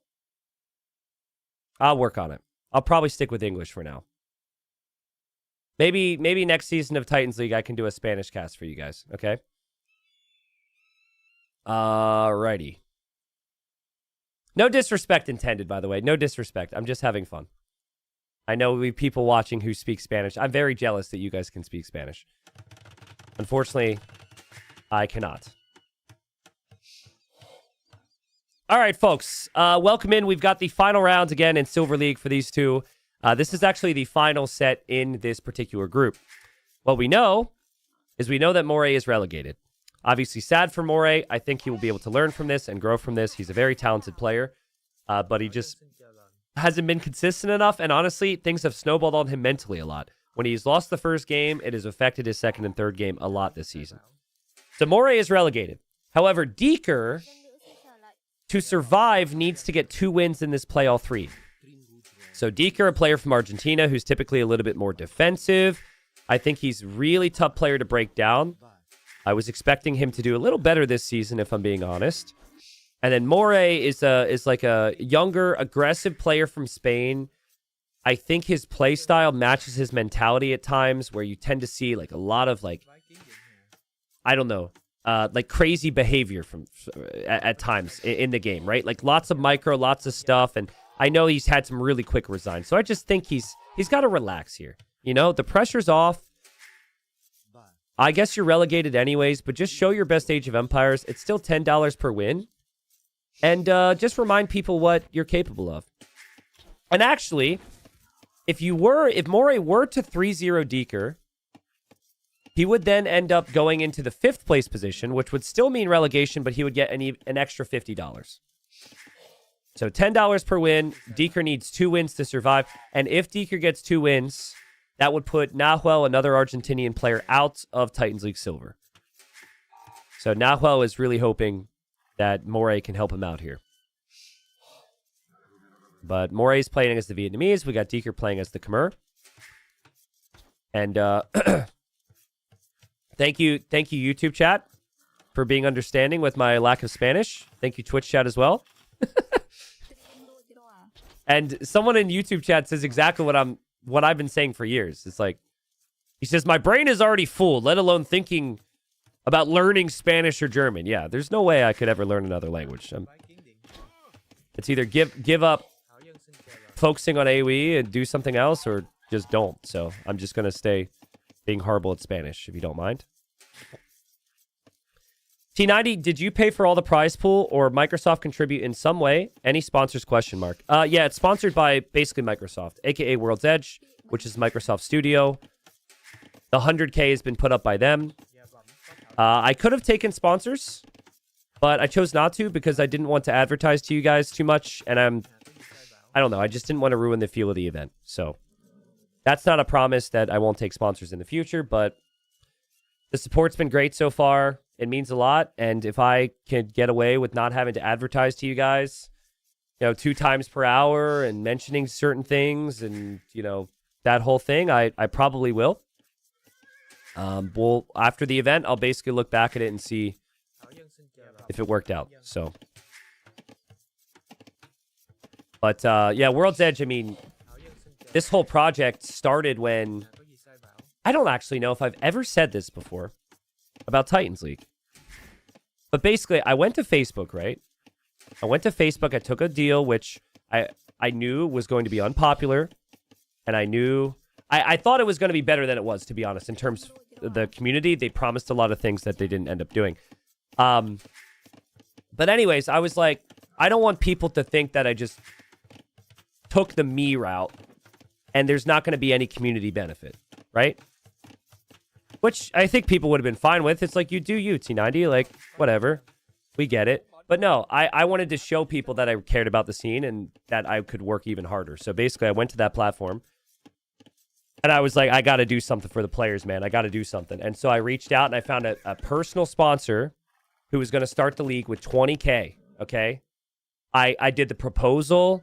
It was a community, like just a guy who had reached out to me initially wanting to sponsor events. He's like, I do 20K. Come to me with your ideas. I did multiple calls. I came up with the ideas.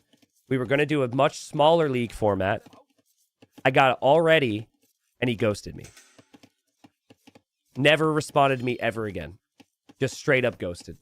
I followed up as much as I could. I had everything ready. I didn't have $20,000.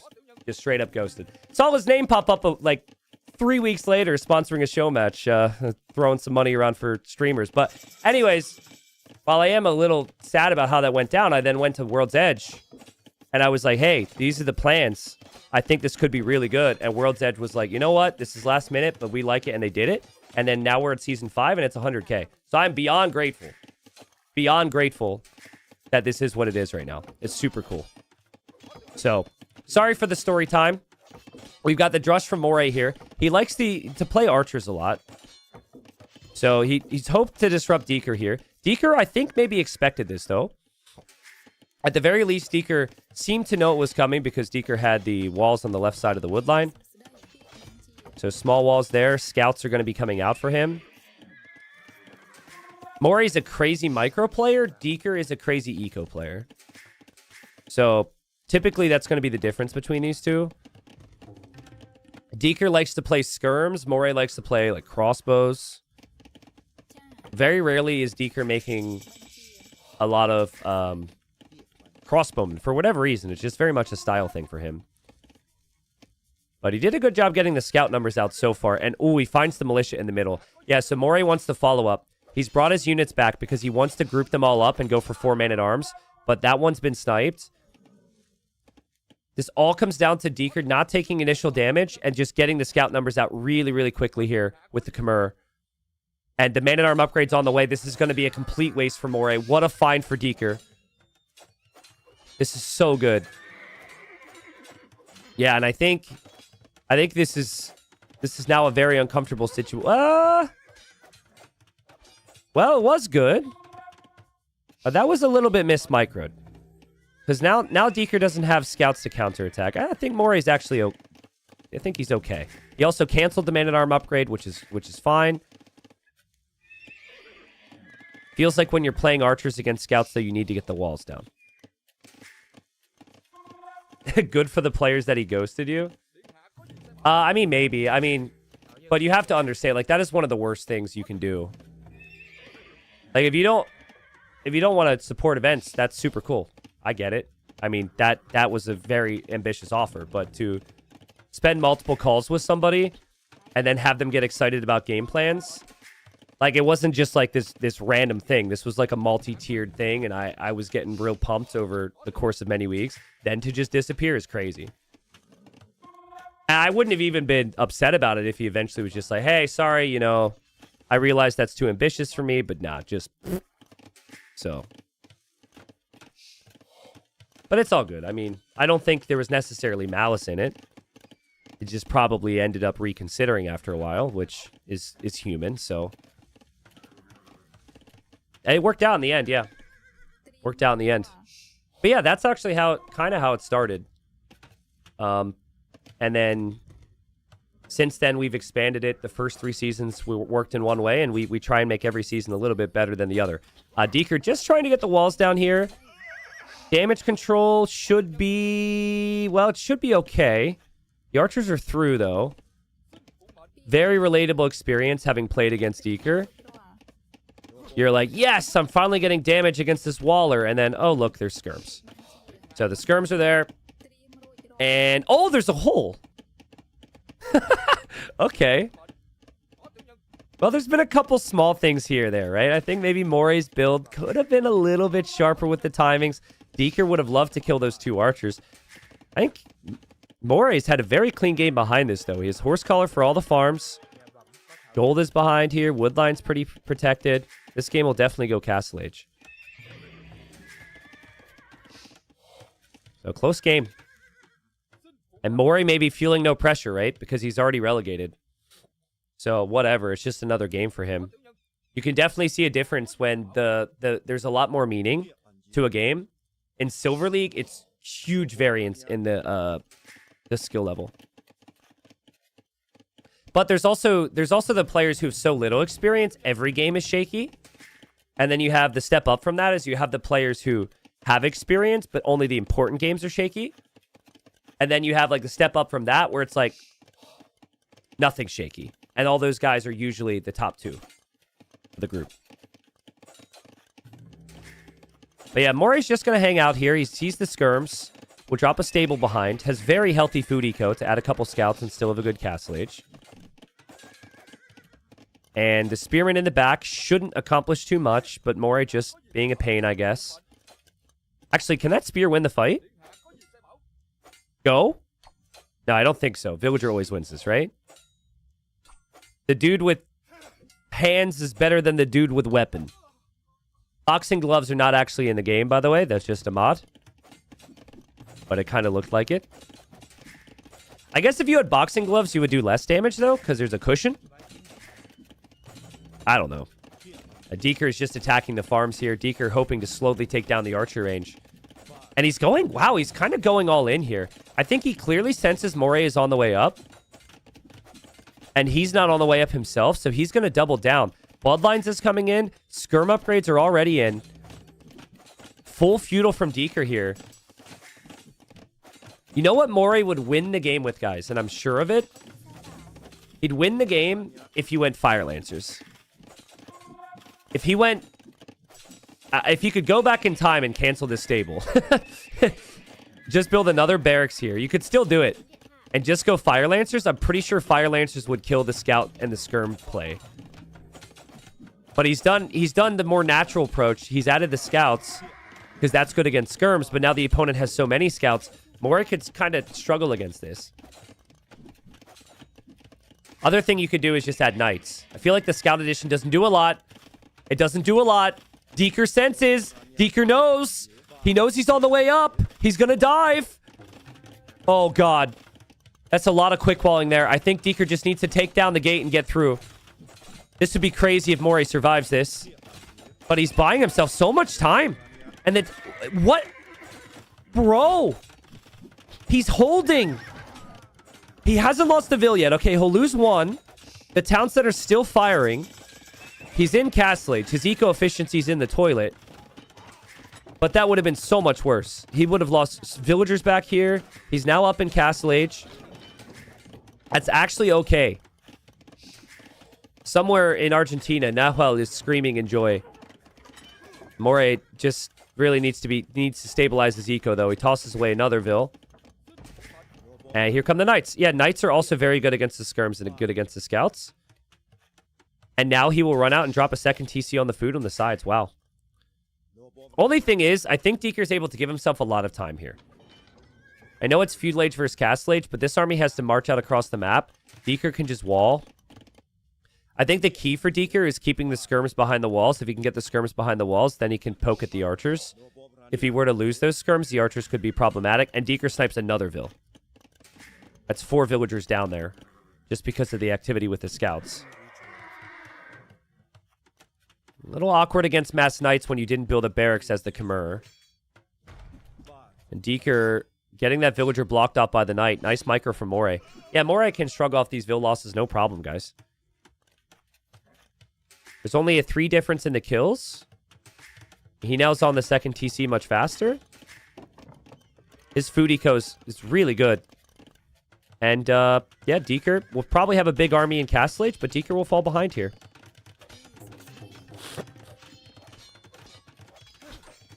T90, will you watch ice hockey USA Olympics?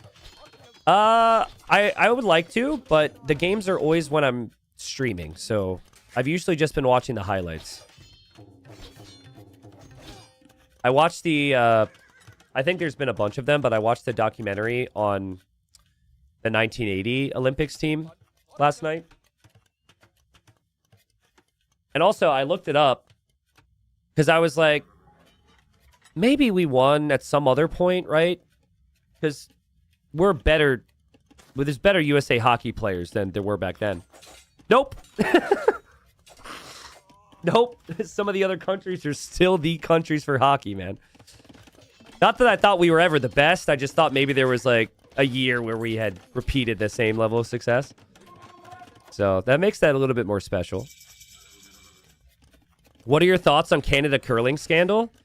My thoughts are I can now talk trash to Dave about curling for the rest of my life. And I'm so ready for that.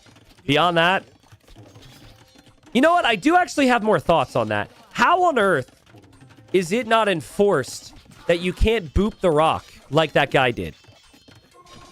I don't understand. It's an Olympic sport, and apparently just like all the time, people have been doing that, but it hasn't been enforced. It kind of bothers me. I'm not a curling guy at all. I think it's kind of a weird sport, but just from a rule standpoint, that's nuts to me.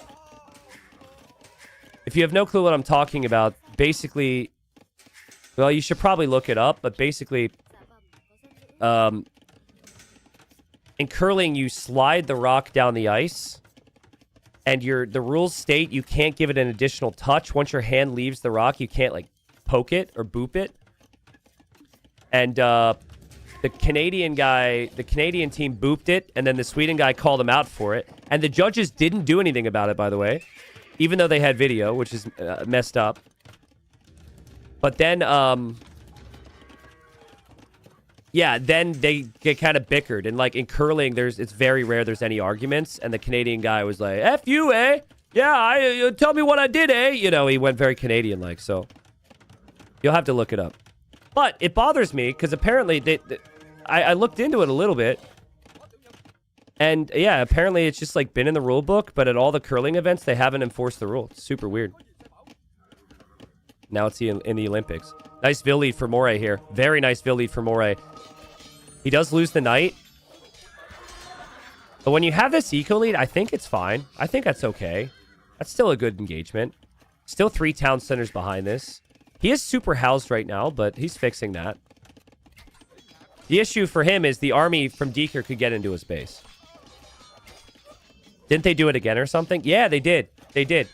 And then, like, apparently some teams do it and some teams don't, but it's never enforced, so it's like... And because it hasn't been enforced for so long, people think they can do it. It's one of those things that's in the rules but doesn't matter. Like, it's a speed limit or something. So... Yeah, I got a little one guide with curling, but someone asked if I had opinions on it. I didn't think I did, but apparently I do. It's just the principle of it, you know? Well, Moray needs to sort out what his army choice is going to be.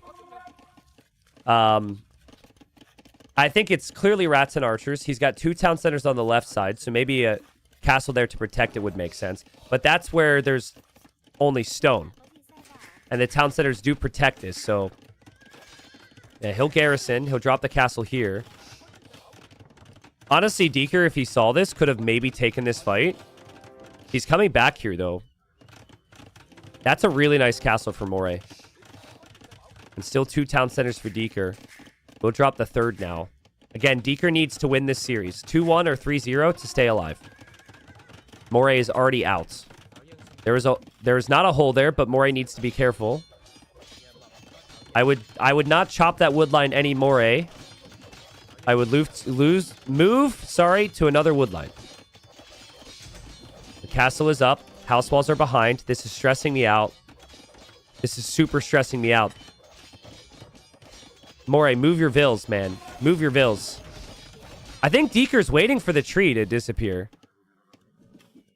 But never mind, it won't. There's army here now. And, ooh, siege workshop from Deeker. It's a lot of knights. And there's not that many fire lancers. And there's not many rats and archers at all. Knights are patrolling up here for Moray if Deeker ever goes that direction. But Deeker seems pretty focused on this side right now. Deeker will drop a tower. I like the idea of guard tower here. I think it's needed. So probably a good choice. We'll need the university. I haven't seen one yet. This is where Moray can struggle. When he starts to feel that pressure, he could break sometimes. With the fire lancers there, it's kind of awkward to pop out with the siege. I think you can do so, hit the scorpions, and then take the fight. Yep. That's exactly what happens. But I mean, a lot of the knights are going down. Those fire lancers took a really nice trade. And now the rats and archers can maybe take the mangonel. That's so important. That's so important. It's so important. No, he doesn't get it. He doesn't get it. Loses another scorpion, and now it's 2 mangonels. And there's still not a tower in front of both of these town centers for Moray. And Moray still doesn't have a guard tower.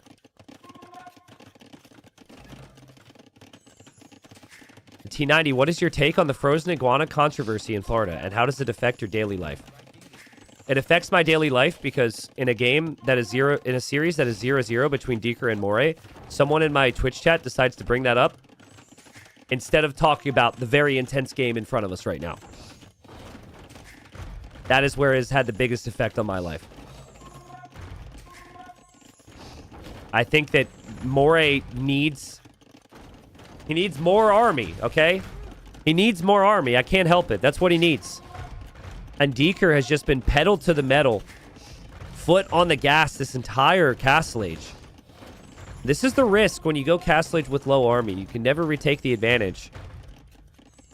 Of course, with the Khmer economy as well, those farms are going to be going crazy.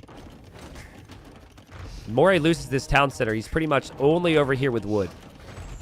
Will lose a lot of his farming eco as well. I like the plan of Fire Lancer, but the numbers need to go up, and you need to stall here if you're Moray by repairing the town center. Almost started to repair there with the repair hotkey. If you repair a town center with the repair hotkey, your villagers clump up in the middle there, and they'll die to the mangonel shot, so he fixed it. And he's imping. Wow, okay. All right. Well, I mean, you could tell Deeker looked at this and felt like, oh boy, I might lose my army. That is the... Brother. That is the imp TC. Okay, so he chooses to go imp in the one that's on fire. Probably didn't notice. Probably didn't check, but it's fine for now. And he's dropping a castle. So I think Deeker's ever so slightly hesitant to engage, but the army is here. Like, I think Deeker could have been here.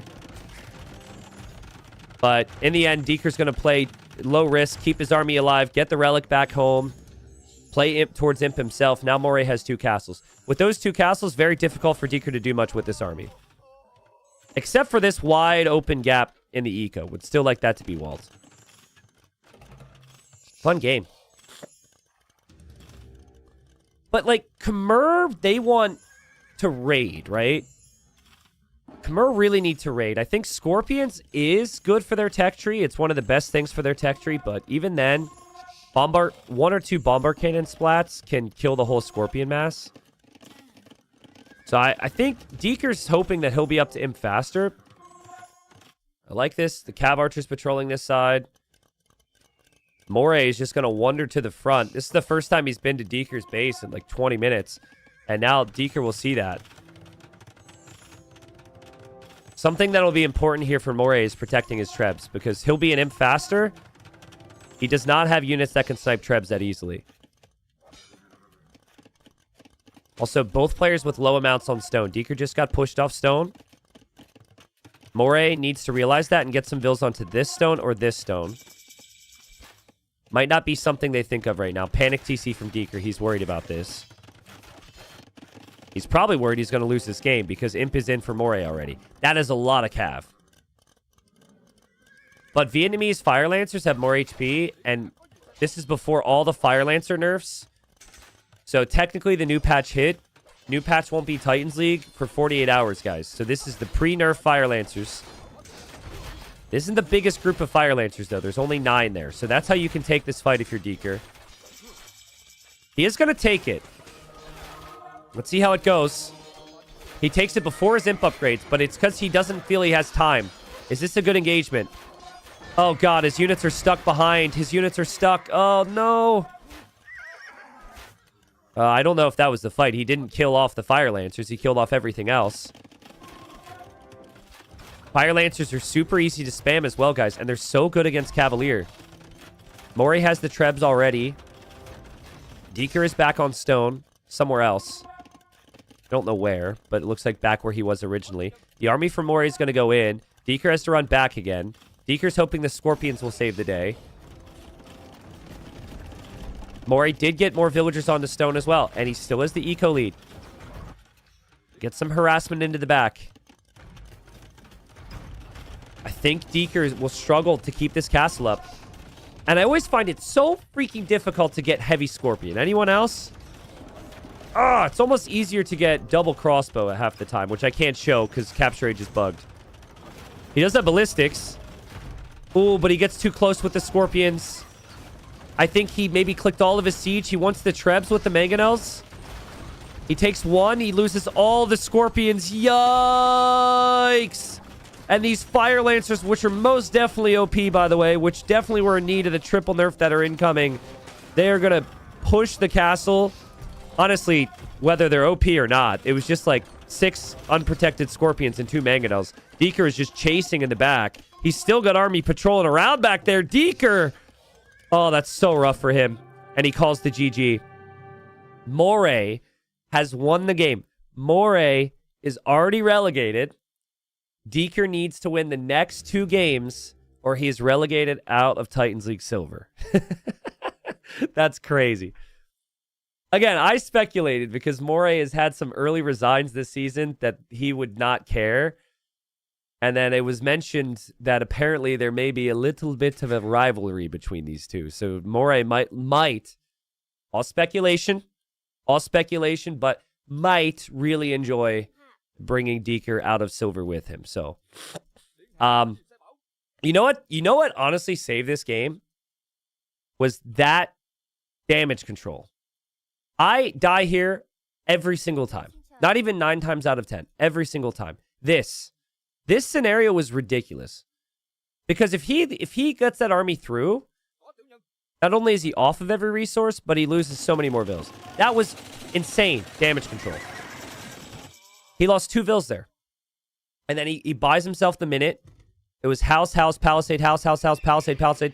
And then he could make knights. And then he got to Castle Age faster and he dropped the TCs. So props to that. That was sick. That was really good. Mr. Opera Boy in Twitch chat says, anybody else truly terrible at this game, but love to watch these guys play at a level that we can aspire to one day, but also truly never be at. One's in chat if you agree with that statement. I imagine Twitch chat would agree with your statement. Yes. And probably those watching on YouTube as well. It's funny, like, that's kind of the same boat for me. I'm kind of around Deeker and Moray's level, maybe ever so slightly below it. But, like, it doesn't matter who you are, what level you're at. You're going to be that guy as well, so. Ah, shoot, I joined the wrong game. One sec. I think once you understand how AoE2 works, it's a very easy game to, like, learn and enjoy over time, right? And I don't know if other games are like that. Once you understand, like, the baseline, right? Like, villagers are important. Villagers bring resources. Villagers take a certain amount of time to pay off. This unit is good against that unit. Even if you don't know how the units work, it's still a game you can look at and, like, easily understand. I think part of that is the graphics. The balance is good, but part of that's also the graphics, right? Like, I think AoE 4, when I looked at AoE 4, granted, there were other issues with AoE 4, and I did give it my best shot. It was like, what am I looking at? They tried to enhance the graphics to make it look like cooler, and I couldn't understand what was happening. And I don't know if that's because my brain is messed up. Maybe that's it, but I truly just think it's just how it works for RTS games. Maybe. Like, the 2D is very nice. Okay. Here we go, folks. Again, from what I understand, Deeker needs 2 wins. Now, I don't want to get one guide here, but somebody just said Deeker needs 1 win. Can you please double check? I'm pretty sure Deeker needs 2 wins. Deeker types. And she says, good luck, have fun. So they're getting into the next game. Deeker needs 2 wins in a row to remain in Silver League. Also, $10 per win, of course. So for Moray, even though he's relegated, he got the $10 in the pocket already. But let's see. It's going to be Malay Bohemians. Both civs would gladly play towards him. Both players are just pushing their D right now. I don't know the significance. I can't fully explain the crack. But for anyone who isn't aware, it's a very Argentinian thing. I think maybe Spanish in general. I don't know. But it's like, it doesn't mean like cracking open a beer, guys. Okay?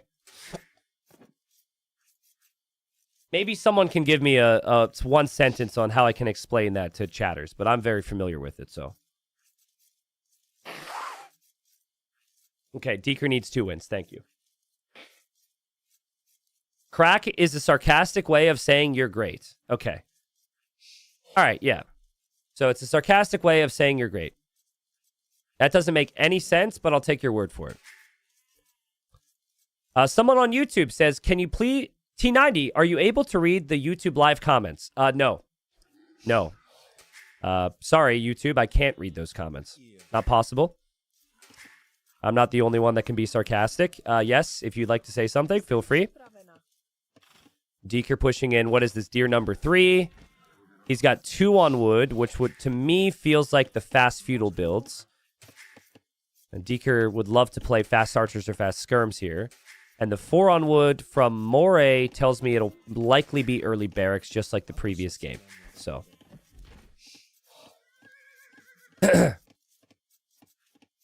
It's not sarcastic, it just means you're great. Okay. Well, I guess it depends. It also may depend who... I don't know who's saying it as well, right? Just means you're great. Like, is it not sarcastic in and of itself to say good luck, have fun, crack here? Maybe that's what bro meant. Crack is kind of a compliment, but in this case, maybe it was a bit of sarcasm and playful banter from Deeker. I don't know. I think maybe that's what bro meant. In the context, it's probably sarcasm. Deeker makes a lot of tiny little sarcastic comments. Some people are okay with that. Some people not so okay with that. Like I said, at the latter, there's a little bit of a rivalry between some guys. And Deeker and Moray are no stranger to each other, so. See, okay, bro says, bro's a high-level player. Bro says, Deeker always call me crack when he is mad. It's not sarcastic in itself. Okay, see? That's what I thought. There's just a little bit of context. Yeah, I mean, I think Deeker always does it with a little bit of a chip on his shoulder, you know? It's like Huang saying good luck, have fun to you. You know Huang hopes you have bad luck and have no fun, right? But he still says good luck, have fun. And it's like good luck, have fun as your boar is leaving to his base and he is already finding the piece of land. He is going to build his siege workshop next to your TC. Like, but yeah, because they've done no early attacking here, we've just got to speculate on words pretty much. Believe it or not, we are actually here for a game. Moray has been very greedy though. Like he's certainly going to find the feudal age time he wants, but he's had 0 scouting to know if this is open or not. And so here he comes with the militia. It's not that far away. This is still open. And no loom for Deeker. No loom. And you could be relegated from the... Oh, that was sick. Okay, never mind. It's fine. No loom, and he gets the timing down perfectly. But the beauty of how Moray built this, the beauty of all the deer getting pushed in and everything, as that deer is not getting pushed from Deeker because his scout is far away. He can be up. This is a crazy build. Crazy build. Look how fast his feudal age time basically matches Deeker's. And Deeker's eco efficiency isn't going to be quite what Moray's is, because when you go for a few additional villagers in Dark Age, you have the cleaner eco because you had more villagers working, right? I still think Deeker will be fine. Okay, here we have a paragraph, maybe from Google, I'm not sure. T90, in Spanish slang, crack is widely used positive term to describe someone who is exceptionally skilled, talented, or expert at something. It is commonly used to praise someone's achievements, acting as a synonym for pro, ace, master, or the man. Okay. All right. Good to know. Makes sense. Confirms what everyone else is saying. Also confirms that I'm never just going to try and learn Spanish, because that feels a little bit of out of left field for me. And no additional militia for Moray. Remember, you are able to chop the side trees if you wish to go through. And the spearman is really important there, and Deeker gets the hit. Deeker's chilling. Deeker is just hanging out here. This will be a very boomy game. But the Malay definitely have to kill the Bohemians before Imp. At least before late Imp. I think Malay have what it takes to be able to compete, as we have a pause. They can compete with... Or was that my stream dropping? No. Hold on, my stream got weird. You guys can hear me again, right?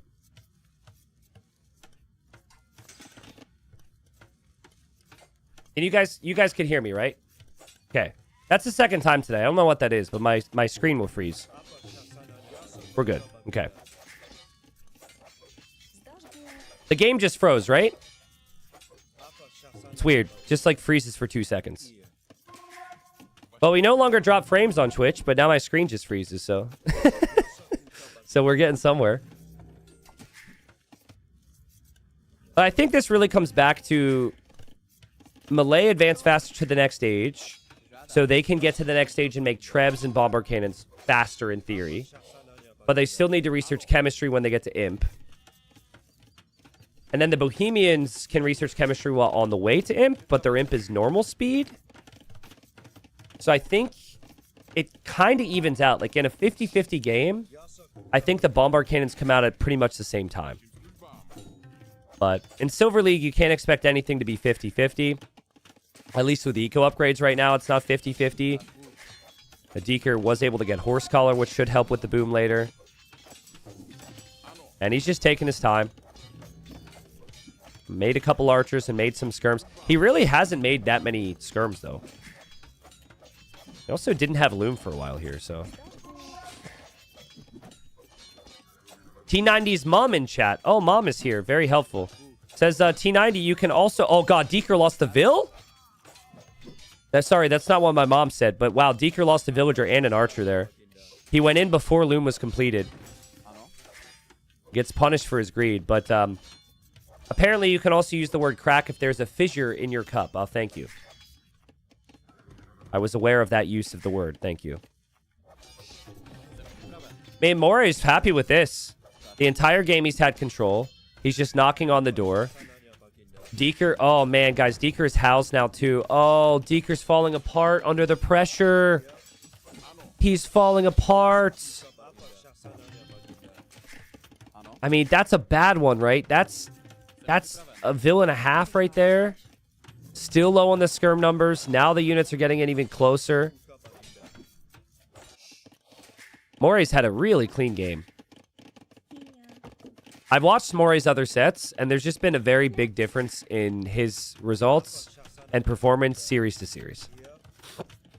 So,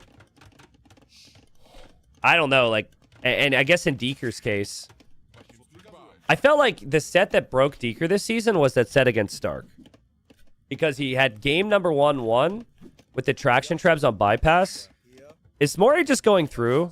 Oh, Moray is so in the zone right now. That's a Moray right there. More villager kills. He's in as well. Disaster for Deeker. This is so annoying. But yeah, yeah, he was ahead against Stark in that, and he pretty much had the game won, and then Stark brought it back in one of the best comebacks of the season. And then I think game number 2 and game number 3 were really dictated by how that went as well. A series can snowball on you super hard mentally. Moray gets through. Moray uses the market, sells the stone, and he's going to click up, guys. Moray is what a wiser man than me would call a micro nerd. And he would love nothing more than to micro these skirms for the rest of the game, but he will lose them. So, I don't know what Russian Castle Age really brings you then. Maybe a Siege Workshop. But you'd have to add army in the middle. Deeker's still out there. Deeker's still Bohemians, but...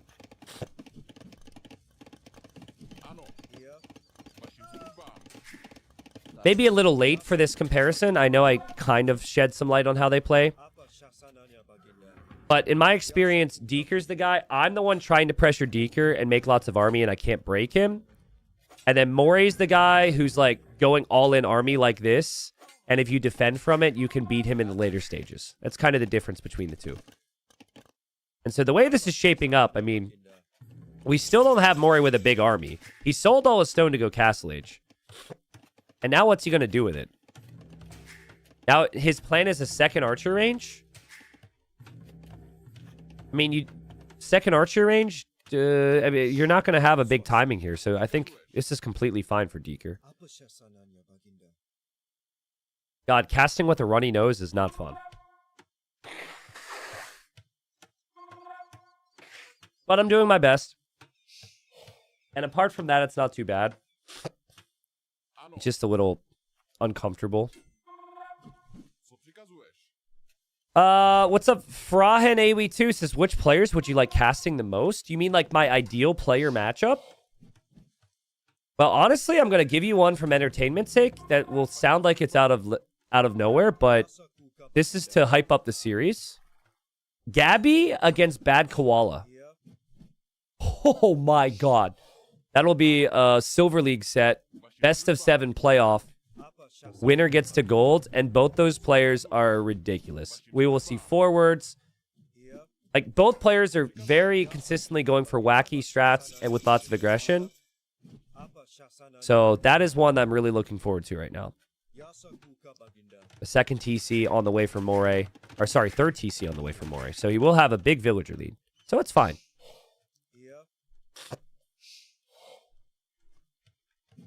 T90, are you going to take medicine, or do we have to listen to you sniffle the next few days? Both. I'm going to take medicine, which I have been doing, and I am also going to sniffle. Because there is no anti-sniffle medication. Unfortunately, it doesn't work like that. Maybe helps, but body's still got to work through it. So 3 skirms, 3 spears, and a monk walk into a bar.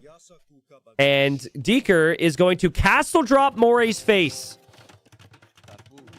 Man, that castle, it's just the perfect read on the situation, right? Moray's not making any army. Could be a little risky, but I think Deeker needs risks with the way this game is going. His civilization is not going to be able to compete economically. He's already behind by 15 villagers. And there goes the castle. It is now on Moray to defend. But I think a mangonel or 2, some guard towers, when your economy's this far ahead, I think you can do all of the above and still probably be okay here. Deeker doesn't know exactly what's behind there.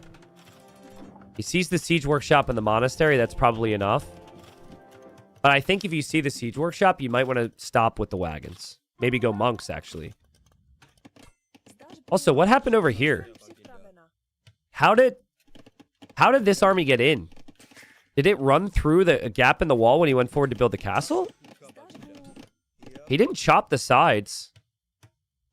I don't really understand how he's in here, but it's amazing for him that he is harassing right now. I think he would just happen to be wandering through the middle, and Deeker had deleted that hole so he could get to the middle for the castle. Deeker will clear this, but Moray is still in a nice position to defend. I don't know if this is going to be enough from Deeker. The castle didn't range anything of value. It didn't deny a resource. It didn't hit the town center.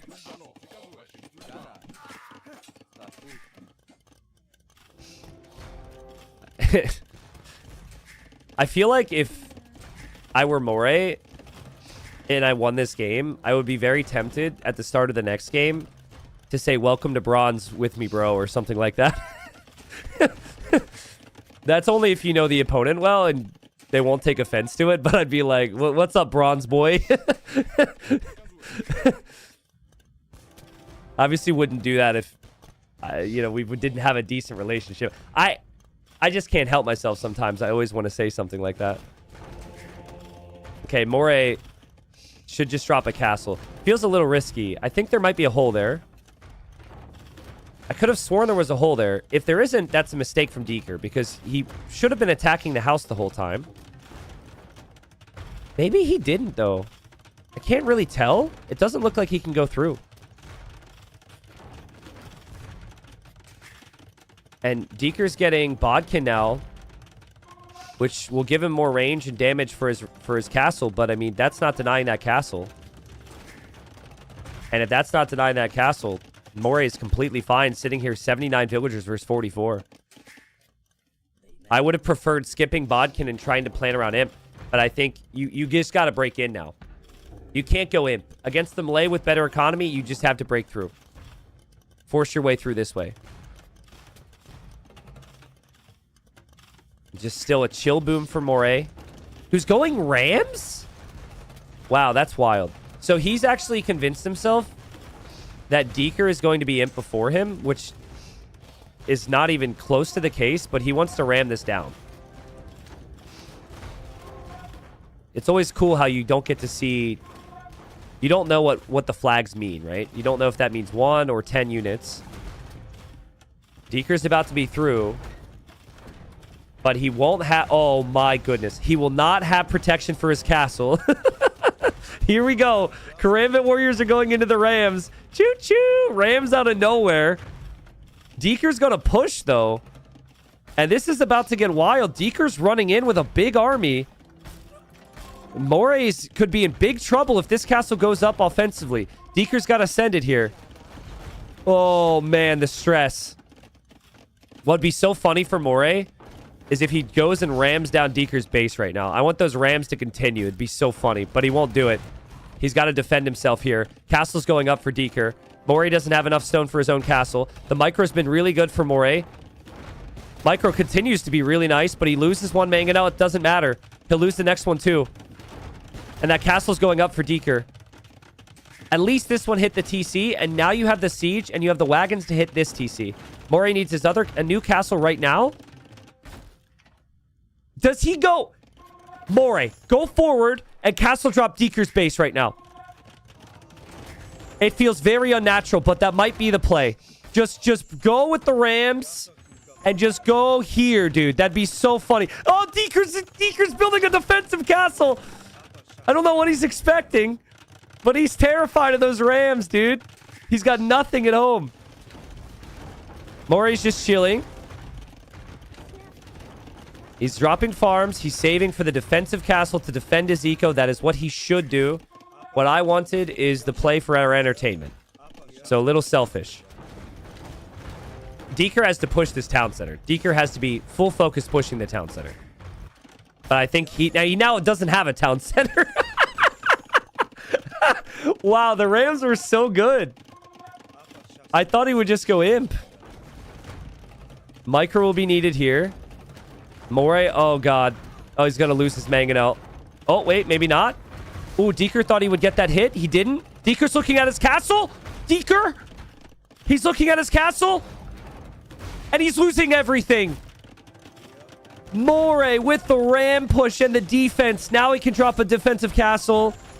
Excellent, excellent counterattack. Honestly, if the Karambits hop out of the Rams, they'll kill some villagers there too. What a play. What a series from Moray. And Nahuel, who has 6 wins right now, and Deeker sitting at 4, will rejoice because Deeker needed 2 wins If Deeker got 2 wins today, he would have ended up staying alive in silver. I mean, these Rams so paid for themselves. We've got Karambits and Mangonels this way now from Moray. What a beastly economy today. My God, look at that. How? And now it just castled the middle. He's pretty much fine. And now you can maybe consider the Imperial Age option. I'm just not sure. This castle might be denied. Like, maybe.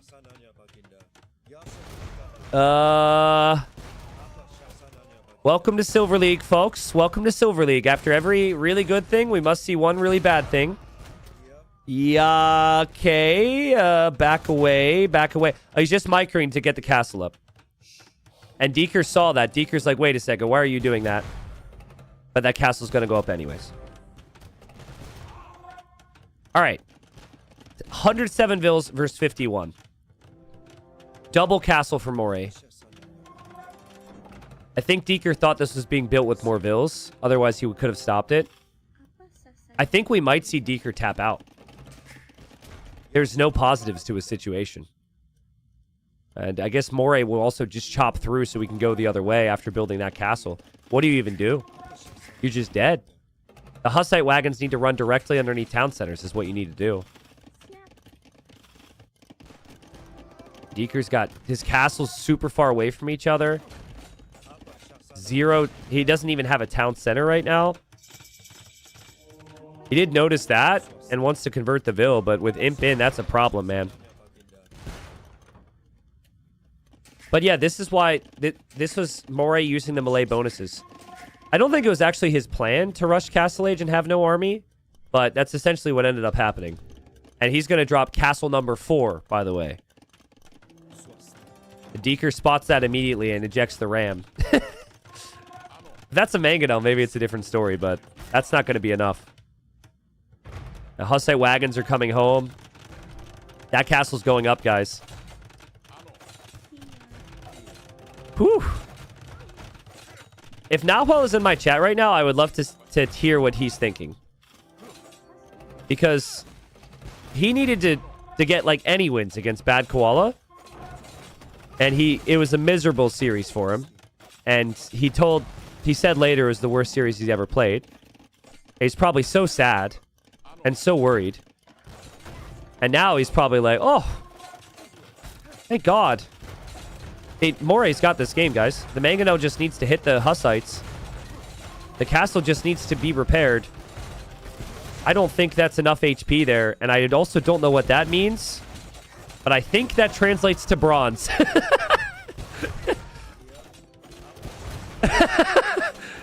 And Moray says sorry. What did he say, chat? He said, good. You sent me to bronze. And Moray apologizes. All right, well, we have one more game between the bronze boys then, right? One more game between the relegated boys. Actually, I think they might be tied with wins now as well. So they're both relegated, but they're both tied, right? Let me see. Because now it's about who had the better season. And also, this might be they're fighting over $50. Ooh, that's not bad. So it's like $10 for the win and $50 for the placement, plus the pride. That's something. That is something. That's funny, though. I like that. I'm glad it was Deeker who made the joke instead of, like, Moray, because if Deeker was upset and Moray said what I joked about earlier, that could have been seen a little disrespectful. They're going to be in the next game. I somehow lost track of my stats here. But I'll pull it back up. Where is it here? Here it is. Yeah, so with these results, sorry, I need to input all of these again. We are now at Moray at 4, Moray at 4A, and Deeker at 4 as well. And then winner would end up in the 5th place position, get an additional $50 and the $10 for the win of this game, and still be relegated. So, but it'll be fun. Fun little game here. Maybe it'll be very trolly and all in. I'm not sure, but It'll be Portuguese against Persians on high tides.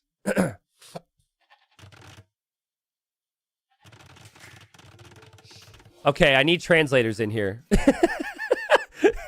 I need some translators. Help me out. I'm changing the colors. No hablo. No habla. Espanol. I think Moray is making a joke about how they're both bronze now. He's saying bronze together. We're smurfing bronze together now. Okay. And then Deeker says, what's Deeker say? And Deeker's response will get a translation as well. But it's good to see this chatting back and forth. Obviously, these players knew each other very well before. They know the viewers are watching as well.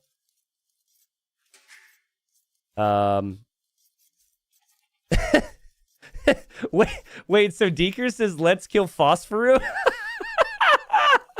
Let's kill Phosphorito? Okay. I'm really regretting not taking Spanish class now.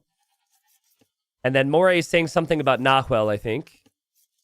And he's saying Argentinian for Argentinian or something like that, right? Nahuel, the other player who's now safe in silver, is also from Argentina, so... Yeah, so at least... I guess Moray's saying, hey, at least if you're going to go down, at least an Argentinian stays up, right? So yeah, I'll let you guys translate. We do have Portuguese here for Moray. And we got Persians for Deeker. And both civs are very good. I think Persians are definitely the better civ. They're definitely the more standard civ. Portuguese don't have any early bonuses, but... I think Moray loves to play crossbow here. If Moray can get to double range archers, it could be really dangerous. T90, you can join my Duolingo family plan. Does the Duolingo family plan include automatic learning techniques where I have to put no effort into learning them? Because if it's instant, I'll be all over that. If I just have to press a button and I know it, I'm super for it. Otherwise, probably just not going to happen. So, I mean, I might take a screenshot of that and send it to Phosphor to get Phosphor to play in Titans League.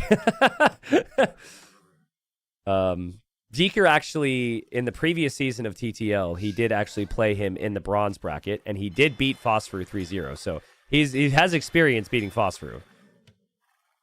Phosphor didn't sign up for this upcoming season, so maybe players like Deeker kind of had him scared away. But Scout v Scout. Scouts are very weak. What this does, this actually makes Man-at-Arm openings a lot weaker here. And this promotes walling, because the fast feudal scout can no longer deny the wall. And Moray's going to dock over here, aware of Deeker's dock over here. But with the Persian build, the fishing ship's out faster for him. Why is Phosphor not in TTL? At least for the time being, Phosphor has decided not to sign up for tournaments, but to instead teach all of his strategies to other people in tournaments so everyone else's lives can be hell. No, I'm kidding. But yeah, he just said he wasn't really enjoying tournaments. Tournaments are a completely different world, right? But he does enjoy training and practicing with people. And some players have been using his strategies, so. But it's not a new thing, right? Like, people who go all in on ladder and are very unorthodox have historically had a really tough time feeling comfortable in tournaments. Like Huang, for example, Huang could do so well in tournaments. He tried for a year or two, and then he just stopped. So instead, he just eats people's TC all day, you know? And, you know, there's two sides of that, right? There's two sides of that. You're going to have one person that's like, well, that's because in tournaments they would lose. Tournaments would prove they're crap players. You know, you have the people who take that angle. And there might be some truth to that. Like, their strategies have big weaknesses in tournament formats, for sure. But, you know, there's the other side of that is I think I want to see people try and... Listen, I have watched players like Moray and Deeker and... even like Hera back in the day. I have watched people who could only play one map in one setting grow as players over my decade-plus long career. So anyone who convinces themselves that they can't do it is just wrong. It's difficult, but it's super cool to watch players with certain styles try and experiment and grow. So I would like to see it. I would like to see it. Also, I have no clue what they're saying. I'm so sorry. But clearly the significance of the games have gone down a little bit. And they're just having some fun with it. But Moray killed the scout from Deeker. The Deeker is kind of in the dark right now. Deeker doesn't even know that Moray has a dock, but he's gone for 2 docks in the north, and it will be man-at-arms for Moray. But that's what I like. I really like when you have a player who has a reputation for a certain style against a player who has a reputation for a completely different style, right? It's like here we have Deeker, who's the more defensive player, and Moray's the more aggressive player. So that's what's fun about AoE 2. Deeker's going forward right now. What is his plan? He's running into the dark. And Moray will not know he's there. Deeker has 0 clue what is going on back there because he lost his scout.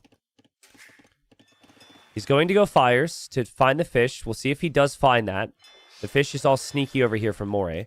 And Moray's at least getting the scouting intel, but even his scouting is compromised. His scouting is super compromised. He gets the hit there, but he didn't know the gold was on the front. He doesn't know about the berries. Okay, I think Deeker just convinced himself that Moray's not on water because he just added more fish, but now he realizes. And now the man-at-arms come in and he didn't expect it. Yikes. It's only 2, though. It's only 2, but Moray's micro is really good in these scenarios. And Deeker... his micro's been pretty good so far as well. The 3rd is arriving. Deeker's outpost party has been found in the north, so that's a dead villager. This could also be a dead villager. Obviously still has the fish. Doesn't have an archer range yet, though, against the man-at-arms. Still no archer range yet for Moray. He's adding even more man-at-arms with the archer range.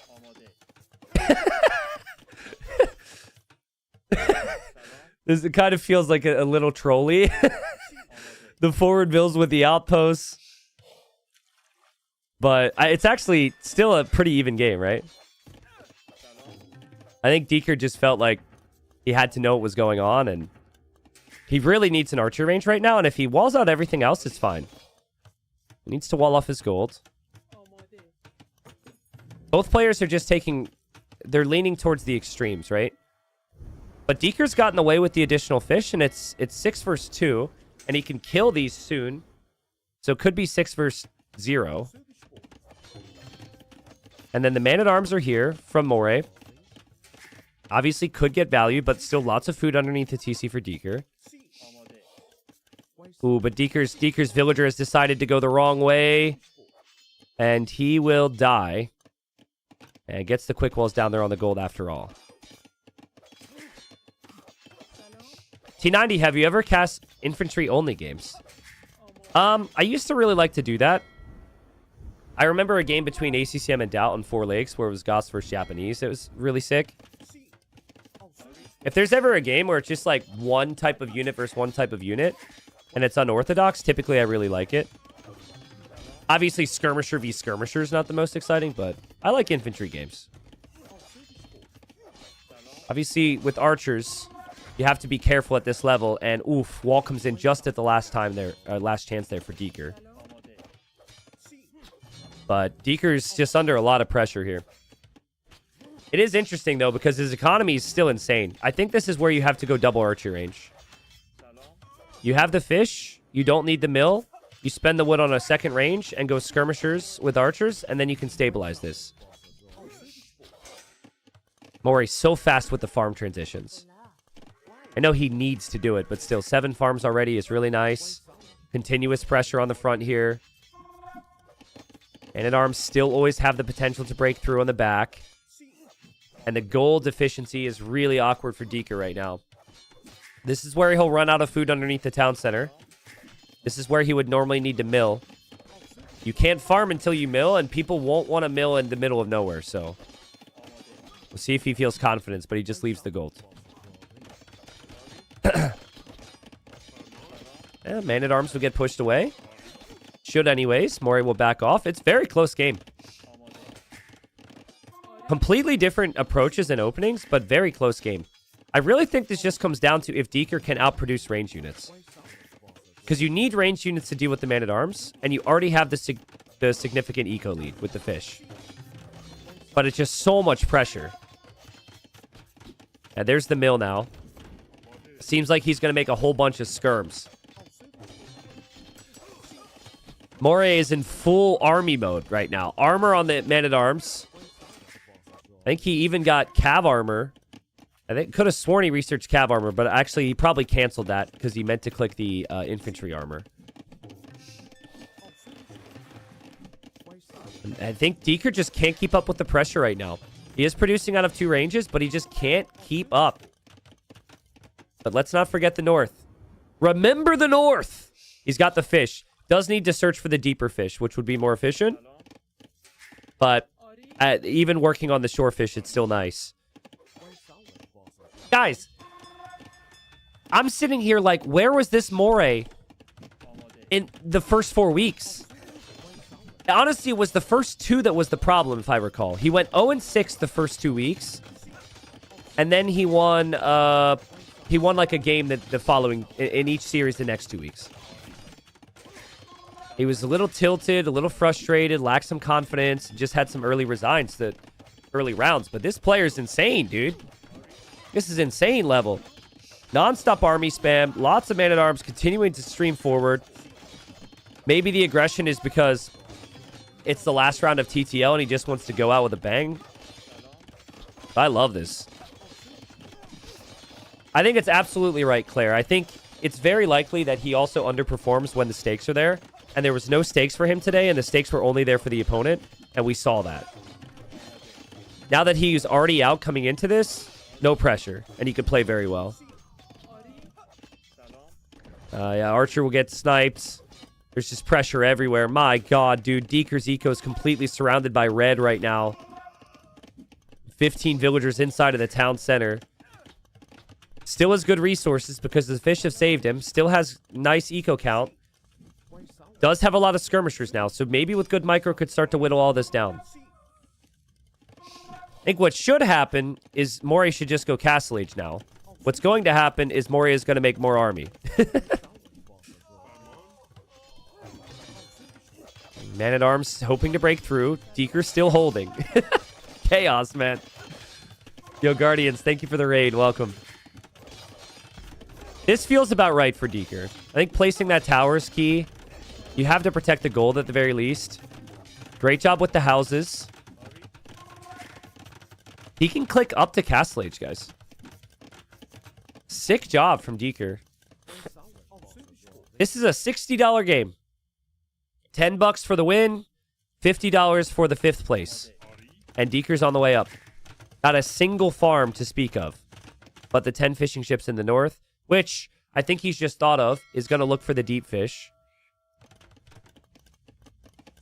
I think Moray will likely click up, but he'll find another tower now. And he's going for the market to help out. He does have a very healthy farming eco. He also has a really big army. I think Deeker should want to switch into knights, but he's going to go for another archer range. I guess the game plan is to stay on skirmishers here. Look at Deeker's walls. What a base, dude. What a base. I really don't like the archer range. I feel like you already have enough skirms. I think he's just caught in this skirm line of thinking because so many games are skirm. I guess if you build the stable now, it's fine. You just definitely need to consider knights here. Mooblarf. I think the new civs will be banned a lot. We've got 5 bans on the civ draft. It would not surprise me if people are banning those civilizations. At least 1 or 2 of them. Like, Incas are an instant ban. Incas are going to be way too strong with their Dark Age. I think maybe the Muisca. Tupi, I think, might not be banned and might not be picked. I'm not sure yet myself, but it's very map dependent, right? Very map dependent. This was not walled for Moray. The skirms are here. And Deeker is getting elite skirmisher as well. 40 seconds away from Castle Age is Moray, but this was his eco. Bodkin and elite skirm is a big deal. He does have double stable to potentially make knights, but he's going to send all of his food into the scouts now to defend from this. And his food eco is going to be idled too. I think he really needs that food. It might actually be better to just wait for the knights, as painful as it is.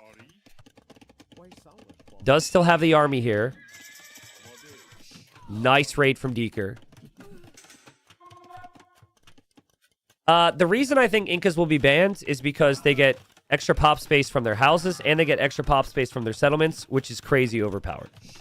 So if you watched any of the Dark Age Drush games we've already seen with Incas, which has been strong before the change, that's just because they get the free house. Or the extra pop space from the house, but they get it from your settlements and also get it from your, your houses. Makes for a really strong early game for certain types of players. I don't think all the best players are going to prioritize that, but a player like Dragonstar, for example, is going to be all over that in Platinum League. To be fair, it isn't really a build that a lot of people seem to like.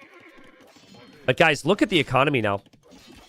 Deeker just defended. This is what I was talking about. He's still in this game. He's got a massive lead in this game. He's about to win it. Crazy. I felt like all of Feudal Age, we only looked at Deeker's base. And yet here we are.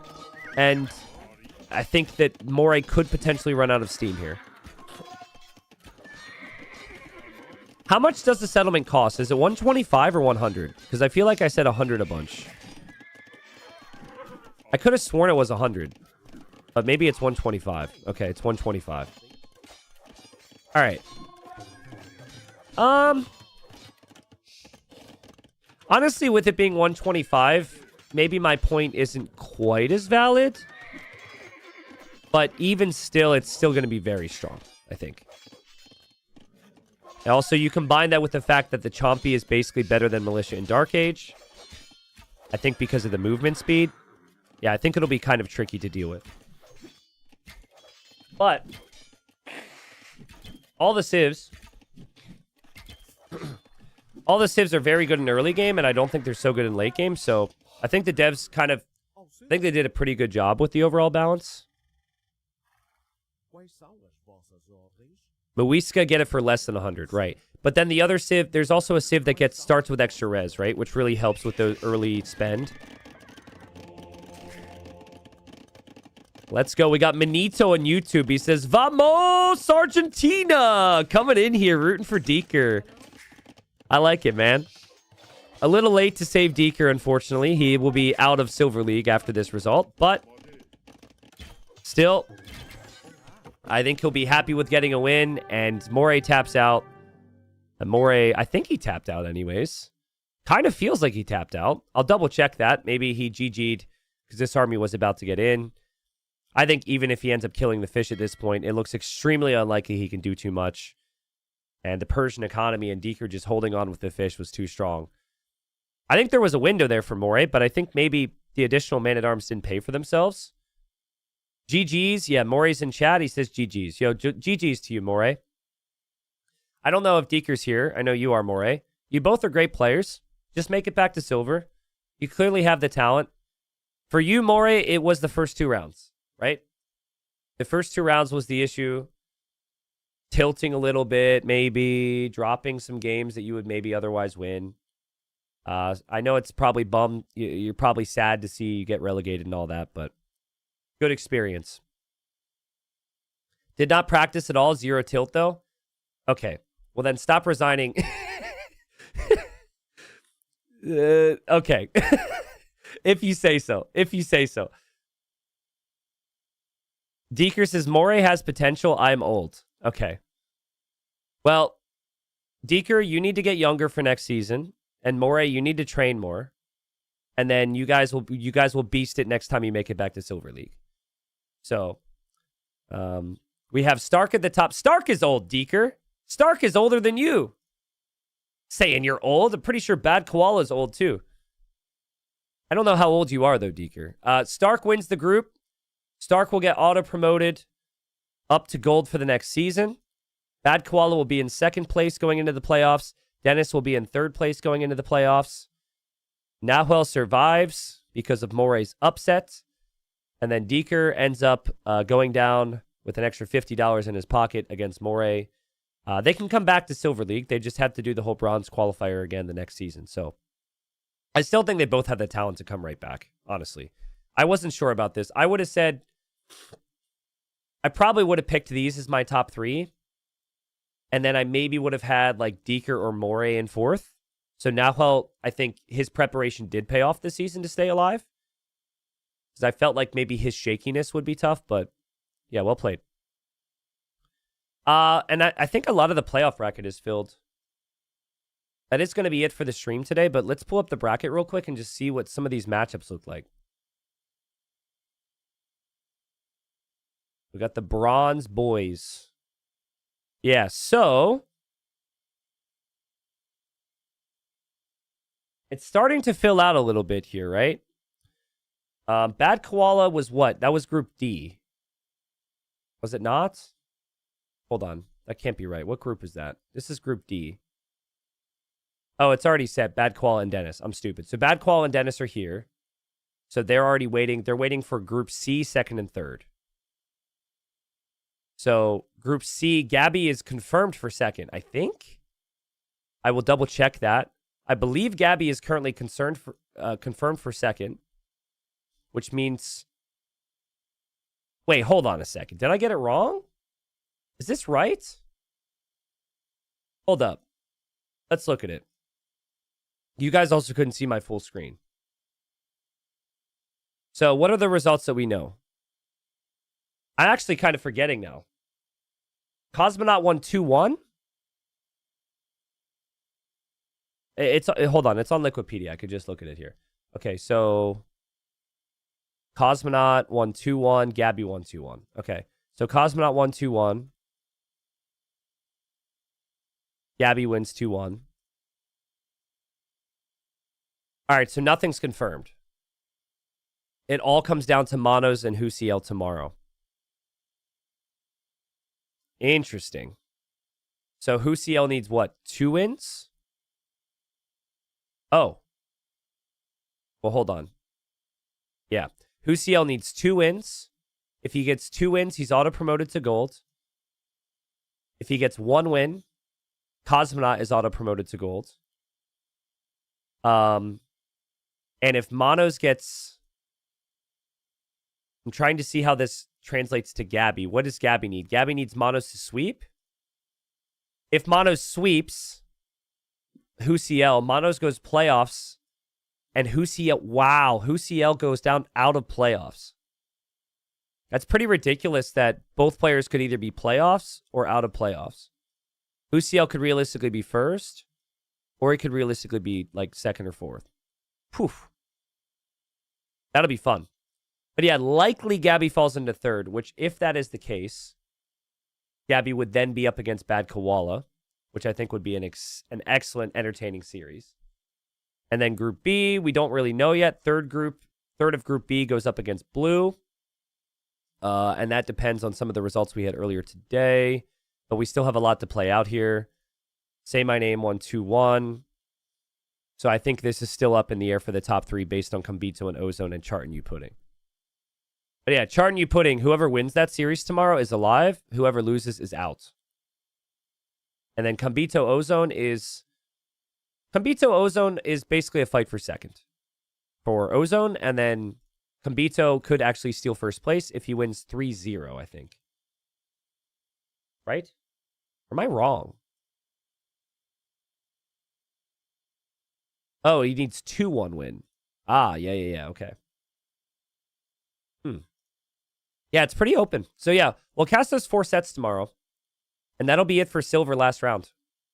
You have Survivalist 2-1. Oh. I had it. Okay, I had it wrong. Thank you. So Kambito needs the 3-0 over Ozone. That's correct. Okay. That's correct. That's what I thought from earlier. All right, cool. If you guys want to look at the site that I'm looking at, it is available for you all. You can check it at any point in time. T90official.tv. There's other stats and there's other information there too. We put a lot of work into it. For Platinum, you got the matchups, right? You can go through, look at some of the round 3 matchups that might happen on Friday, for example. Boom. You could see how frequently players have played each other on ladder, what my prediction was, what the community prediction was. We have lots of stuff there. We've got map data there. We've got Civ data there. You can select different seasons of TTL. If you want to compare it all, it's there. You want to compare just this current season, it's also possible. We also have the prediction contest, which I will remind you, I'm currently tied for 15th. Very proud. And fantasy, tied for 2nd out of 1,300 entries. I'm going to brag about it because I probably will not stay there for very long. But yeah, for anyone who submitted the teams there, you have that stuff to look at. And then, of course, the merch. If you want to support TTL and get something in return, check it out. We got cool stuff there. And a little bit comes towards me, which always helps. So, that's it. I'll open it up to questions or if anyone wants to say hello or goodbye. But that's it for me today. I am still sick, so after 7 hours, I should relax. We'll be back tomorrow with more silver, and then platinum kicks off again Friday, Saturday, Sunday, and Monday. So same time tomorrow. 16 GMT starts for Friday through Monday. So, Big Fat is asking what flag is Husiel? He's a Chilean player. He is from Chile. And there's a couple of Chilean players across the scene who are very good, so. Arbe says, random for you, T90. Averages for ELO for Platinum, Gold, and Silver League. 2669 for Plat, 2553 for Gold, and 2478 for Silver. Wow. So there's a 75 ELO difference between Silver and Gold on average. Thank you for that. That's cool. I like it. What's up, Yoji1? Thank you for the prime. Thank you, Soul Scour. Appreciate it. Thank you. Not seeing any big questions. Going once, going twice. Yeah, YouTube, don't forget to like the stream before leaving. I see somebody saying that. Thank you for that. Probably missed a couple people. Ninja and Elevate, I'm sorry I missed your subs earlier. It's been a very long day. Hardy has a question for me after stream. Okay. Trippy says, how many games does it take to reach 2,500 ELO? Well, in my case, it took 1 second. Let me see how many games I have. Obviously, the answer, it depends. I have played 7,000 ranked matches. So, and I hit 2K5 somewhat recently, so maybe 7,000 games in my case. But I also played a lot of games before the Definitive Edition too, so I've also seen people get it in shorter time than that because they're a beast. But it takes a lot of commitment. A lot of commitment, a lot of time. So, all right, cool. I'm out, guys. Thank you. Memers, we'll have to catch up tomorrow. Sorry, I'm tired. See ya.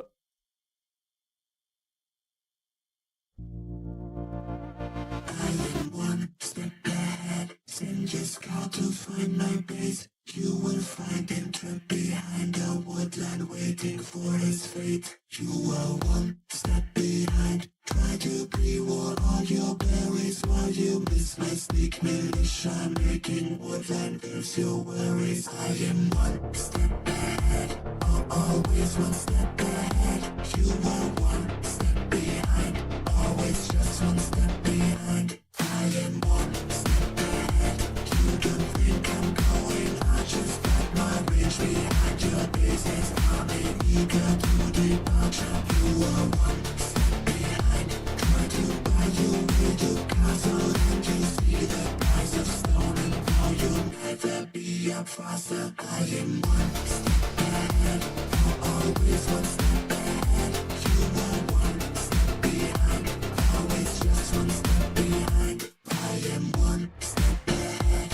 You can go could use your nights. When you step into the fog of war, my pikes are there to fight. You are one step behind. Send your voice to forward castle. That my mango will be waiting, making sure it's a disaster. I am one step ahead. Always one step ahead. You are one step behind.